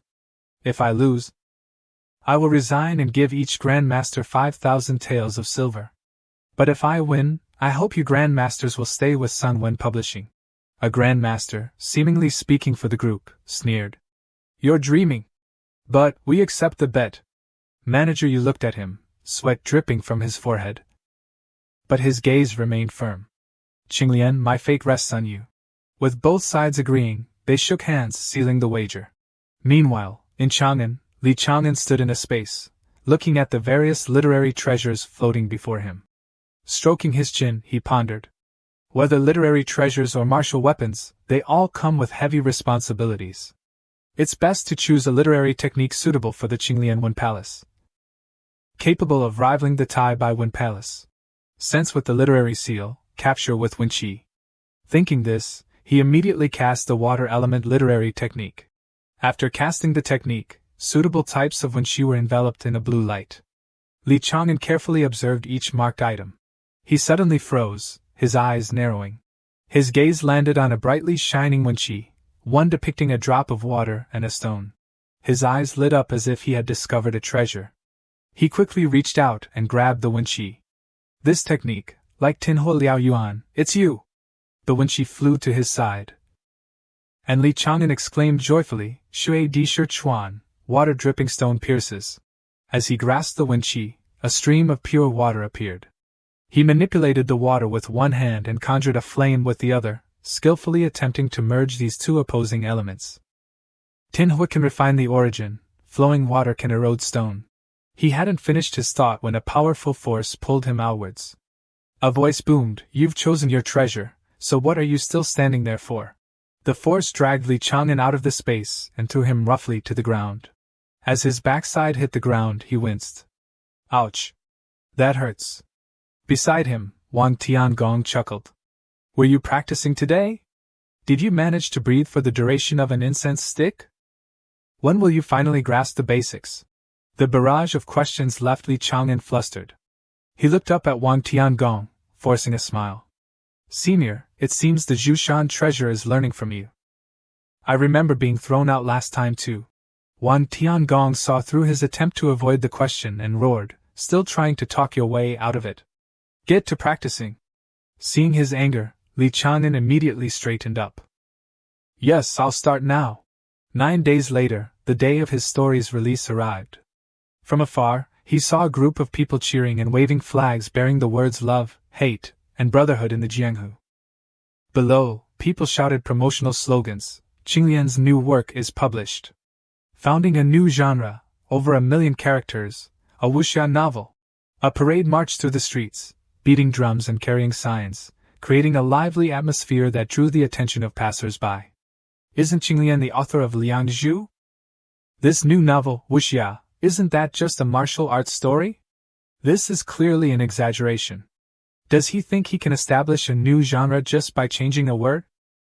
He's only written one romance story and now wants to jump to wuxia. This Qinglian must be blinded by fame and fortune. Li Chang'an stood among the crowd, watching the scene unfold, a sense of unease in his heart. Such a grand commotion. It's a good thing no one knows I'm Qinglian. At a small bookstall, the vendor repeatedly advertised, Qinglian's Legend of the Condor Heroes, officially released today. On the table were today's Douai Ban, serialized novels. Along with a price list, 40 won for one volume, 110 won for the whole set. A crowd had gathered at the bookstall, looking at the Douai Ban on display and chattering amongst themselves. I want to see how Qinglian dares to write a Douai Ban about martial arts. And one over 100,000 characters long at that. A young man with white hair and a red coat glanced at a young man in yellow who seemed about to buy a copy. Then said, "Don't be so quick to buy it. Even if his Liang Zhu is excellent, this Douai Ban is about martial arts." Hearing this, the young man in yellow turned to the white-haired man and replied, "But if this Douai Ban collection wasn't exceptionally brilliant, why would the Sun Wen Publishing House promote it so vigorously?" Someone behind them, hearing this, spoke with a hint of sarcasm. Who knows? Maybe the head of Sun Wen Publishing House's judgment has declined. Hearing the discussion, the young man in yellow made up his mind. He slammed his money down on the table and said, "Then I'll buy the first volume." Seeing his attitude, the stall owner, sweating, quickly handed him the Douai Ban. The young man took it, his face still scowling, and said to the stall owner, "If this is poorly written, I'll give him a scathing review." The stall owner could only force a smile at the threat and replied, "Yes, sir." Seeing someone take the plunge and buy a copy, the curious crowd behind him scrambled to follow suit. "I want the first volume. Give me one too," Li Chang'an observed from afar, smiling wryly as he watched everyone buy only the first volume. He thought to himself, selling each volume individually, this strategy really lowers the barrier to entry. Once they've read the first volume, they definitely won't be able to resist the other two. Soon enough, they'll regret this decision. Just as Li Chang'an predicted, not long after, in the house of the young man in yellow, he finished reading the first volume and slammed the table in frustration, not because the story was bad, but because it stopped at a crucial moment. He pounded his hand on the table and yelled, "Why does it stop there? What about the rest of the story? This is infuriating. I have to buy the next part." He immediately rushed out onto the street, muttering as he ran, "Damn it, Sun Wen Publishing House is really playing games. I have to go buy the other 2 volumes now." He had barely arrived, still catching his breath, when he received a painful blow to the chest. He looked at the person in front of him with slight bewilderment, rubbing his head as he asked, "Excuse me, what was that for?" "I just want to buy Qinglian's Douai Ban." The man just glared at him, saying irritably, "Cut the crap. Everyone's here for Legend of the Condor Heroes. Get in line." Hearing this, the young man looked up and saw a long, orderly queue in front of him. The people in line couldn't stop praising the new Douai Ban. Who would have thought a wuxia story could be written so well? "It's not wudao, Qinglian calls it wuxia. Whatever it's called, hurry up and sell me the other 2 volumes." The crowd buzzed with excitement, everyone eager to get their hands on the remaining volumes. Seeing the crowd chattering and waiting their turn, the stall owner panicked. He looked at the clamoring crowd and stammered, "Everyone, we only have 800 sets. And tomorrow's stock is already sold out." Upon hearing this, the excited crowd immediately turned furious. "Are you blind, Sunwen Publishing House? Such a great work, and you only have a few copies?" "That's right. Qinglian, don't cooperate with Sunwen Publishing House anymore. They clearly have no vision." Looking at the angry crowd demanding the Thoai ban, despite being drenched in cold sweat, the stall owner could only force a smile and try to calmly say, "In 3 days at most. The Thoai ban will be printed and delivered to everyone." Hearing these words, the crowd, though unwilling, could only accept it. Everyone was so angry they felt like vomiting blood, filled with regret for their past actions. "If only I had bought the whole set earlier. My heart is filled with resentment." Elsewhere, while everyone on the street was either in a frenzy or furious about not being able to buy the Thoai ban, this place was strangely peaceful. Li Chang'an took out 2 volumes of the coveted Thoai ban, and presented them to Nan and Chu Zidu as gifts. They excitedly accepted the gifts. Chu Zidu immediately opened his copy and exclaimed, "This is the legend of the Condor heroes that the whole city is going crazy for? Brother Taibai, how did you manage to get these?" And Nan also happily opened his copy, asking as he read, "Who are you planning to give the last set to?" Li Chang'an forced a laugh, a light sweat on his brow, as he replied to Nan, "Can I keep it for myself?" And Nan saw through his pretense and chuckled, "Is it for Jing or Miss Yen?" Hearing Nan's words, Li Chang'an flinched, his face paling and his smile stiffening. For Nan had hit the bullseye. Li Chang'an could only laugh awkwardly, unable to say anything more. "Nan is my nemesis. I can't believe he realized I was planning to give it to Yaqinti. But I can't tell him I intentionally used this method to boost the promotion of Legend of the Condor Heroes." Suddenly, Nan's strong hand grabbed Li Chang'an's clothes and pulled him closer. His face flushed as he looked at Li Chang'an and asked, "Do you have feelings for her?" Li Chang'an was already surprised by Nan's action, but upon hearing his question, his face paled further and beads of sweat appeared on his forehead. He was speechless. At this moment, Chu Zidu stepped forward and put his arm around Nan's shoulders, saying with a smile, "Nan, even between brothers, we should keep some secrets. Or is our brother jealous?" Hearing Chu Zidu's teasing, Nan exclaimed loudly, "What nonsense are you talking about?" Chu Zidu turned to Li Chang'an and said, "Brotherly, you should teach him a lesson." Looking at the two of them, Li Chang'an could only smile without saying anything more. After a moment of silence as everyone settled back at the table, Nan spoke again, asking Li Chang'an, "Are you really not going to compete for the Wenxing list this April?" Chang'an replied, "Too much fame isn't a good thing. It's better to be humble." And Nan chuckled teasingly, "Looks like you're comfortable being at the bottom of the 9th level at Mount Tai." Li Chang'an was startled by this news. As if struck by lightning, he quickly turned to look at them, his face pale, unable to believe what he had just heard. "What? At the bottom?" Seeing his reaction, Nan teased him further, "Currently, only you and Brother Chu are still at the 9th rank. Brother Chu is about to break through, leaving only you." This additional blow left Li Chang'an reeling. Li Chang'an was awakened to a harsh truth, plunging him into the abyss of despair. What was there to be proud of reaching the top of the Wenxing list twice? What was the point of controlling the wind and rain on the Wenxing list? In terms of actual strength and realm, I'm just a weakling. Thinking about it carefully, it seems I've underestimated everyone. Li Chang'an quickly regained his composure, pulling himself out of the abyss of despair. He rushed over and grabbed Nan's shoulders, calling out, "Nan! Nan!" Surprised by his sudden action, Nan's eyes widened as he asked, What's wrong?" He looked at Nan seriously and asked, "Besides achieving a high rank on the Wenxing list, is there any other way to quickly advance?" Hearing this, Nan shrugged Li Chang'an off and calmly said, "There's one way right now. This June, the Longmen Grand Competition." Speaking of the Longmen Grand Competition, Nan explained to Li Chang'an that it was originally an internal competition of the Jingqing Main Academy, but now exceptionally, branch academies from all over were allowed to participate. The competition consisted of 9 categories: rites, music, archery, charioteering, calligraphy, mathematics, literary debate, legal debate, and martial combat. Each academy would offer its treasured artifacts as rewards for the winners, including literary and martial arts techniques and even natural treasures. Anan spoke enthusiastically, mentioning not only breakthroughs in rank but also the possibility of directly reaching the peak. Li Chang'an listened with his jaw dropped. His eyes lit up at this news, as if he had just found a precious treasure, and he exclaimed excitedly, "This isn't a Longmen Grand competition, it's a grand treasure giveaway." Seeing his excitement, Anan immediately extinguished the flame that had just sparked in Li Chang'an's heart. However, he'd never heard of such extravagant rewards being offered before. These words were like a bucket of cold water thrown on Li Chang'an's face, causing the smile on his lips to freeze. He thought to himself, something's not right. This sounds like a trap specifically set for someone. He felt a chill run down his spine, his face darkening as a thought occurred to him. It couldn't be for me, could it? But Li Chang'an quickly regained his spirits, patting his face and trying to stay positive. Such extravagant thoughts are impossible.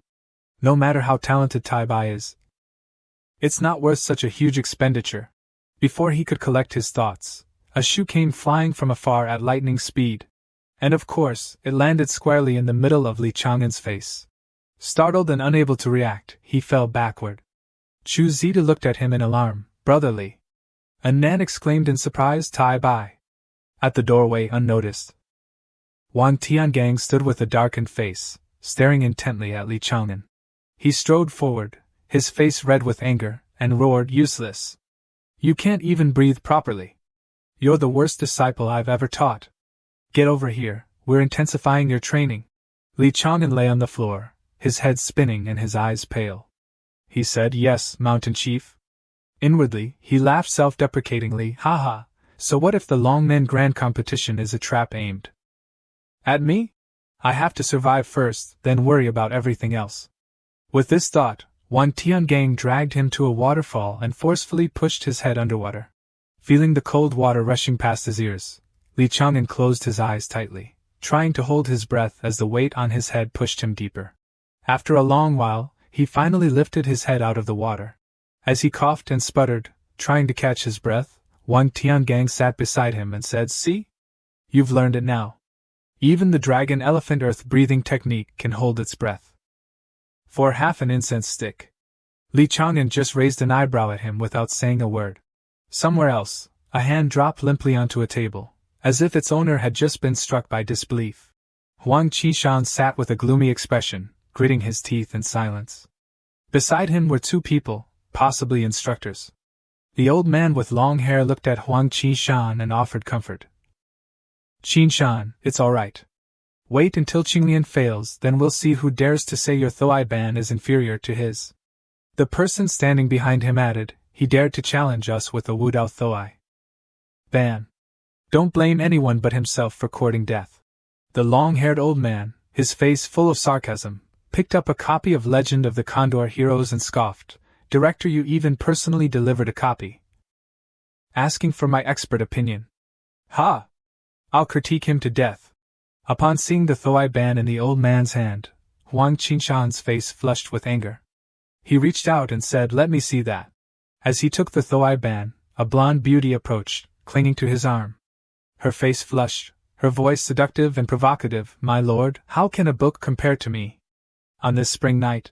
Before she could finish speaking, Huang Qinshan frowned angrily. He pushed her away, his voice cold and uncaring. "Get out!" Dismissing the woman, Huang Qinshan immediately opened the Thoai ban, his eyes glued to the words. He seemed almost frantic, meticulously scrutinizing each character. The two old men beside him watched Huang Qinshan with smirks, as if they were about to trample the Thoai ban under their feet. "Qinshan, how is Legend of the Condor Heroes?" Huang Qinshan, seemingly having finished reading, let out a laugh at their question. It was a laugh of admiration and respect for the Thoai ban, for Qinglian. Huang Qinshan looked at the two men in front of him and calmly said, "I've truly lost to him." The anger on his face had vanished, replaced by a serene acceptance of his defeat. Hearing these words, the two old men, who had been so smug and arrogant, were stunned into silence.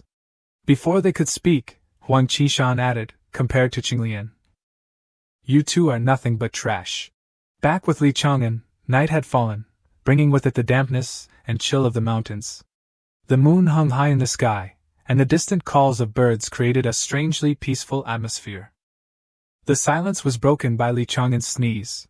Beside a lake, Wang Tiangang and Li Chang'an sat by a fire, warming themselves. Hearing him sneeze, Wang Tiangang turned to him with a worried expression. Did you catch a cold from going into the water earlier? Li Chang'an shivered, wiping his nose as he replied, No, my nose just itches a bit. Hearing this, Wang Tiangang relaxed, saying with satisfaction, That's good. Seeing that Li Chang'an wasn't sick, a wicked smile appeared on his face. His expression turned cold, his eyes sharp as blades staring straight at Li Chang'an. Seeing this, Li Chang'an immediately felt a sense of foreboding, a cold sweat breaking out all over his body. Just as he expected, Wang Tiangang said coldly, Since you've rested, let's do it again. Hearing this, Li Chang'an immediately took off running, shouting as he fled, It's getting late, my family is waiting for me to come home for dinner. No matter how hard he tried to run, Wang Tiangang caught him with a single hand. Quickly, Li Chang'an's nightmare became reality. Wang Tiangang pushed his head underwater, chuckling, Little Tai Bai, you must last for a full incense stick this time. In front of the Sunwen publishing house, a crowd was gathered, banging on the doors and shouting, Open up! Don't hide in there and keep silent. 2 or 3 strong men stepped forward, pounding heavily on the door and yelling, Sunwen publishing house. You have the ability to sell books, why can't you print more copies? We want to read Legend of the Condor Heroes. Open the door and sell us the books. Open up! The crowd outside pounded and roared furiously.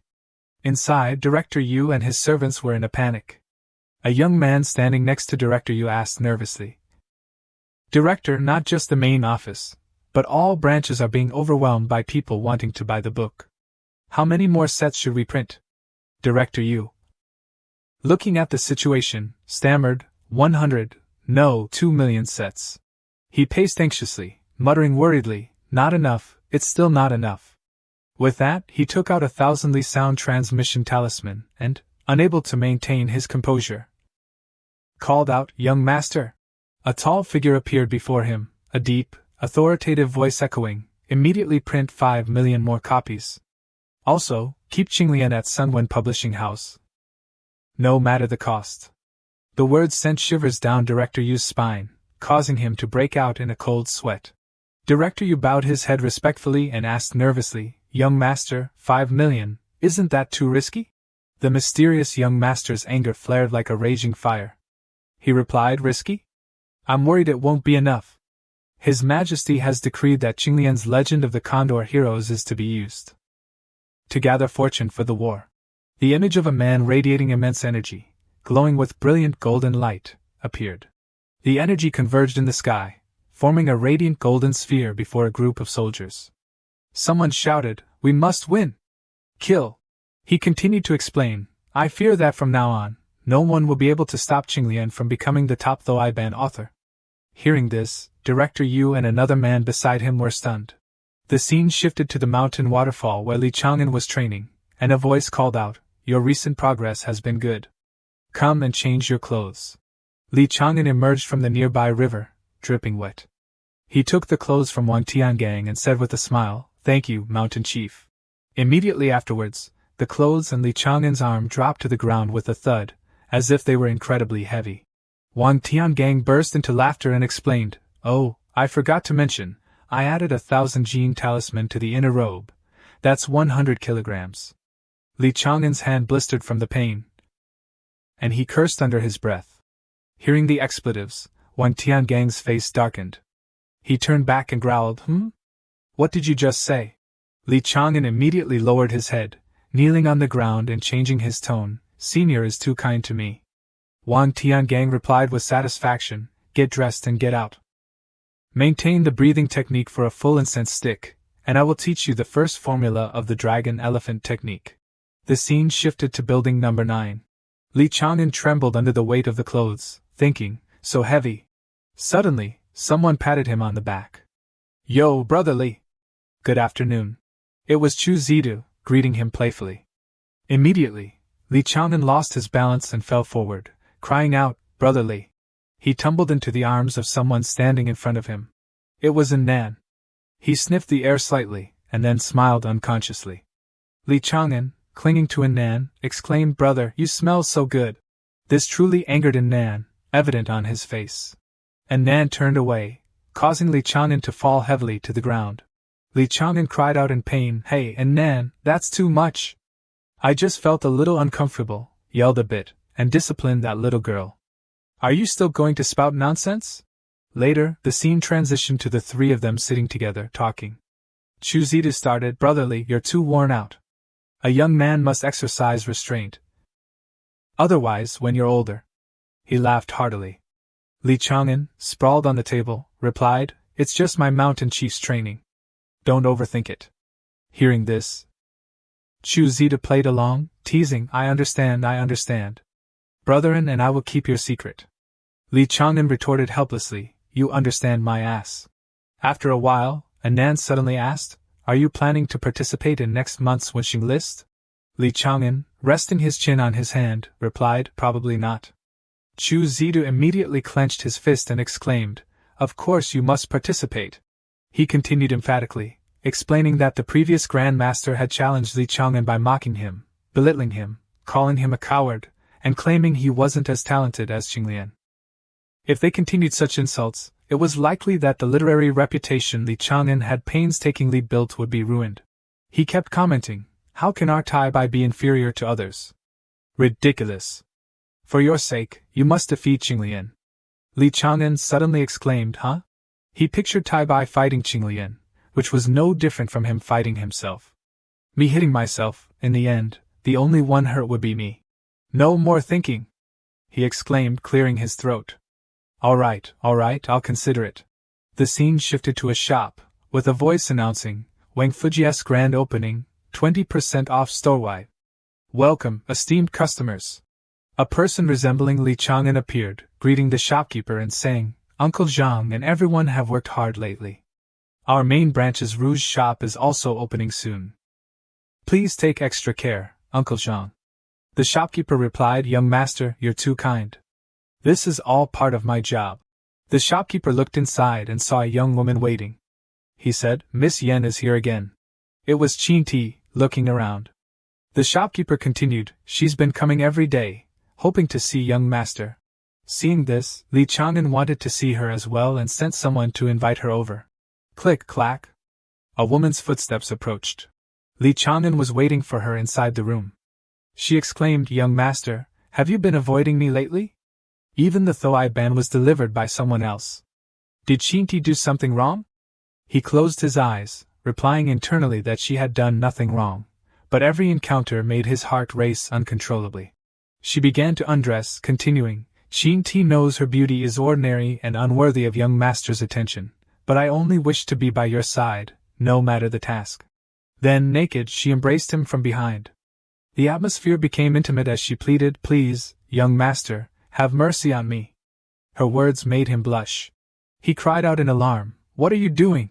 She gently placed her lips on his, creating a truly intimate moment that made both of them blush. She confessed her feelings, expressing her belief that he still cared for her. He replied, "Why shouldn't I do such frivolous things?" She then made a request. "Just promise you won't avoid me anymore." He was moved, sighing, "Ah, you win." A bandaged foot and a cane moved forward, as if blocking someone's path. A loud voice boomed, "My lord, you can tell just by looking."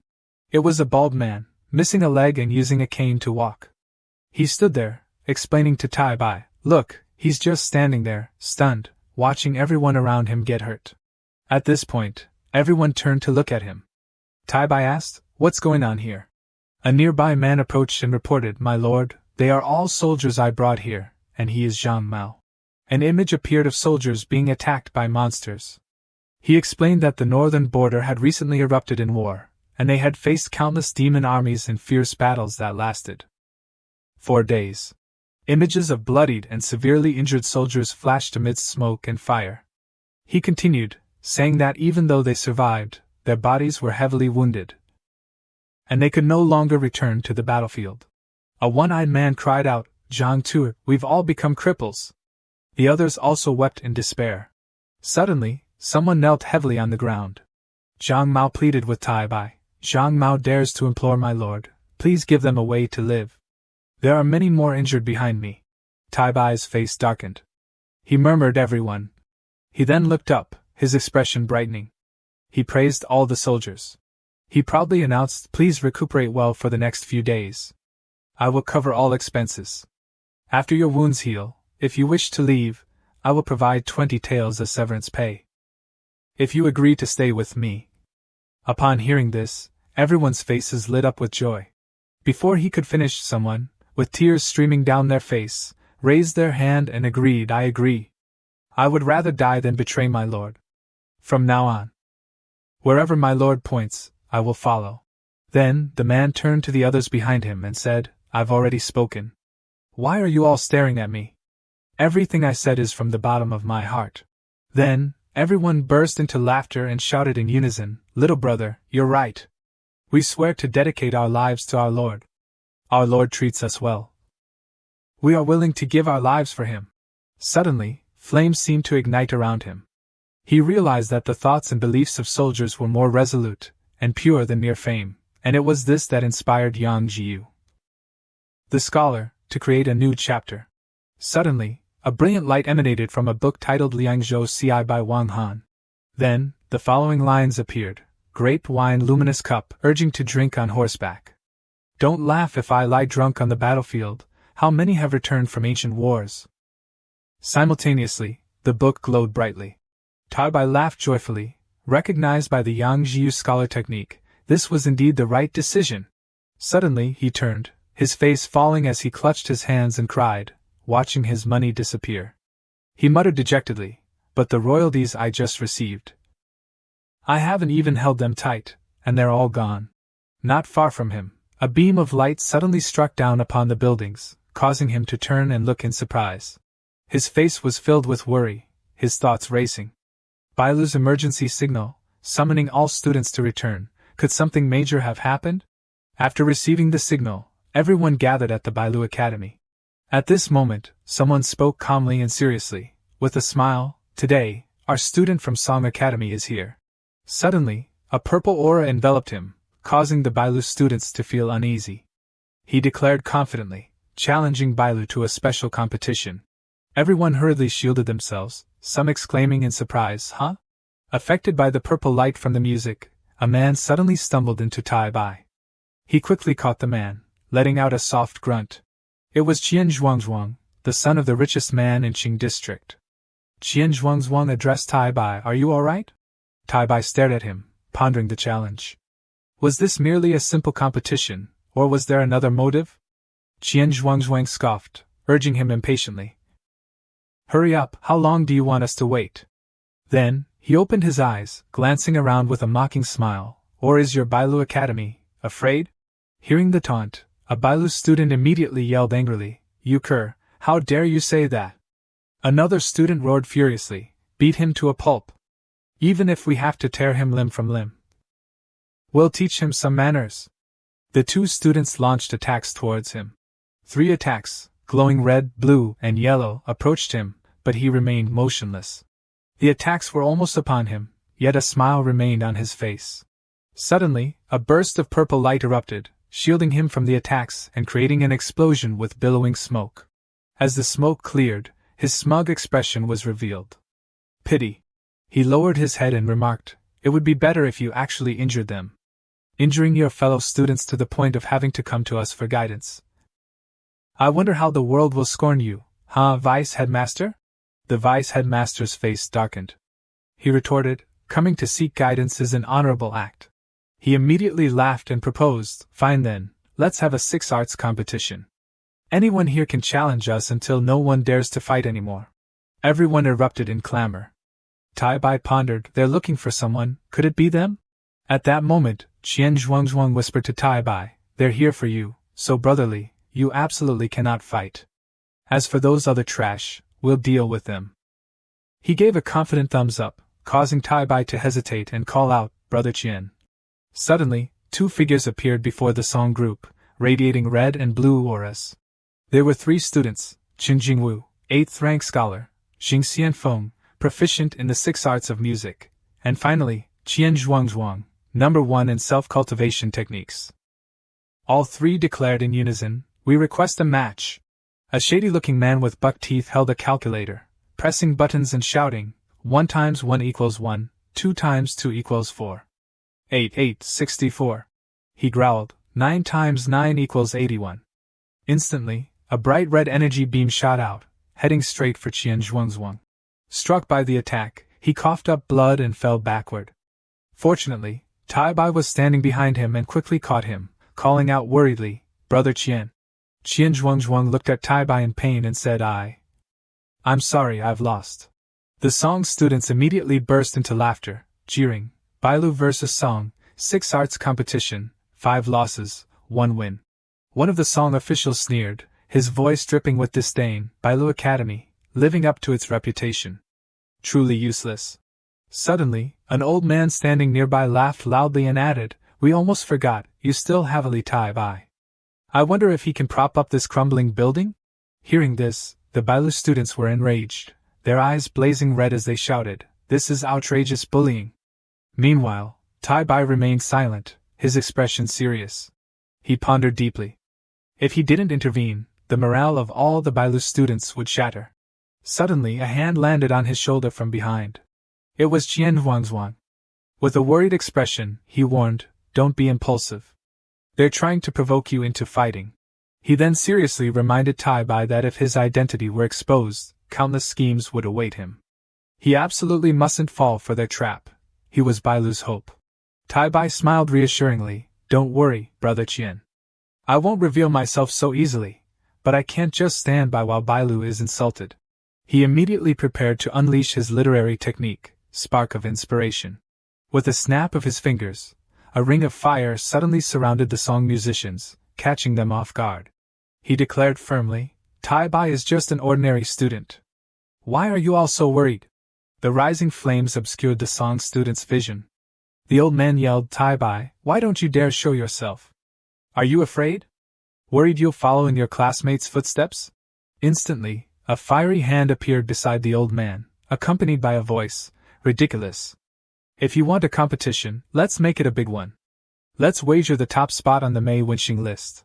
Though surprised, the old man managed to dodge. Immediately he clasped his hands, preparing his literary technique. He then raised his hand, unleashing the sudden downpour technique, summoning a torrent of water. Tai Bai calmly closed his eyes, subtly manipulating the situation, and declared, "Tai Bai alone challenges all of Songhua Academy. Whether you're a Grand Master of the literary heart or not, you'll all be generals under my command." Spark of Inspiration, retract. As soon as he finished speaking, the ring of fire vanished. At that moment, the old man's torrent of water, previously suspended in midair, suddenly became uncontrollable. The water immediately poured down onto the Song students within the academy. Soaking them to the bone, the old man couldn't believe his eyes and exclaimed this. Witnessing the satisfying spectacle, the Bailu students burst into laughter. Serves them right. Well done, Tai Bai. Being drenched by his own literary technique, the Song official could only grimace in shame and embarrassment, gritting his teeth. He then roared furiously, "Li Tai Bai, you dare humiliate us? Come out here!" The Bailu students continued to taunt, "What did our Tai Bai do? Weren't you soaked by your own sudden downpour technique?" Another added, that's right. If you're so capable, let's settle this on the Wenxing list. Unless you're afraid?" The Song group turned and left. As they departed, the old man shouted, "May it is then. If you lose, kowtow and apologize before all of Tianxia." Tai Bai pondered, "This is no longer a conspiracy, but a blatant plan to force me to reveal myself. Tai Bai, just how much hatred have you incurred?" The scene shifted to a sun-drenched forest, and a shout echoed, "I don't agree." Under a tree, Wang Tiangang was yelling at an old man sitting beside him. A few days ago, Songhua came to provoke them, and now they want Tai Bai to participate in the Long Men competition, even using literary enlightenment as a reward. This is a blatant conspiracy. Is Tai Bai the only one who can represent Bailu? If this continues, he'll expose his identity and become a living target. The white-haired old man sitting under the tree was Zhao Xiangong, 160 years old and the headmaster of Bailu Academy. He replied, Tiangang, how much longer do you think the Jianmu tree, the guardian of Bailu's literary vein, can survive? Wang Tiangang asserted, even if our entire clan perishes, it will probably still live on. However, the headmaster held a different view. I hope so too, but unfortunately, it won't last more than 50 years. By then, Bailu Academy's literary vein will be completely severed. This revelation shocked Wang Tiangang. He exclaimed, No! Impossible! The headmaster continued, explaining with images of literary ancestors contributing their strength to the fortune. For the past 10 years, numerous literary ancestors have attempted to gather immense fortune, but they have been unable to merge it with the Jianmu tree. Then, a small sprout was shown at the base of the Jianmu tree. The headmaster explained that Tai Bai's 2 appearances on the Wenxing list had caused the Jianmu tree to sprout a new bud. This was the only instance of recovery in the past 10 years. Wang Tiangang's jaw dropped in astonishment at this news. The headmaster, trembling with excitement, stared at the sprout and exclaimed, Do you know what this means? At this moment, an image of Tai Bai appeared. The headmaster declared that Li Tai Bai would be the future leader of the literary vein. 2 paths appeared before Tai Bai. According to the headmaster, this was a choice. Therefore, is the road ahead a conspiracy or an opportunity? The image of Tai Bai walking valiantly on the road ahead, full of strength, the dean affirmed one last time.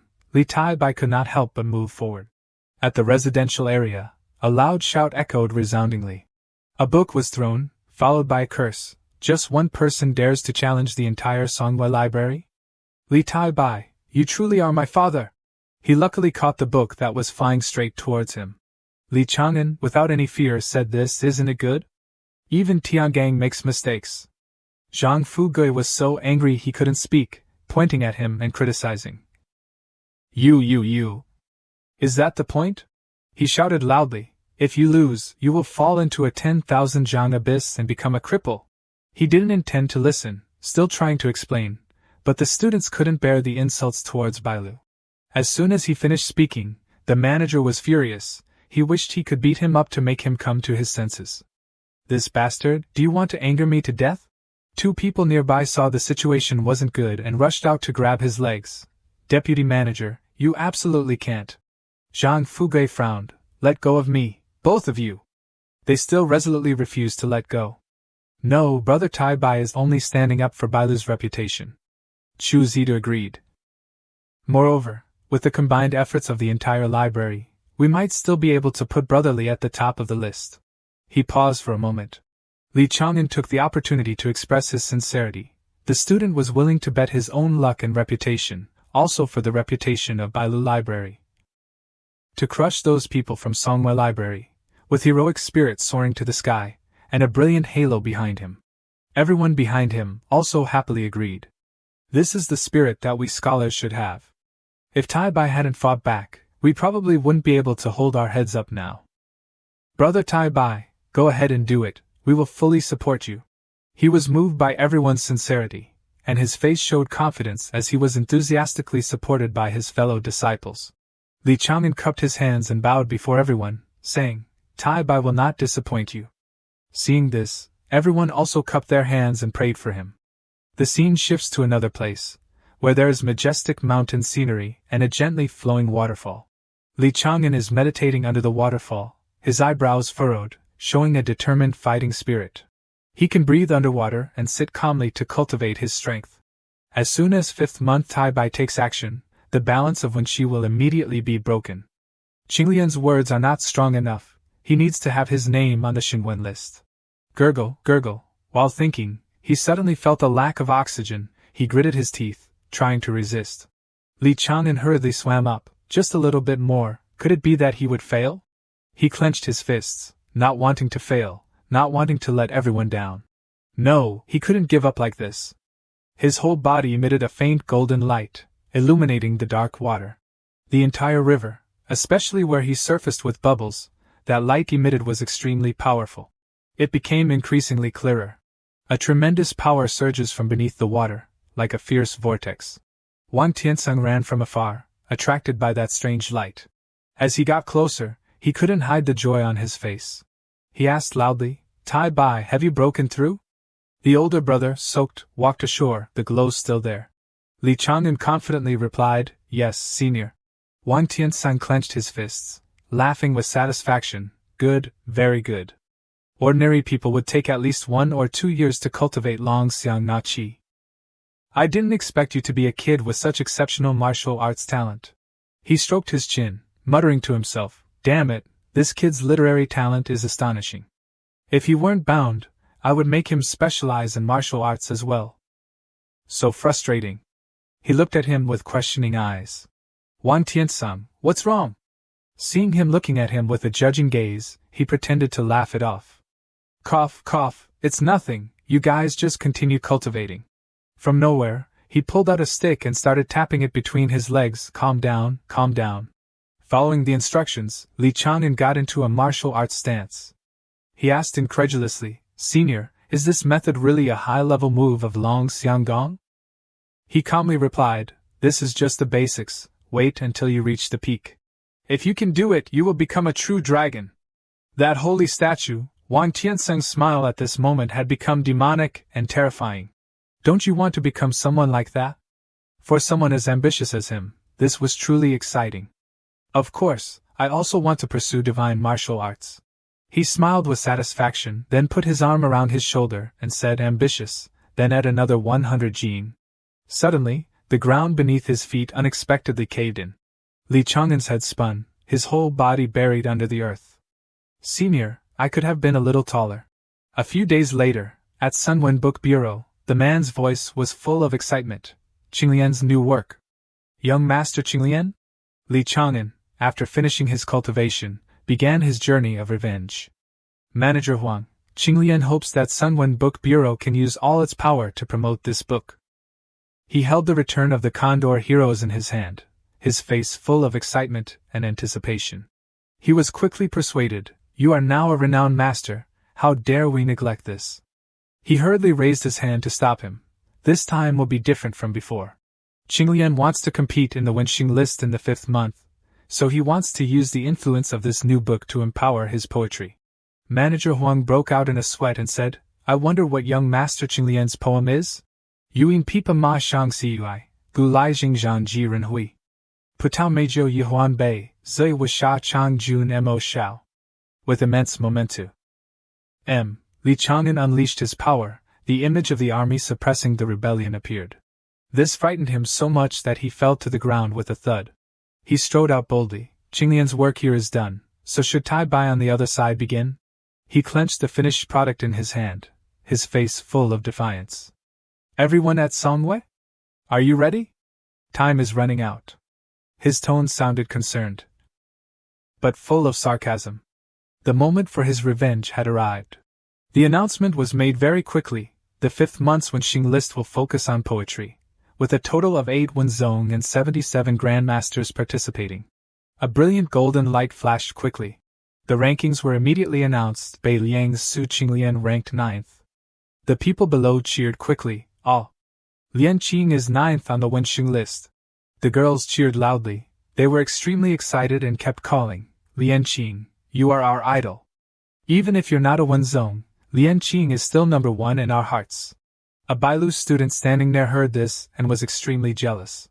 He angrily said, Number 1? Hasn't Tai Bai made his move yet? Otherwise, his ranking would have dropped. A nearby girl, hearing this, retorted indignantly, How dare you two doubt our unparalleled young master Lian Qing? They quickly erupted into a heated argument, either willing to give in. The girl said loudly, Tai Bai is not even as good as Lian Qing, don't even dream of touching a hawk. The Bailu student refused to be outdone, and immediately retorted, You should be ashamed. Just wait and see, Tai Bai will slap you in the face. Suddenly, the sound of hurried footsteps rang out. And Nan ran in, shouting, You're still leisurely reading? Li Chang'an was reading, not understanding what was happening, and responded with a confused huh? And Nan slammed the table angrily and said, People outside are saying Lian Qing is stronger than you, why aren't you in a hurry? Li Chang'an could only chuckle awkwardly, thinking to himself, Nonsense. Of course, because Tai Bai is me, and Lian Qing is also me. He calmly picked up the book and said, No rush, my poem is already prepared. Nan pressed his book down, and said resolutely, "Then what are you waiting for? Announce it." Li Chang'an hesitated slightly, saying, "Actually, I think—" But immediately, he received angry glares from Nan and Chu Zita.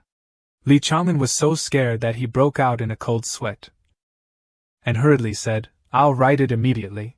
Hearing this, the two excitedly high-fived and said, "We'll make it beautiful." Before long, Li Chang'an put down his brush, completing his work. He held up the poem and introduced, "Tai Bai's new poem, Beijing Tai Shou Xing, please enjoy." As soon as his poem was presented, everyone was amazed. Bei Yun Ya Qing Qing Yu Cui. Li Chang'an continued writing with a flourish, Jiaguang Xiang Ri, Jin Lin Kai. When he finished writing, the whole scene seemed to ignite. His poem was quickly completed, Jiaoxing Man Chan Chiu Se Li, Ban Wan Hong Qi Lin Yi Shui. Bao Jun Huang Jin Tai Shang, Yizi Shang Yan Jining Yizi. Xuanzhong Gu Han, Sheng. Biu Qi Ti Xie Yulong, Wei Jun Zi. At this moment, a shocked cry suddenly rang out in the library, "This is impossible." Everyone watching the rankings couldn't help but exclaim in surprise. Tai Bai's poem, although only published for a day, had already reached 30th place. Someone spoke up in confusion, saying it wasn't right. The rankings were constantly changing. The poem Li Chang'an had just composed was indeed rising rapidly. This made everyone exclaim in astonishment. Tai Bai's ranking was still rising crazily. Truly unstoppable. Very quickly, Li Chang'an's poem Beijing Tai Shou Xing, written under the pen name Tai Bai, climbed to 10th place. The student exclaimed in panic, "What is this again?" Gu Wei Dao, standing next to him, was also stunned. He gritted his teeth angrily and said, "A man like him, is he really letting Tai Bai win and do whatever he wants?" Huang Qinshan, seeing this, spoke up from the side, "Grandmaster, I have a way to win." Gu Wei Dao immediately asked, "Oh, tell me." He frowned, smiled sinisterly, and said, "Qinglian doesn't seem to have joined an academy yet. If we could recruit him to our Songwei, it would be wonderful." The thought immediately appeared in his mind, Qinglian and Tai Bai are fighting in the arena, and it's still unknown who will win or lose. He was extremely excited after hearing this and exclaimed, "Good. Then I'll leave this matter to you." Huang Qinshan respectfully cupped his hands and replied, "Understood." The scene quickly shifted to a house, where a sneeze was heard. Lu Jin quickly walked over and asked, "Li Chang'an, do you have a cold?" Li Chang'an immediately replied, "No." Lu Jin didn't hesitate to come closer, pressing her forehead against his to check his temperature. It seemed a bit hot. Her action made Ji Chang'an a little embarrassed, his face flushing. Seeing Nan and the others arrive, Li Chang'an quickly dodged. He cleared his throat and said, "Cough, cough, what are you all doing here?" Then he quickly turned back and replied, "My sister-in-law is fine." Seeing this scene, Nan teased, "Brother Li is truly blessed." Everyone brought countless pastries for Li Chang'an. Lu Linglong held up a bun, excitedly saying, "Brother, try the baozi that Linglong made herself." Jingshi held out a peeled bun cautiously and said, "This is a small token of Jingshi's appreciation. I hope young master won't mind." And Nan also held out a bun, his voice slightly warning, "Brother Tai Bai, Brother Zhou and I specifically bought this gift box, you can't favor one over the other." Only Chu Zita didn't compete, quietly opening a bun and eating it deliciously. And Nan asked threateningly, "Whose do you want to eat first?" Li Chang'an fell silent after hearing this, afraid and not knowing what to say. Li Chang'an was sweating bullets, stammering, I.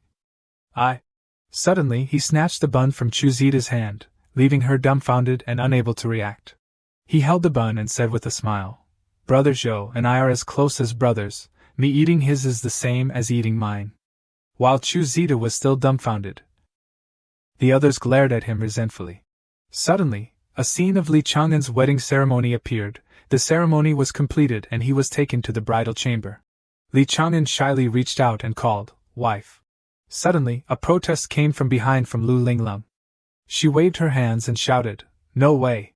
She said loudly, "Brother, how can you marry someone else?" Lu Jin, standing next to her, was also heartbroken, tears welling up. "Erlang, don't you need me anymore?" Li Chang'an was bewildered by this scene, and asked, "Wait, am I not marrying you too? Then who is it?" Just as he finished speaking, the bride's veil was lifted, and a sly smile gradually appeared before him. And Nan's face quickly appeared. Husband, don't you remember? Li Chang'an was startled at the sight, and said, It's a Nan?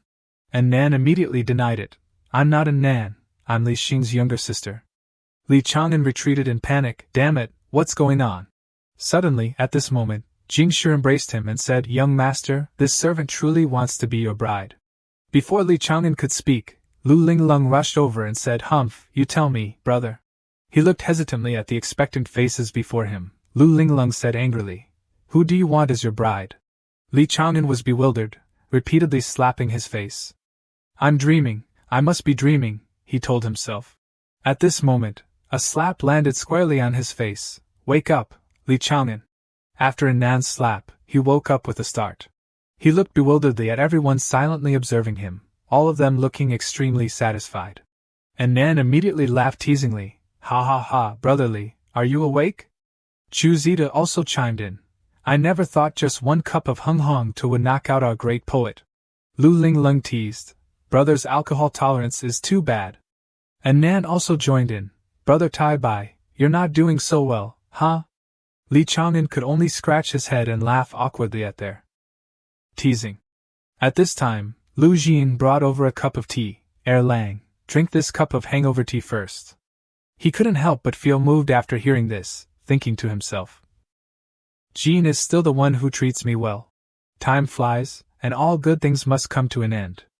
Finally, as everyone was preparing to leave, Jingshi softly said, It's getting late, this servant must return. And Nan, standing next to her, added, Brother Zhou and I must also go. Everyone left as the sun gradually set behind the trees. Li Chang'an immediately said, Come visit again next time. When everyone had left, Lu Jin gently walked over and asked him, Do you really have nothing to say to me? Li Chang'an was speechless by her words. He turned and embraced Lu Jin, saying, I don't know either, Jin, give me a little more time. Jin was very understanding, replying gently, Lang, as long as you have me and Linglong in your heart, no matter who you like, I will support you. Li Chang'an felt a pang of heartache. Softly saying, Jin, my good Jin. At this moment, a voice suddenly rang out in Songhua Library, What rank is Tai Bai at now? The other person replied tremblingly, Sir, 10th place. Gu Wei Dao asked, Have you contacted Qinglian yet? Huang Qinshan quickly replied, Sun Wen Book Bureau refused to reveal who Qinglian is. After hearing this, Gu Wei Dao angrily said, Damn it, Qinglian is a bastard, Tai Bai is the biggest bastard. Huang Qinshan tried to persuade him, Master, please don't be hasty. Our Yu Yunzong is still ranked 3rd on the Wenxing list, Tai Bai is far from surpassing us.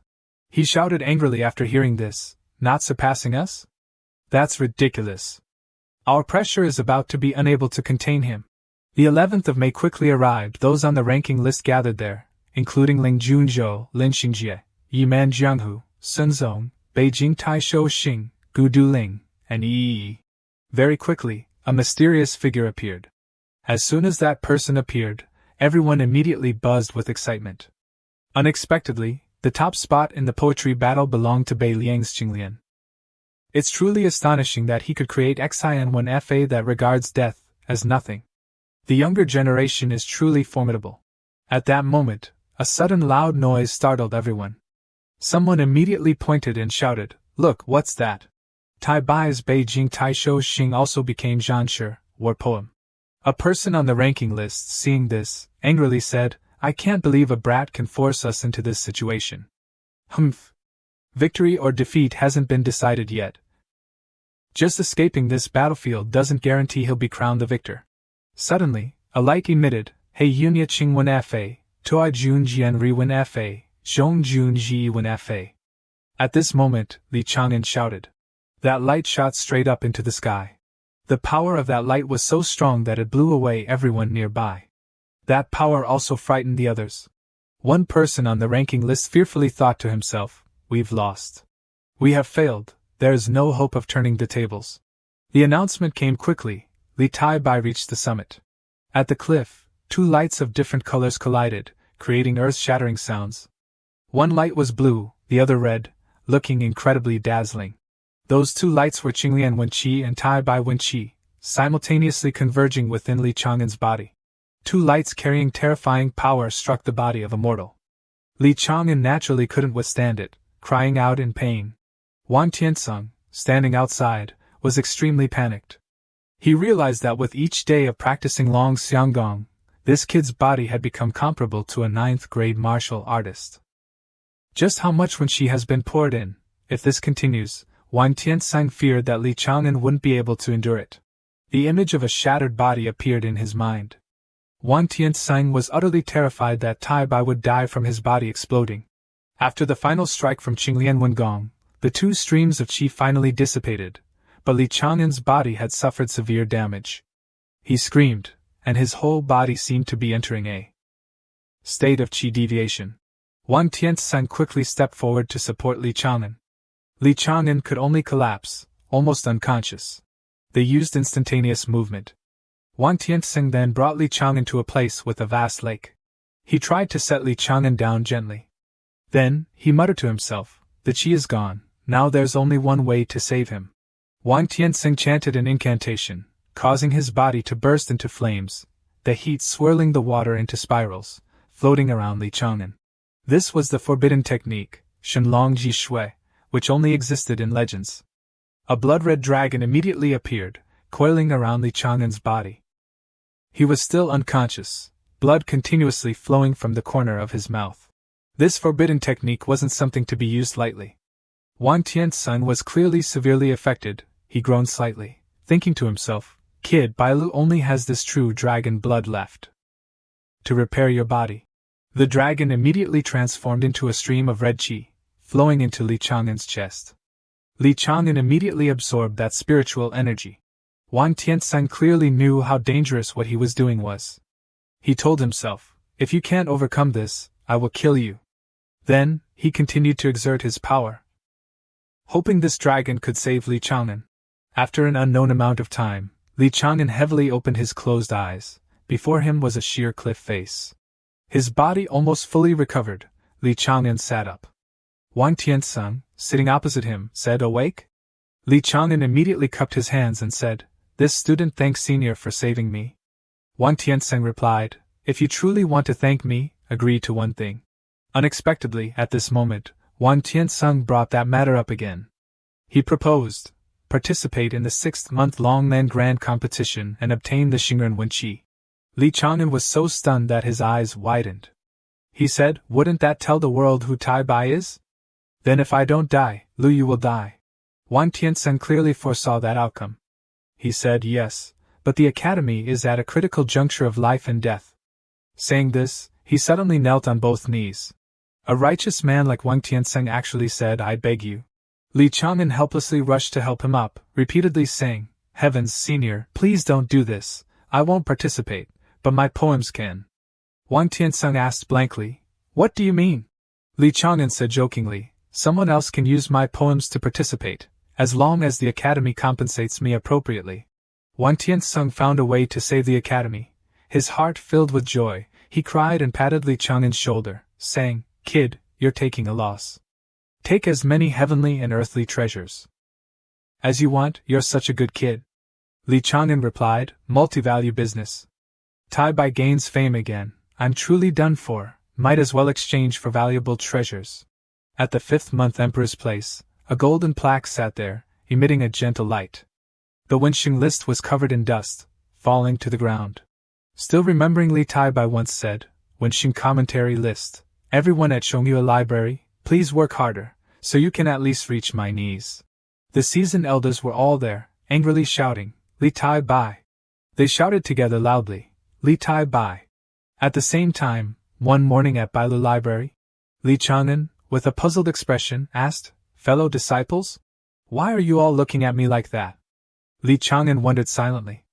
In response to his question, tens of thousands of eyes focused on him, emitting a brilliant yet chilling light. A purple-eyed young man held out a piece of paper with a picture of an older sister on it, and said, "Brother Li isn't married yet, right?"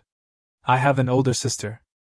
The person next to him immediately scolded, "TSK, your sister has a face like a hippopotamus. How is she worthy of our brother Tai Bai?"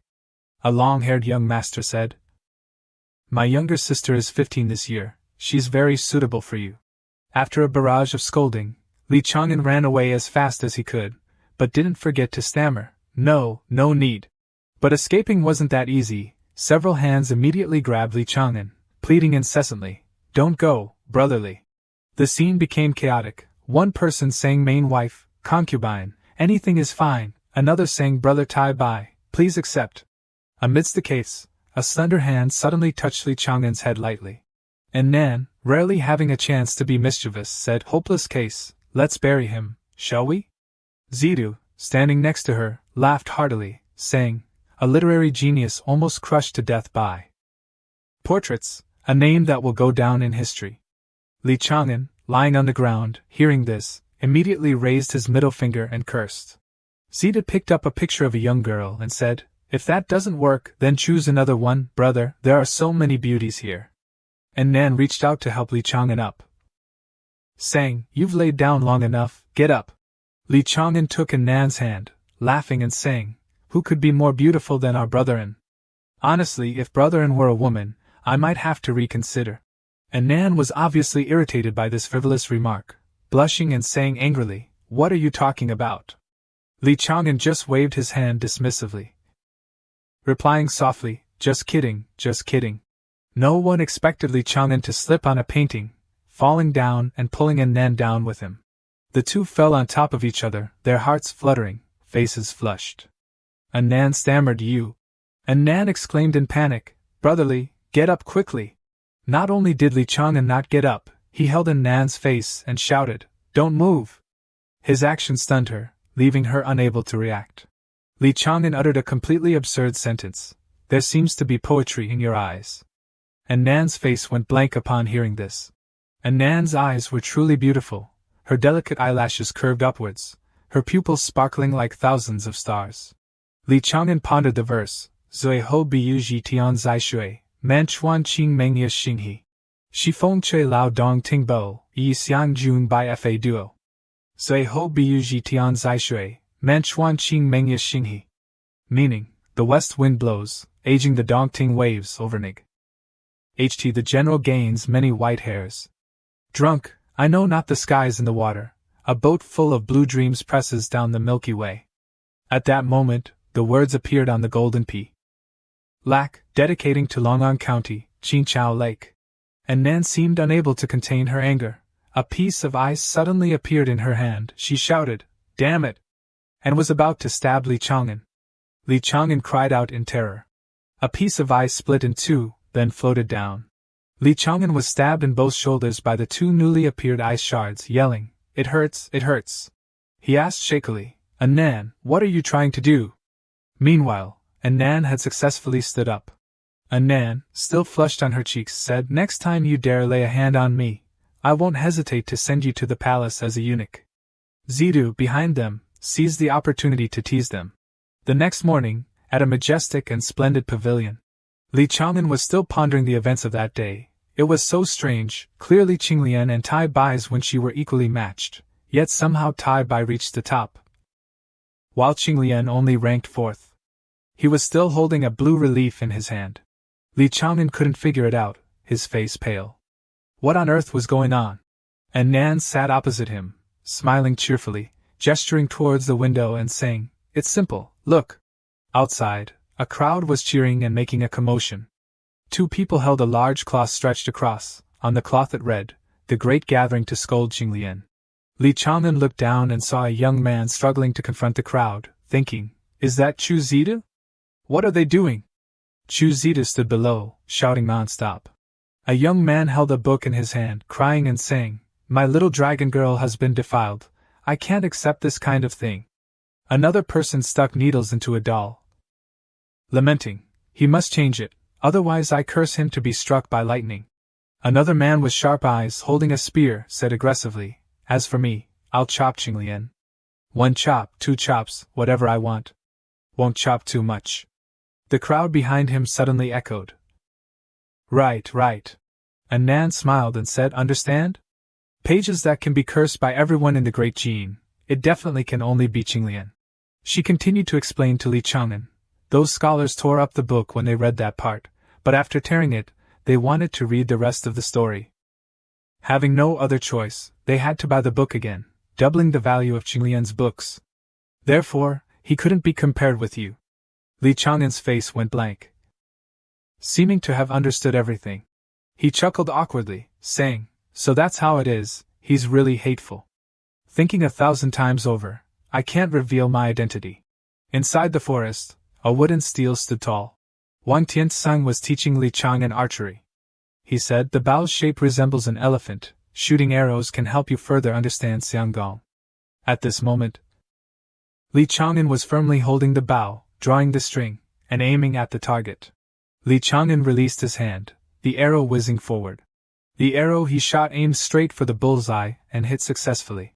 Li Chang'an smiled, gently stroking a strand of hair, saying, "It seems not too difficult, huh?" However, Wang Tiangang, standing next to him, immediately retorted, "You are wrong." Li Chang'an was surprised and broke out in a sweat upon hearing this. It turned out that it wasn't that target, but the red dot on the tree 100 meters away that was Li Chang'an's real target. Hearing Wang Tiangang say so, Li Chang'an exclaimed in surprise, "What?" He said in bewilderment, "How can I hit it if I can't see it?" Wang Tiangang replied with a smile, "A skilled expert not only hits the bullseye from 100 meters but can also condense killing intent. Just one arrow can pierce through a boulder." Li Chang'an became more and more focused.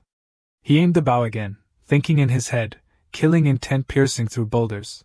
A scene replayed in his mind, and he immediately recognized it as the stone tiger diagram from the Yangshi Jade book. His concentration reached such a point that a tiger suddenly appeared before him. It advanced majestically, seemingly wanting to pounce on him. Li Chang'an suddenly let out a loud cry. As if by instinct, Li Chang'an immediately released the bow, shouting, "Shoot!" His arrow immediately flew far, hitting the stone slab directly. Wang Tiangang was so astonished that his jaw dropped. He couldn't believe this young boy could suddenly unleash such intense killing intent. Li Chang'an was clearly also surprised by the result he had just achieved. He widened his eyes, thinking that the tiger was just an illusion, but the killing intent could indeed be realized. Could the stone tiger diagram actually help his martial arts progress? Wang Tiangang immediately encouraged him. "Your archery talent is not bad, your strength is also very good, you just lack a bit of accuracy. Try again." Li Chang'an enthusiastically agreed, "Yes." They continued practicing in the deep mountains for a long time. Until Li Chang'an was almost exhausted, Wang Tiangang patted his shoulder and said, "Let's practice until here today, continue tomorrow." Li Chang'an, panting, placed the bow on the ground. Contrary to his expectations, Li Chang'an's face darkened as he thought about the training efforts he had just put in. Not a single arrow hit the target. The bullseye on the tree remained intact, completely unaffected. Wang Tiangang brought news that cheered him up considerably. He said there was news from the headquarters. They had paid a very high price for that person's poem. Li Chang'an was extremely surprised upon hearing this. Li Chang'an, as if finding hope in the darkness, turned his bright eyes towards Wang Tiangang. He thought to himself that the solution to the imbalance of the literary palace lay in this deal. Wang Tiangang further explained about sacred texts, which could be considered the strongest form of writing, where a single word could destroy an entire city. On the scales of comparison, Tai Bai's poems weighed more than 1,000 literary bones, 200 drops of wood marrow fluid, the sacred character glory, and the sacred character wither. He also said that these literary bones could help Li Chang'an condense his core, and the wood marrow fluid could elevate his martial arts to the 8th rank. Chang'an nodded upon hearing this. "Oh, those things?" But in reality, his heart was leaping with joy, cheering and shouting. Seeing him like this, Wang Tiangang seemed disappointed, his face drooping. "Not enough, right? I knew it, just relying on that much wouldn't be enough to exchange for your poems." Li Chang'an could only wave his hand and shake his head, indicating that he didn't mean that. But having only frowned for 2 seconds, Wang Tiangang immediately raised his head and hand, excitedly boasting about his achievements. He recounted how the families who wanted his poems had to add other treasures of comparable value. Only then would it be somewhat worthy of his poems. Truth be told, when placed on the scales, even double those items might not compare to Tai Bai's poems. Li Chang'an's eyes shone brightly, and he couldn't help but give a thumbs up. He excitedly praised, "Senior is truly amazing." Amidst the quiet night, in the dim light of the full moon, only Chang'an's enthusiastic inquiry remained, How many families want my poems? Wang Tiangong's aged voice replied. The Li family, the Zhao family, and the Yin family. Hearing the Yin family mentioned, Li Chang'an looked at Tiangang with excited eyes. The Yin family? My good friend, Nan, is also from the Yin family. Hearing this, Wang Tiangang nodded, adding, he's from the main branch of the Yin family. Hearing this, Chang'an didn't hesitate to reply. He wanted to give the poem to the Yin family, but only his good friend was allowed to use it. Tiangang looked at him with a serious expression, as if to confirm. He asked, Are you sure? He added, The treasures the Yin family can offer are not the best. Of course, he didn't expect Chang'an to choose the Yin family without much thought. Nevertheless, he pulled a command token from his robe, which seemed quite beautiful at first glance. He tossed the command token into Chang'an's hand, muttering, Only 2 pieces of water, mercury, sacred text, and ice. Contrary to his reaction, Chang'an nimbly caught the command token. His smile still radiant. It's okay, I agree to give it to Brother N. Hearing this, Tiangang could only nod in agreement with Chang'an. If you see it, then I see it too. Now, I will use the holy severance method to cut the connection between you and the poems. As he spoke, a mysterious blue light emanated from his hand, fiercely rushing towards Chang'an. Being suddenly enveloped by the blue light, he wondered if it needed to be this surprising. The blue light spun rapidly like a whirlwind, making Chang'an dizzy and disoriented, only able to scream in pain and plead with the senior in front of him, Please. Let me be human, I'm about to die. Yet outside, the senior merely watched his predicament with amusement, calmly reminding him, Remember to imprint the poems onto that jade pendant. Hearing this, Chang'an understood that if he didn't complete the task, he would be forever trapped in this vortex. He bit his fingertip, letting drops of blood appear. Telling himself, Since it's for Nan, then use a way he can see. With that thought, he wrote several characters on the jade pendant, the blood droplets turning a beautiful blue upon touching the jade. Each character he wrote seemed to glow, shimmering brilliantly. Finally, he pressed his hand onto the jade pendant. A brilliant light erupted from the jade, flashing before his eyes. Suddenly, all the poems on the Yangji jade book vanished, and the surrounding halo gradually dissipated.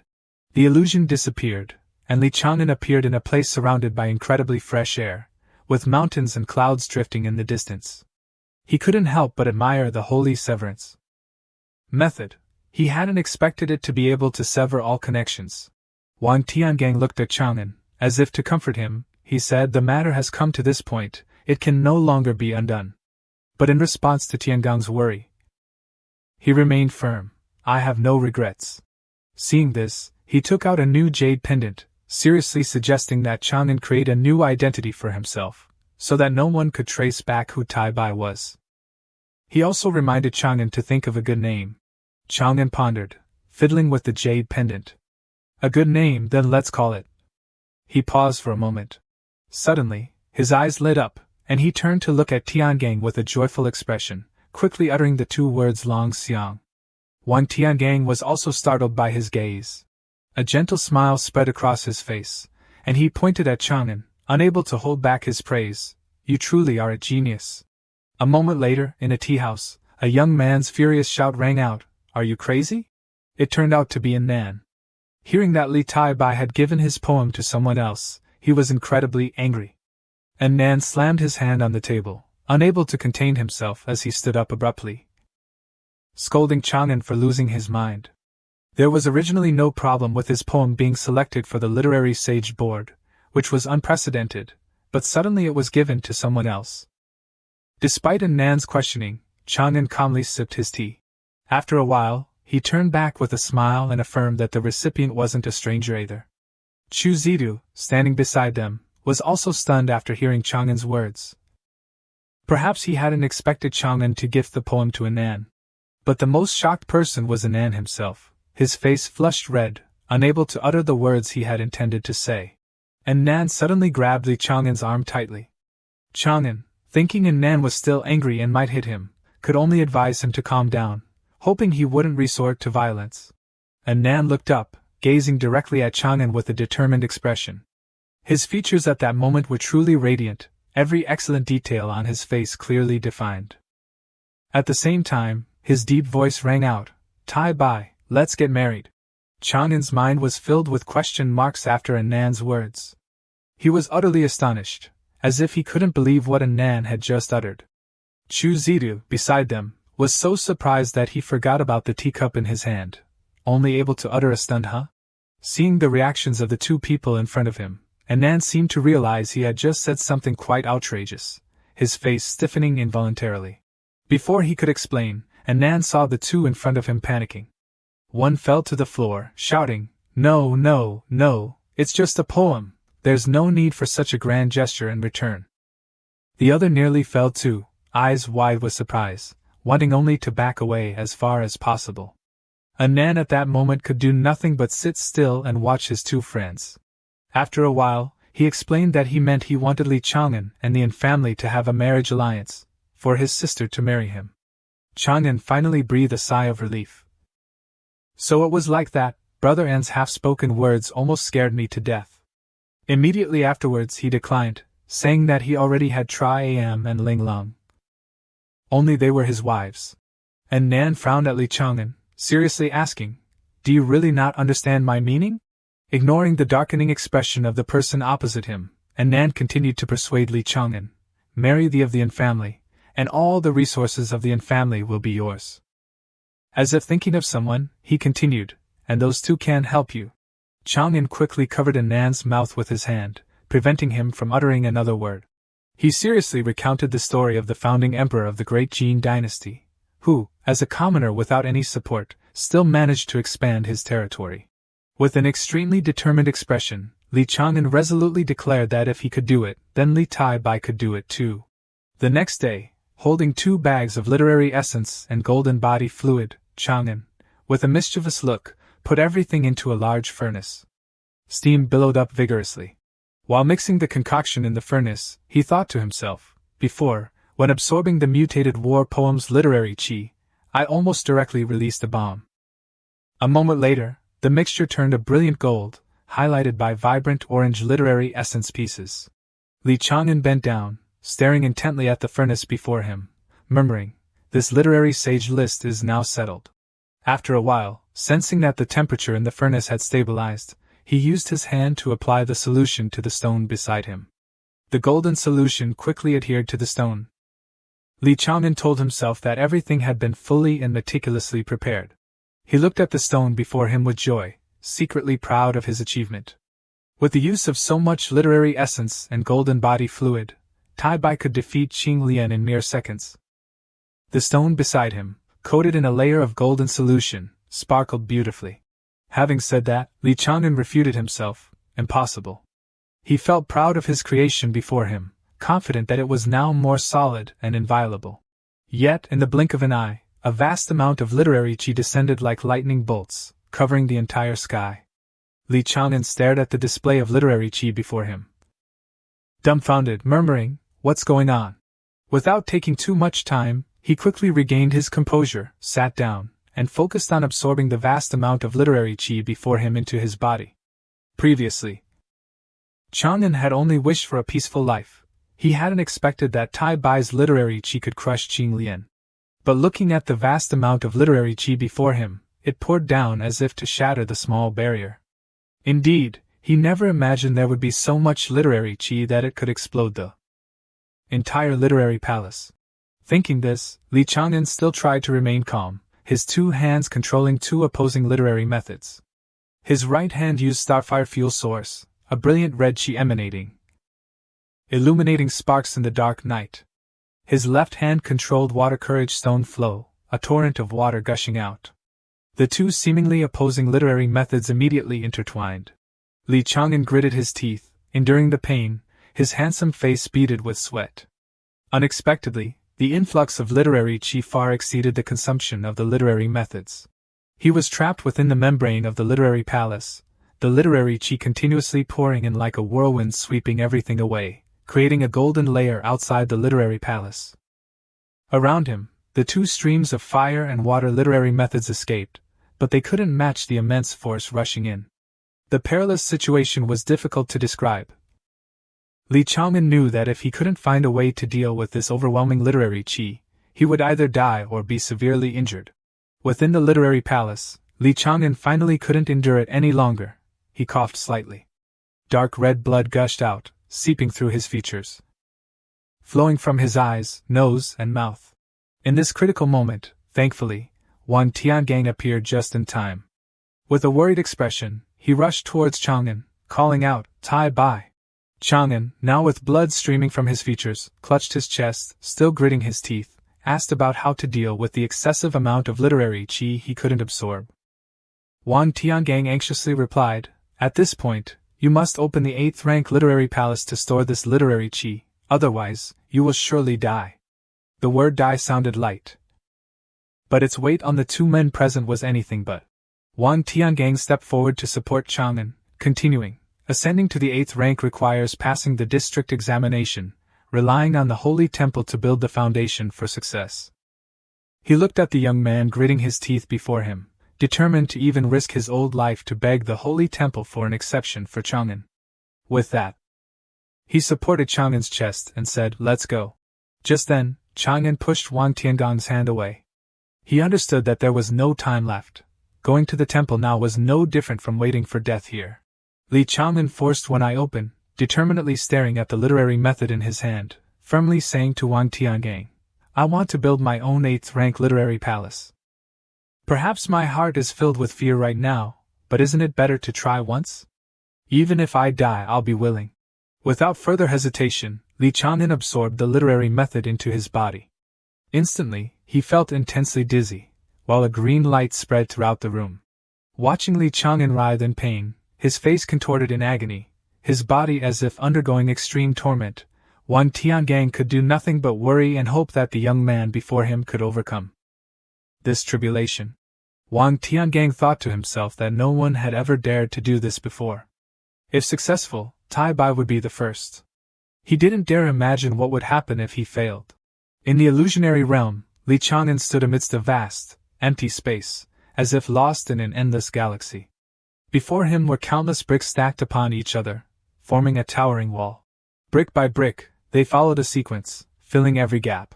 It seemed as if he was about to succeed, but the surge of literary qi poured in like a flood, instantly shattering the wall he had painstakingly built. Li Chang'an was astonished by the terrifying power of the literary qi. His eyes widened in disbelief, unable to comprehend what was happening before him. Like a crashing wave, the neatly arranged bricks now scattered in all directions. Li Chang'an looked at the mess before him, bending down to wipe away the remaining traces of the recent upheaval from his body. He knew that the 8th rank literary palace lacked a foundation. The simple prototype of the basic literary palace couldn't withstand the tidal wave of literary qi. Li Chang'an was filled with worry, unsure of what to do. He tried to think about the foundation. Just then, seeing the literary palace appear before him, he was secretly overjoyed. It was there. Without further hesitation, Li Chang'an quickly moved the bricks to fill the literary palace before him. He couldn't contain his joy, thinking, if the 9th rank literary palace is the foundation of the literary path, then this foundation will forge the 8th rank literary palace. Not long after, the literary qi surged again like a violent tide. The qi fiercely crashed against the barrier before him, but it couldn't break through this sturdy defense.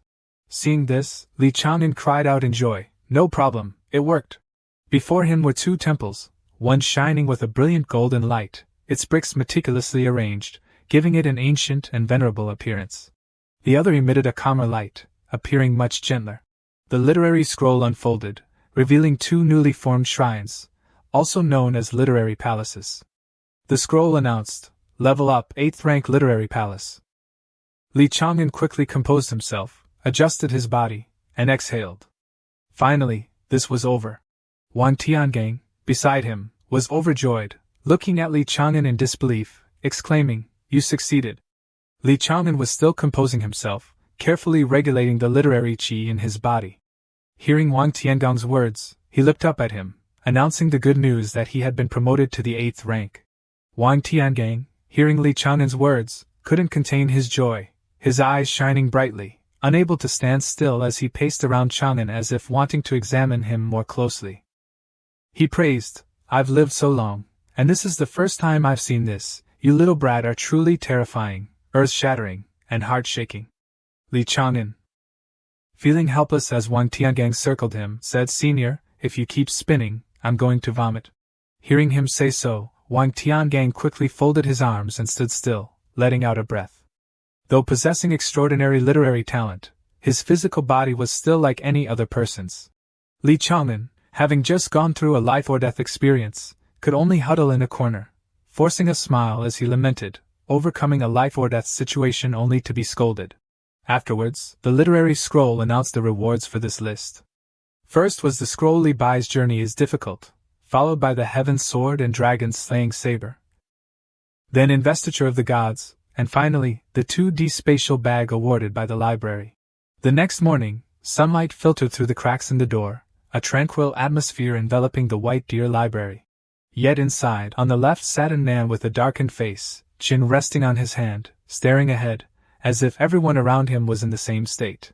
On the right was Chu Zidu with a sullen expression, head lowered, looking at the table, as if wanting to hit someone. Li Chang'an entered, suddenly feeling a chill down his spine.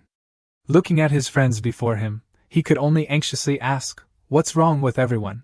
Places like the Imperial Academy, Mount Xiang, Wansong, Mount Song, and Mount Tai were all chosen as venues for the Long Men competition, particularly Mount Tai and the White Deer Academy. Li Chang'an, upon hearing this, knew that all the injustice was directed at them. He gritted his teeth in anger, disregarding his composure. Students from everywhere gathered here, putting pressure on White Deer. To say they weren't secretly colluding, even a dog wouldn't believe it. And Nan continued, not only that, but he also used literary methods, causing the water to reveal the stones. The image through the water clearly showed that many students had registered, and the number was not small. He looked up in astonishment. These were academies, focusing on registering for only a few specific categories. Clearly, they had targeted White Deer individually. Especially these three, particularly Keijie, students recalled from the battlefield, possessing extraordinary abilities.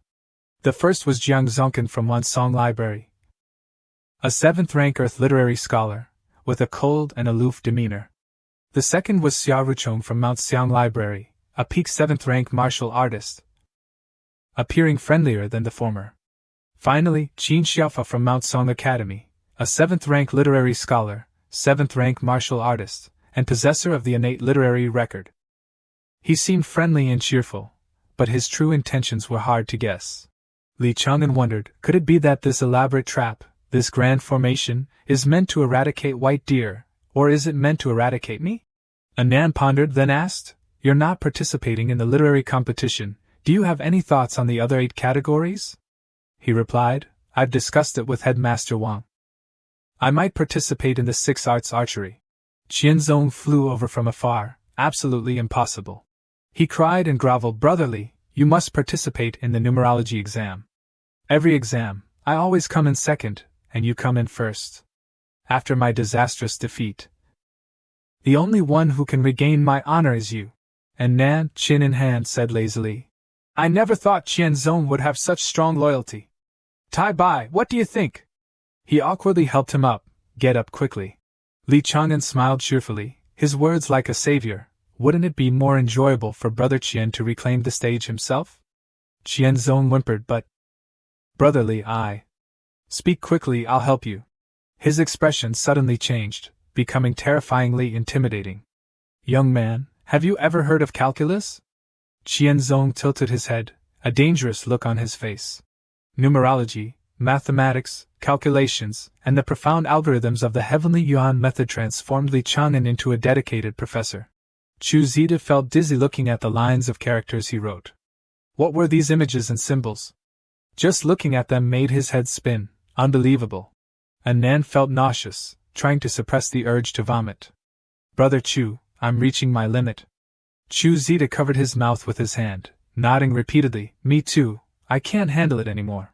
The two turned and ran quickly, as if encountering a terrifying enemy. Is this numerology for humans to learn?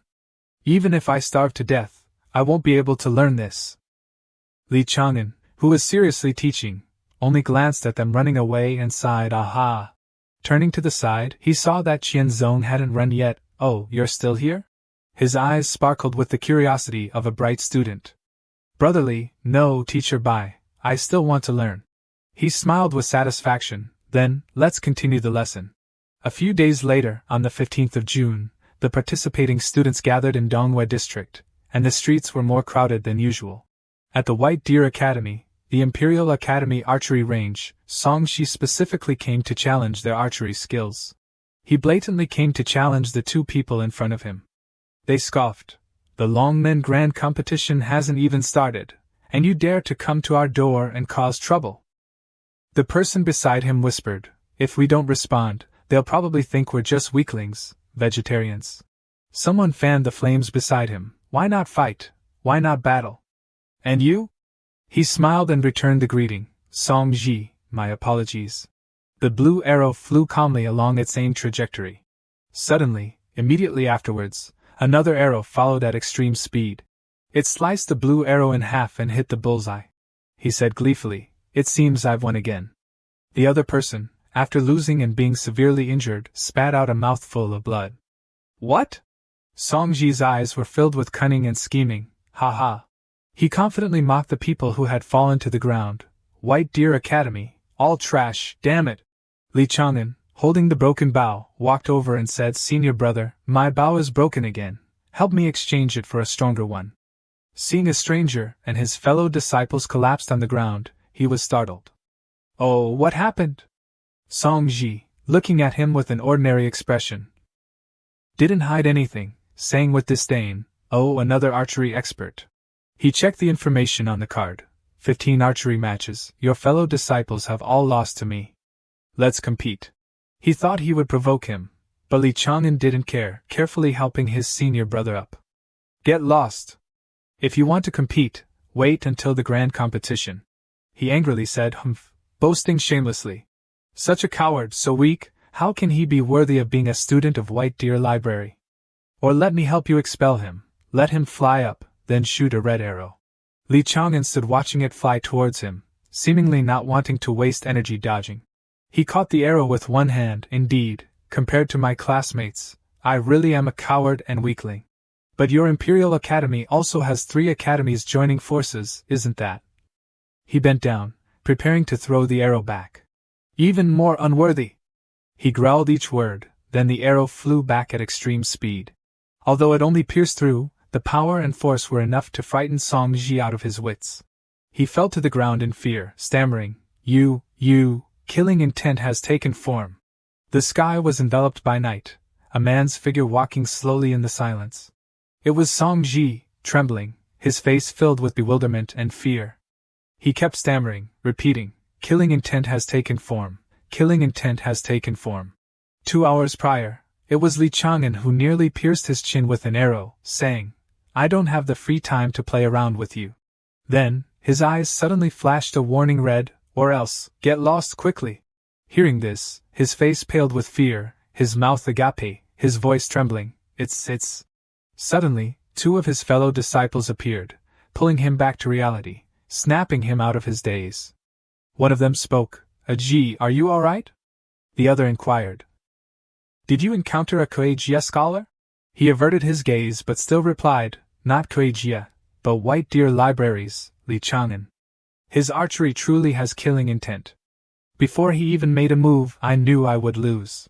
One of his fellow disciples continued, I remember this person, his archery is only ranked 15th, are you mistaken? Suddenly, from a dark alley, a stranger appeared, clapping and exclaiming, Interesting, very interesting. At this moment, Song Ji recognized him, Xia Ruchong from Mount Xiang Academy. He appeared with a bright smile, his eyes filled with killing intent, yet his archery was only ranked 15th in the branch academy. Besides being overly fair-skinned. Does White Deer have any other hidden treasures? Xia Ruchong immediately drew his sword and pointed it at Song Ji, demanding, I want to know more about Li Chang'an. You go, compete with Li Chang'an again. Song Ji exclaimed in surprise, What? Hearing the request, Song Ji immediately cried out in alarm, Today, before even making a move, I was crushed. If I truly compete, I will undoubtedly die. Xia Ruchong, without hesitation, gave a half-smile and said, Then go die. Before Song Ji could understand the situation, Xia Ruchong teleported behind him, placing his sword against his neck. Then, Xia Ruchong leaned down and whispered in Song Ji's ear, "Originally, it was your Imperial Academy that proposed joining forces against White Deer. I just returned from the battlefield and finally encountered an interesting person. The Imperial Academy should help me investigate thoroughly. You wouldn't want your allies to become useless, would you?" Hearing this, Song Ji's expression couldn't hide his panic.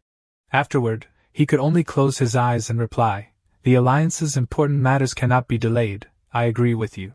Ruchong, satisfied, then sheathed his sword and snorted, "Humph." Song Ji touched his neck, still feeling shaken. He then turned and left, leaving behind a smile and a reminder, "It's best to hurry, my patience is limited." Song Ji immediately decided, "Tomorrow, I will deliver the challenge letter." His allies encouraged him, "Ji, you're not guaranteed to lose." That's right, let's prepare well." The scene shifts to a forest with a waterfall, the sky looking vibrant and green.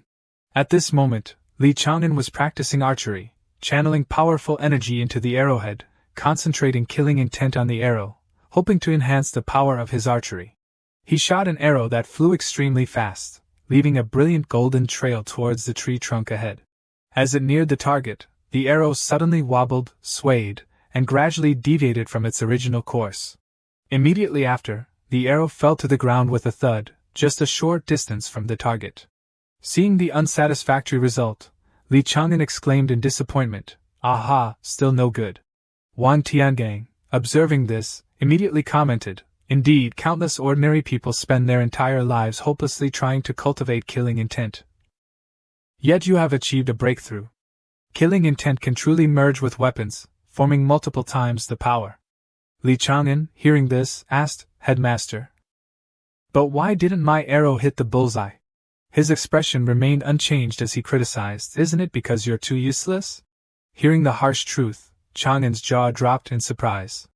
Unable to argue, he sat dejectedly in a corner. He boasted while explaining, "Look at you, practicing the dragon-elephant technique for so long, yet you don't have even 2 ounces of muscle on your body. If you could reach the 8th rank in martial Dao sooner, your strength would also increase." Hearing a possible solution, his eyes lit up, and he turned back to ask, "Headmaster, is there a path to level up?"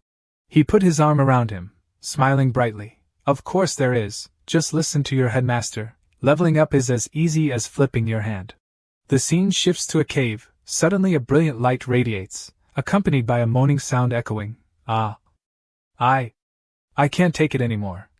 The sound came from Li Chang'an lying on the ground, gasping for breath. His whole body seemed to radiate a brilliant golden light as he uttered, "It's almost full."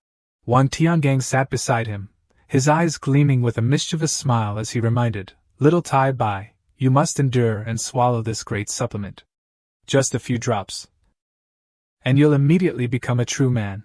He poured a golden liquid into the puddle where he was lying and asked, "How is it? Have you ever felt such overflowing energy in your body?" The liquid made him uncomfortable, causing him to cry out in agony. It felt as though a raging fire was flowing into him, causing his cries of pain to echo continuously. 8th rank martial Dao. Then, his body seemed to acclimate. He sat up with golden glowing skin, thinking, "Success. My body feels brand new." He exclaimed, "Thank you, Headmaster. I have reached the 8th rank in martial Dao." He raised the bottle of strange liquid and announced, "There are a few drops left, let's not waste them, have some more." Hearing this, Chang'an immediately waved his hands in refusal, shouting, "No more!" The scene changes to a sky with a bright sun. Li Chang'an opened the door and entered the house, saying, "Sister-in-law, little sister, I'm home." Only then did he notice what everyone in the house was doing, and everyone turned to look at him in surprise. The first thing that caught his eye was Linglong's injured foot. Seeing this, he immediately shouted, "What happened?" The bald man immediately recounted, "My lord, I am at fault. I failed to protect Miss Linglong. She was injured by a villain." Linglong cried, "Brother, I'm not hurt." At this moment, Li Chang'an completely lost his composure, his face darkening as he asked, "How did Linglong get hurt? Explain clearly."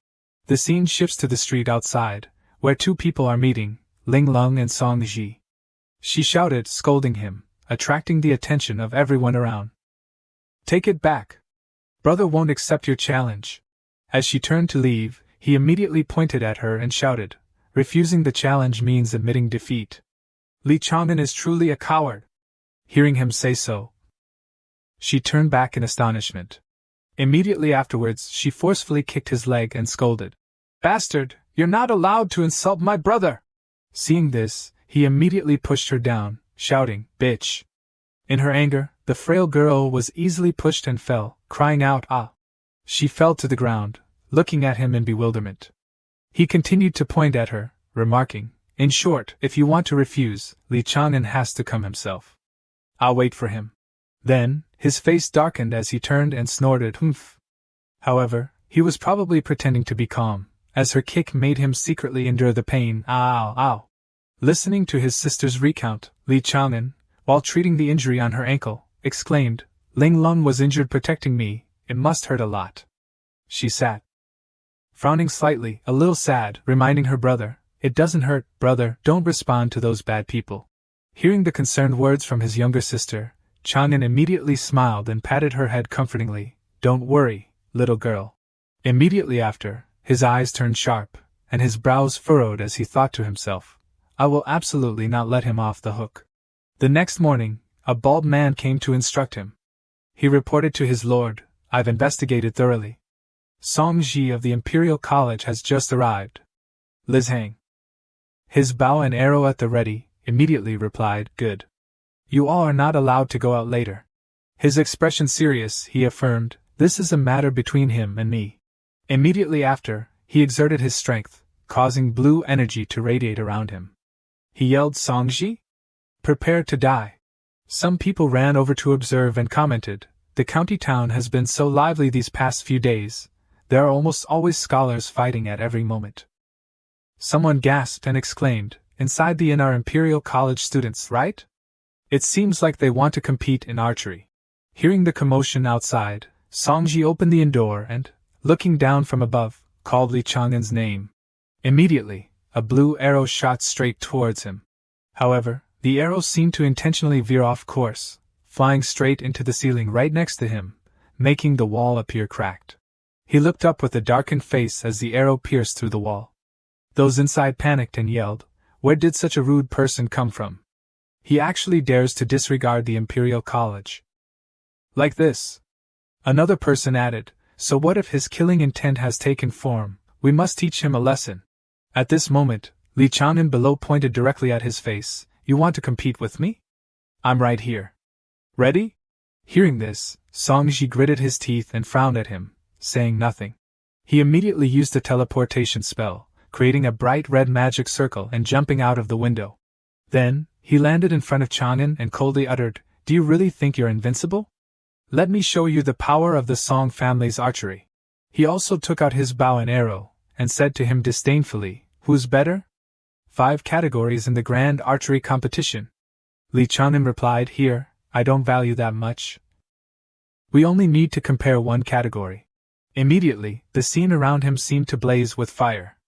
He drew his bow and arrow and stated the rules, "The two of us will be 10 zhang apart, shooting at each other. Any type of archery can be used.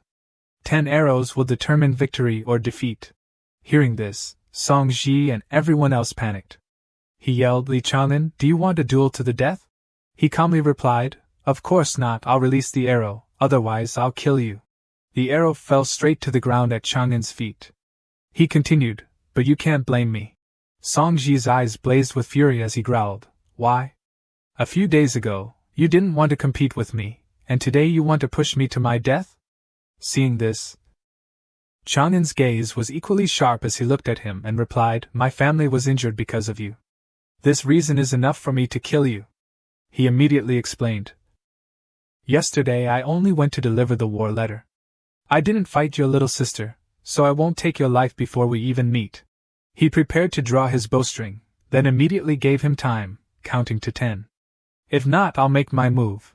Then, he immediately started counting 10, 9, causing Song Ji's face to darken with worry. Then he counted 3, 2. Only then did Song Ji raise his bow, knock an arrow, and yell frantically, "This man! Immediately after, Li Chang'an instantly shot a headless blue arrow straight towards him as he counted to 1. At the same time, Song Shi also released his hand, shooting a crimson arrow towards Chang'an. Li Chang'an's arrow was like a giant white tiger lunging towards Song Ji, causing him to panic. Immediately after, the tiger lunged and tore at his body, causing blood to splatter everywhere. In reality, Chang'an's arrow had severed one of his arms, causing him to scream in agony. Everyone around was immediately in disbelief and yelled, How is this possible? His classmates rushed over with concern, and Li Chang'an immediately explained, Yesterday, my little sister sprained her left ankle. Today, I broke your left arm. Very fair, isn't it?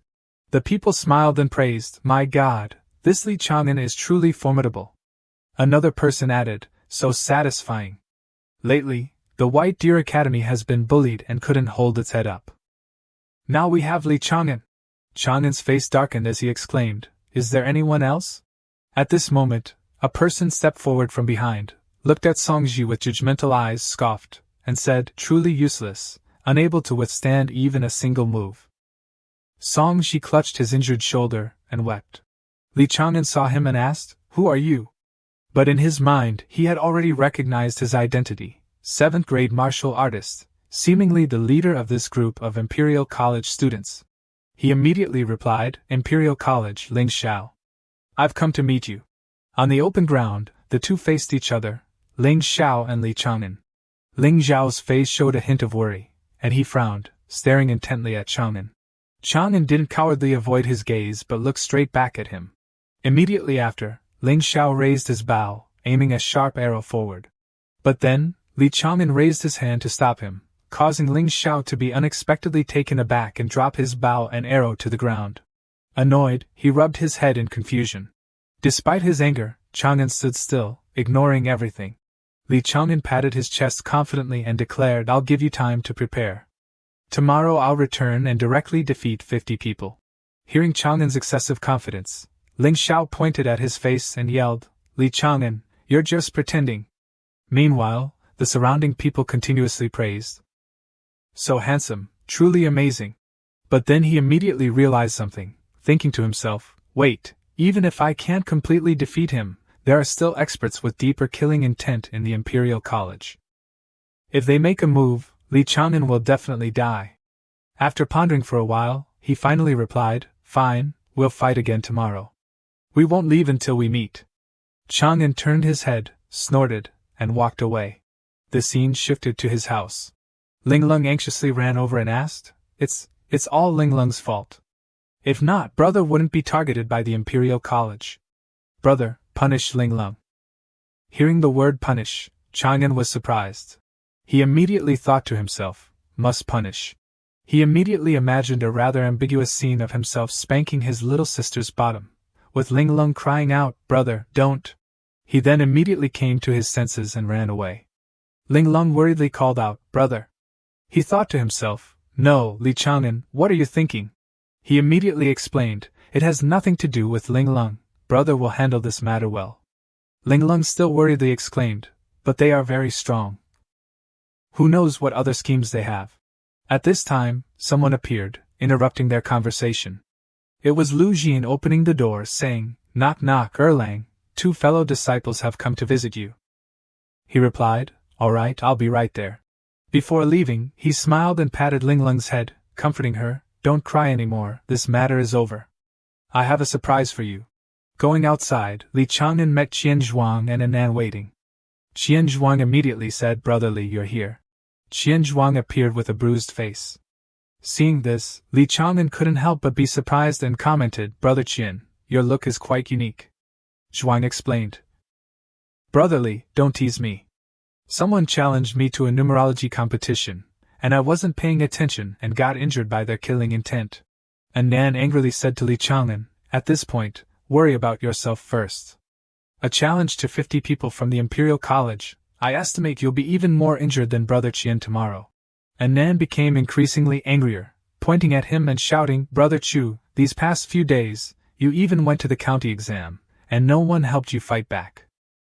Where's the patience and seclusion I talked about? Li Tai Bai, you've done a great job. Although he spoke loudly, there was still a hint of concern and worry. Li Chang'an calmly explained, enduring for a while. The more I think about it, the angrier I get. Retreating a step, the more I think about it, the more I feel wronged. Immediately after, Nan took out a stack of paper as a reminder. Humph, I've prepared banknotes for you. Leave today, just tell everyone outside that the academy sent you out on a mission. Qian Zhuang added, if it really doesn't work out, you can stay at my place. Our Qian family is the richest family in the county town, they wouldn't dare barge in. Li Chang'an immediately smiled slyly and replied to the two of them, thank you for your kindness. But if I dared to propose a challenge to 50 people, naturally I have a plan. Both of them were curious and exclaimed, what do you want to do? Immediately after, Li Chang'an asked for their help, Brother Qian, please help me. After hearing the plan, both of them suddenly understood. Nan gave a thumbs up and immediately commented, toxic. Talking about toxic, you're the most toxic. Qian Zhuang also exclaimed, giving a thumbs up. Li Chang'an smiled smugly, his nose seeming to lengthen. Immediately after, the scene shifted to the next day, with Li Chang'an standing opposite the group of Imperial College students. Ling Xiao directly said, I didn't expect you to dare come here. How do you want to compete today? Or will you break your left arm like yesterday? He calmly folded his arms, and smirked, oh my, so you don't value the lives of your fellow disciples at the Imperial College. I can only respectfully obey your orders. If they get injured, don't blame me, blame him. Hearing the sarcasm, Ling Xiao immediately became enraged and shouted, Li Chang'an, you truly are a despicable bastard. But at that moment, a fellow disciple managed to stop him. The person with silver hair immediately reminded him, don't be so quick to speak. Ling Xiao seriously replied, yes, I understand. He regained his composure and immediately proposed the terms, didn't you want to challenge 50 people? Let me, Ling Xiao, be the first to fight. Hearing this, Chang'an raised his hand in refusal, hold on. Immediately he took out a piece of paper and explained, if the Imperial College decides to compete, shouldn't I be the one to decide the opponents? That would be fair. It sounded reasonable, so Ling Xiao and his fellow disciples, although dejected, had to accept. He agreed, saying the rules were indeed like that. You choose, he said. Chang'an immediately smiled, coughed twice and said, cough, cough, my first challenger. Immediately after, he mentioned a person standing behind, a 9th-grade martial artist, Xiao Wengba, causing everyone to look at him in shock. A smaller-looking person stood in the middle, and the crowd gasped in surprise. They all shouted, Wengba? I didn't hear wrong, did I? He's the one with the worst archery skills. Songji had an arm broken, isn't Wengba going up there to die? Li Chang'an wouldn't challenge the weakest, would he? Below Songji, there were 20 or 30 people, but he still stood with his arms crossed, smiling slightly at the complaints. Then, Li Chang'an put on a disappointed expression and said, no one accepts the challenge? That means you admit defeat. The first battle, consider it my win. Actually, in his heart, he was extremely smug, smiling and thinking, little ones, want to lead me by the nose. Watch me take out half of you without lifting a finger. Holding the list of contestants in his hand, Li Chang'an crossed out names one by one, his mocking voice echoing, Imperial College's Xia Xinxue forfeits, Imperial College's Yuli forfeits. The smile on his lips widened. Looking at the group before him, Li Chang'an's face showed clear arrogance mixed with mockery. Is this the extent of the Imperial College's strength? I've won 30 matches without even shooting an arrow. Seeing this, Ling Xiao in the crowd was furious, rolling up his sleeves, fuming and about to confront Li Chang'an. This bastard, I have to beat him to death today. The scholar next to him seeing this hurriedly tried to dissuade him, reminding Ling Xiao to stay calm. The silver-haired man was different. His face darkened, he supported Ling Xiao's idea of fighting. He said that if this continued, their Imperial College wouldn't even have any face left. Ling Xiao looked intently at the silver-haired man. Hearing his words, he stammered, but their archery isn't as good as Song Ji. Facing Li Chang'an, defeat is inevitable. He didn't dare to imagine what would happen next. Filled with worry, he said, if I really get an arm crippled, my future is ruined. Hearing Ling Xiao's words, the silver-haired man closed his eyes and frowned, replying, we can't be so hesitant. He suddenly opened his eyes, his sharp gaze looking forward. He pulled 2 small knives from his sleeve, just the right size to injure someone, and said, Dang Tan. Step forward. I'll secretly use killing intent to influence Li Chang'an, we might win. Seeing this, Ling Zhao's face darkened, he anxiously looked at the person beside him. Finally, he made up his mind and said, this is the only way. Contrary to the tense atmosphere beneath the stage, Li Chang'an was still reveling in his 30 consecutive victories. He held the list in his hand and continued reading. Match 31, Imperial College's Fu Xiaobing. Waiting for a moment without a response, he repeated, Fu Xiaobing, are you going to fight or forfeit? It seemed like no one would dare to answer, or there would be another forfeit, but Fu Xiaobing didn't choose to cower and ignore him. He bravely raised his hand, accepting the challenge. His face showed determination, but he couldn't hide his fear.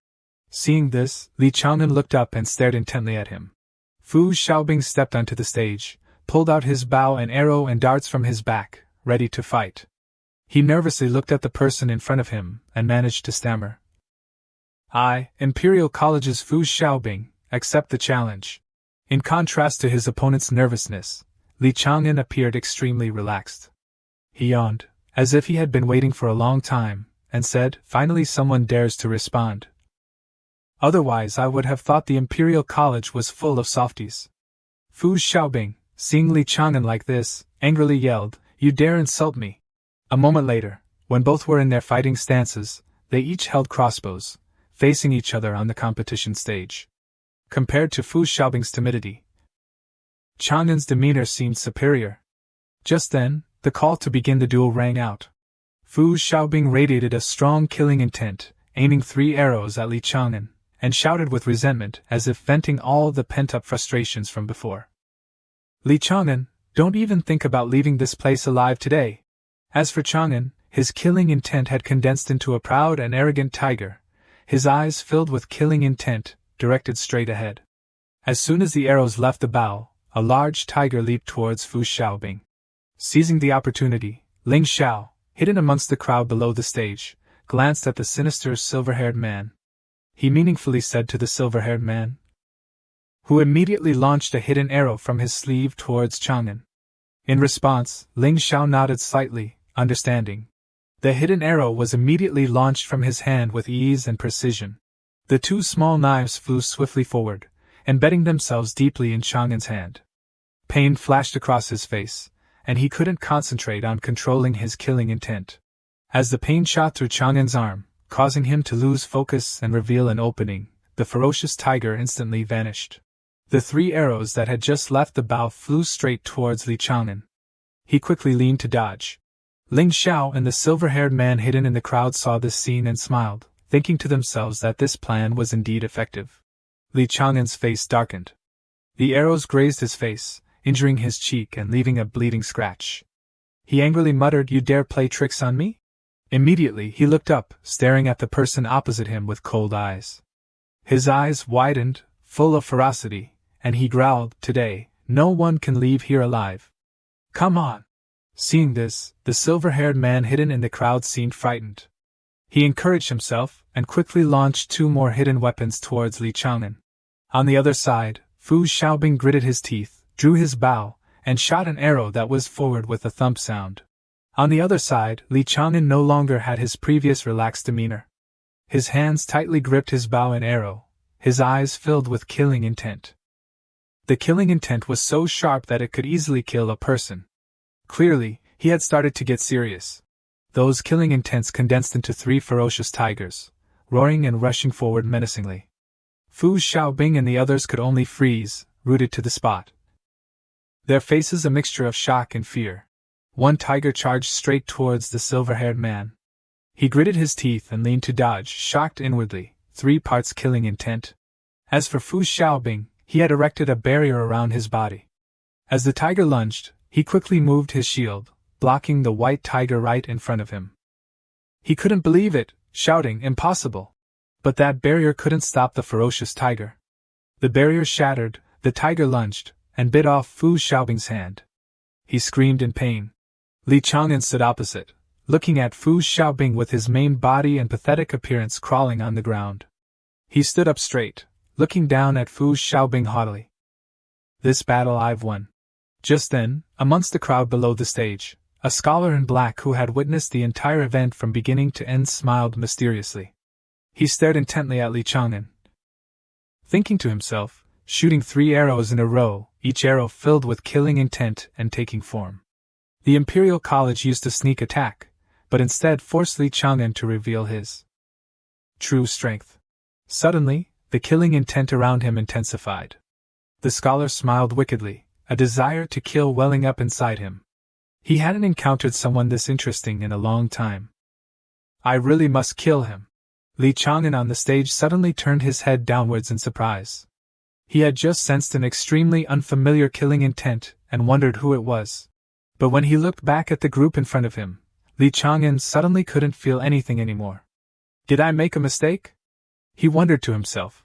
In a hidden alleyway, where no one could see, the man in black turned away regretfully, thinking to himself, too bad, not today. Otherwise it would ruin the old geezer's plan against White Deer. He silently memorized the name Li Chang'an and said to himself, Li Chang'an, until next time.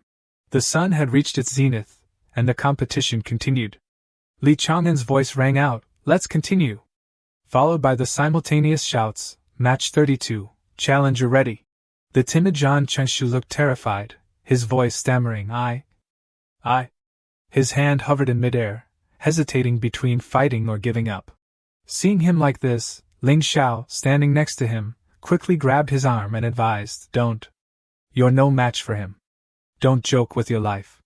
Zhang Chenshu, hearing this, was like a drowning man grasping at straws and quickly replied yes. A moment later, the bloodstain on Li Chang'an's face had dried. He casually glanced at the duelist, then said boredly, there's no one worth fighting. Well then. For the last match today, I'll just randomly choose someone. Pausing for a moment, he pointed at the silver-haired young man in front and laughed heartily, I choose you. Hearing this, the silver-haired man clasped his hands, feigning elegance and politeness, and replied, Imperial College's Hawthorn accepts the challenge. Li Chang'an, still with a bloody scratch on his face, looked at the man before him and angrily said, we should also settle the score for what just happened. The match began. 2 arrows shot out carrying intense killing intent instantly collided, the arrowheads piercing each other, creating a flash of light between the 2 sharp objects. On the opposite side, a white tiger formed from Chang'an's killing intent and a green snake from Hawthorn's killing intent fiercely confronted each other.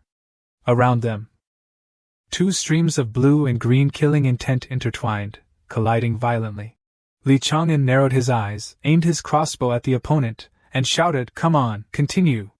Chang'an's arrow was enveloped in overflowing killing intent. On the other side, Hawthorn also took a fighting stance. His blue killing intent surrounded the arrow like a barrier. He frowned and retorted, I'm afraid of you, am I? From the stands, Ling Xiao's face darkened, he gritted his teeth and anxiously thought to himself, if it's purely about martial arts, with his 7th grade cultivation, brother who could have torn Li Chang'an apart long ago. But in an archery competition, it's all about accuracy and killing intent. He didn't dare think further. Li Chang'an also understood this and thought to himself, therefore I can win. Li Chang'an raised his crossbow and unleashed a stronger killing intent than ever before.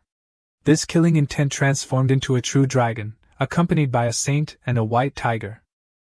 This magnificent scene seemed like something only described in books, rarely witnessed in real life. Needless to say, the person capable of such a feat must be incredibly powerful. These 3 brave sacred beasts then merged into one, making it hard to believe what was happening before their eyes. They quickly advanced towards the green snake, the creature filled with Hawthorn's killing intent. The snake's face paled as if it was about to be slaughtered. Before it could react, the true dragon, saint, and white tiger pierced through like lightning, leaving a round wound on the snake's body, penetrating its flesh. The snake could only open its mouth and cry out in pain. An arrow filled with killing intent swiftly flew over, piercing Hawthorn's shoulder, causing him to cry out in pain. Ling Xiao, seeing Hawthorn collapse, blood gushing from his shoulder, quickly ran over and shouted, Brother Hu! Li Chang'an won the match. He wiped his sweat-drenched face and, amidst the cheers of the crowd, said triumphantly, The Imperial College has lost 50 matches in a row. Nothing compares to this. The people behind him, some shouted Li Chang'an is too strong, others praised White Deer as number 1, and still others cheered, "You are my god." The atmosphere was incredibly lively. Seeing this, Ling Xiao was furious. He disregarded everything, stepped forward and grabbed Li Chang'an by the collar, ignoring all sense of propriety, and yelled, "Unfair competition! Li Chang'an, you little brat, cheated. If you have the guts, let's have a real fight." Li Chang'an, seeing him like this, smiled. He frowned and said, "Didn't you already agree? If you want to again." He suddenly stopped. Suddenly, Li Chang'an spat out a mouthful of fresh blood. He collapsed to the ground, leaving Ling Xiao bewildered and confused, only able to utter an ah.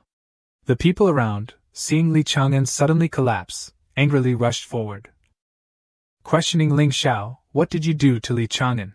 Everyone, young and old, moved closer, surrounding Ling Xiao.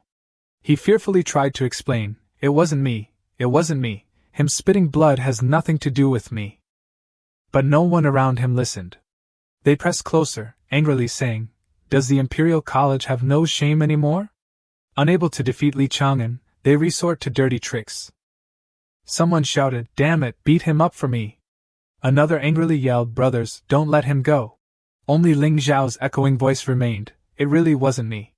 At this moment, Nan came forward to help Li Chang'an up, winking and saying to him, the plan was a success.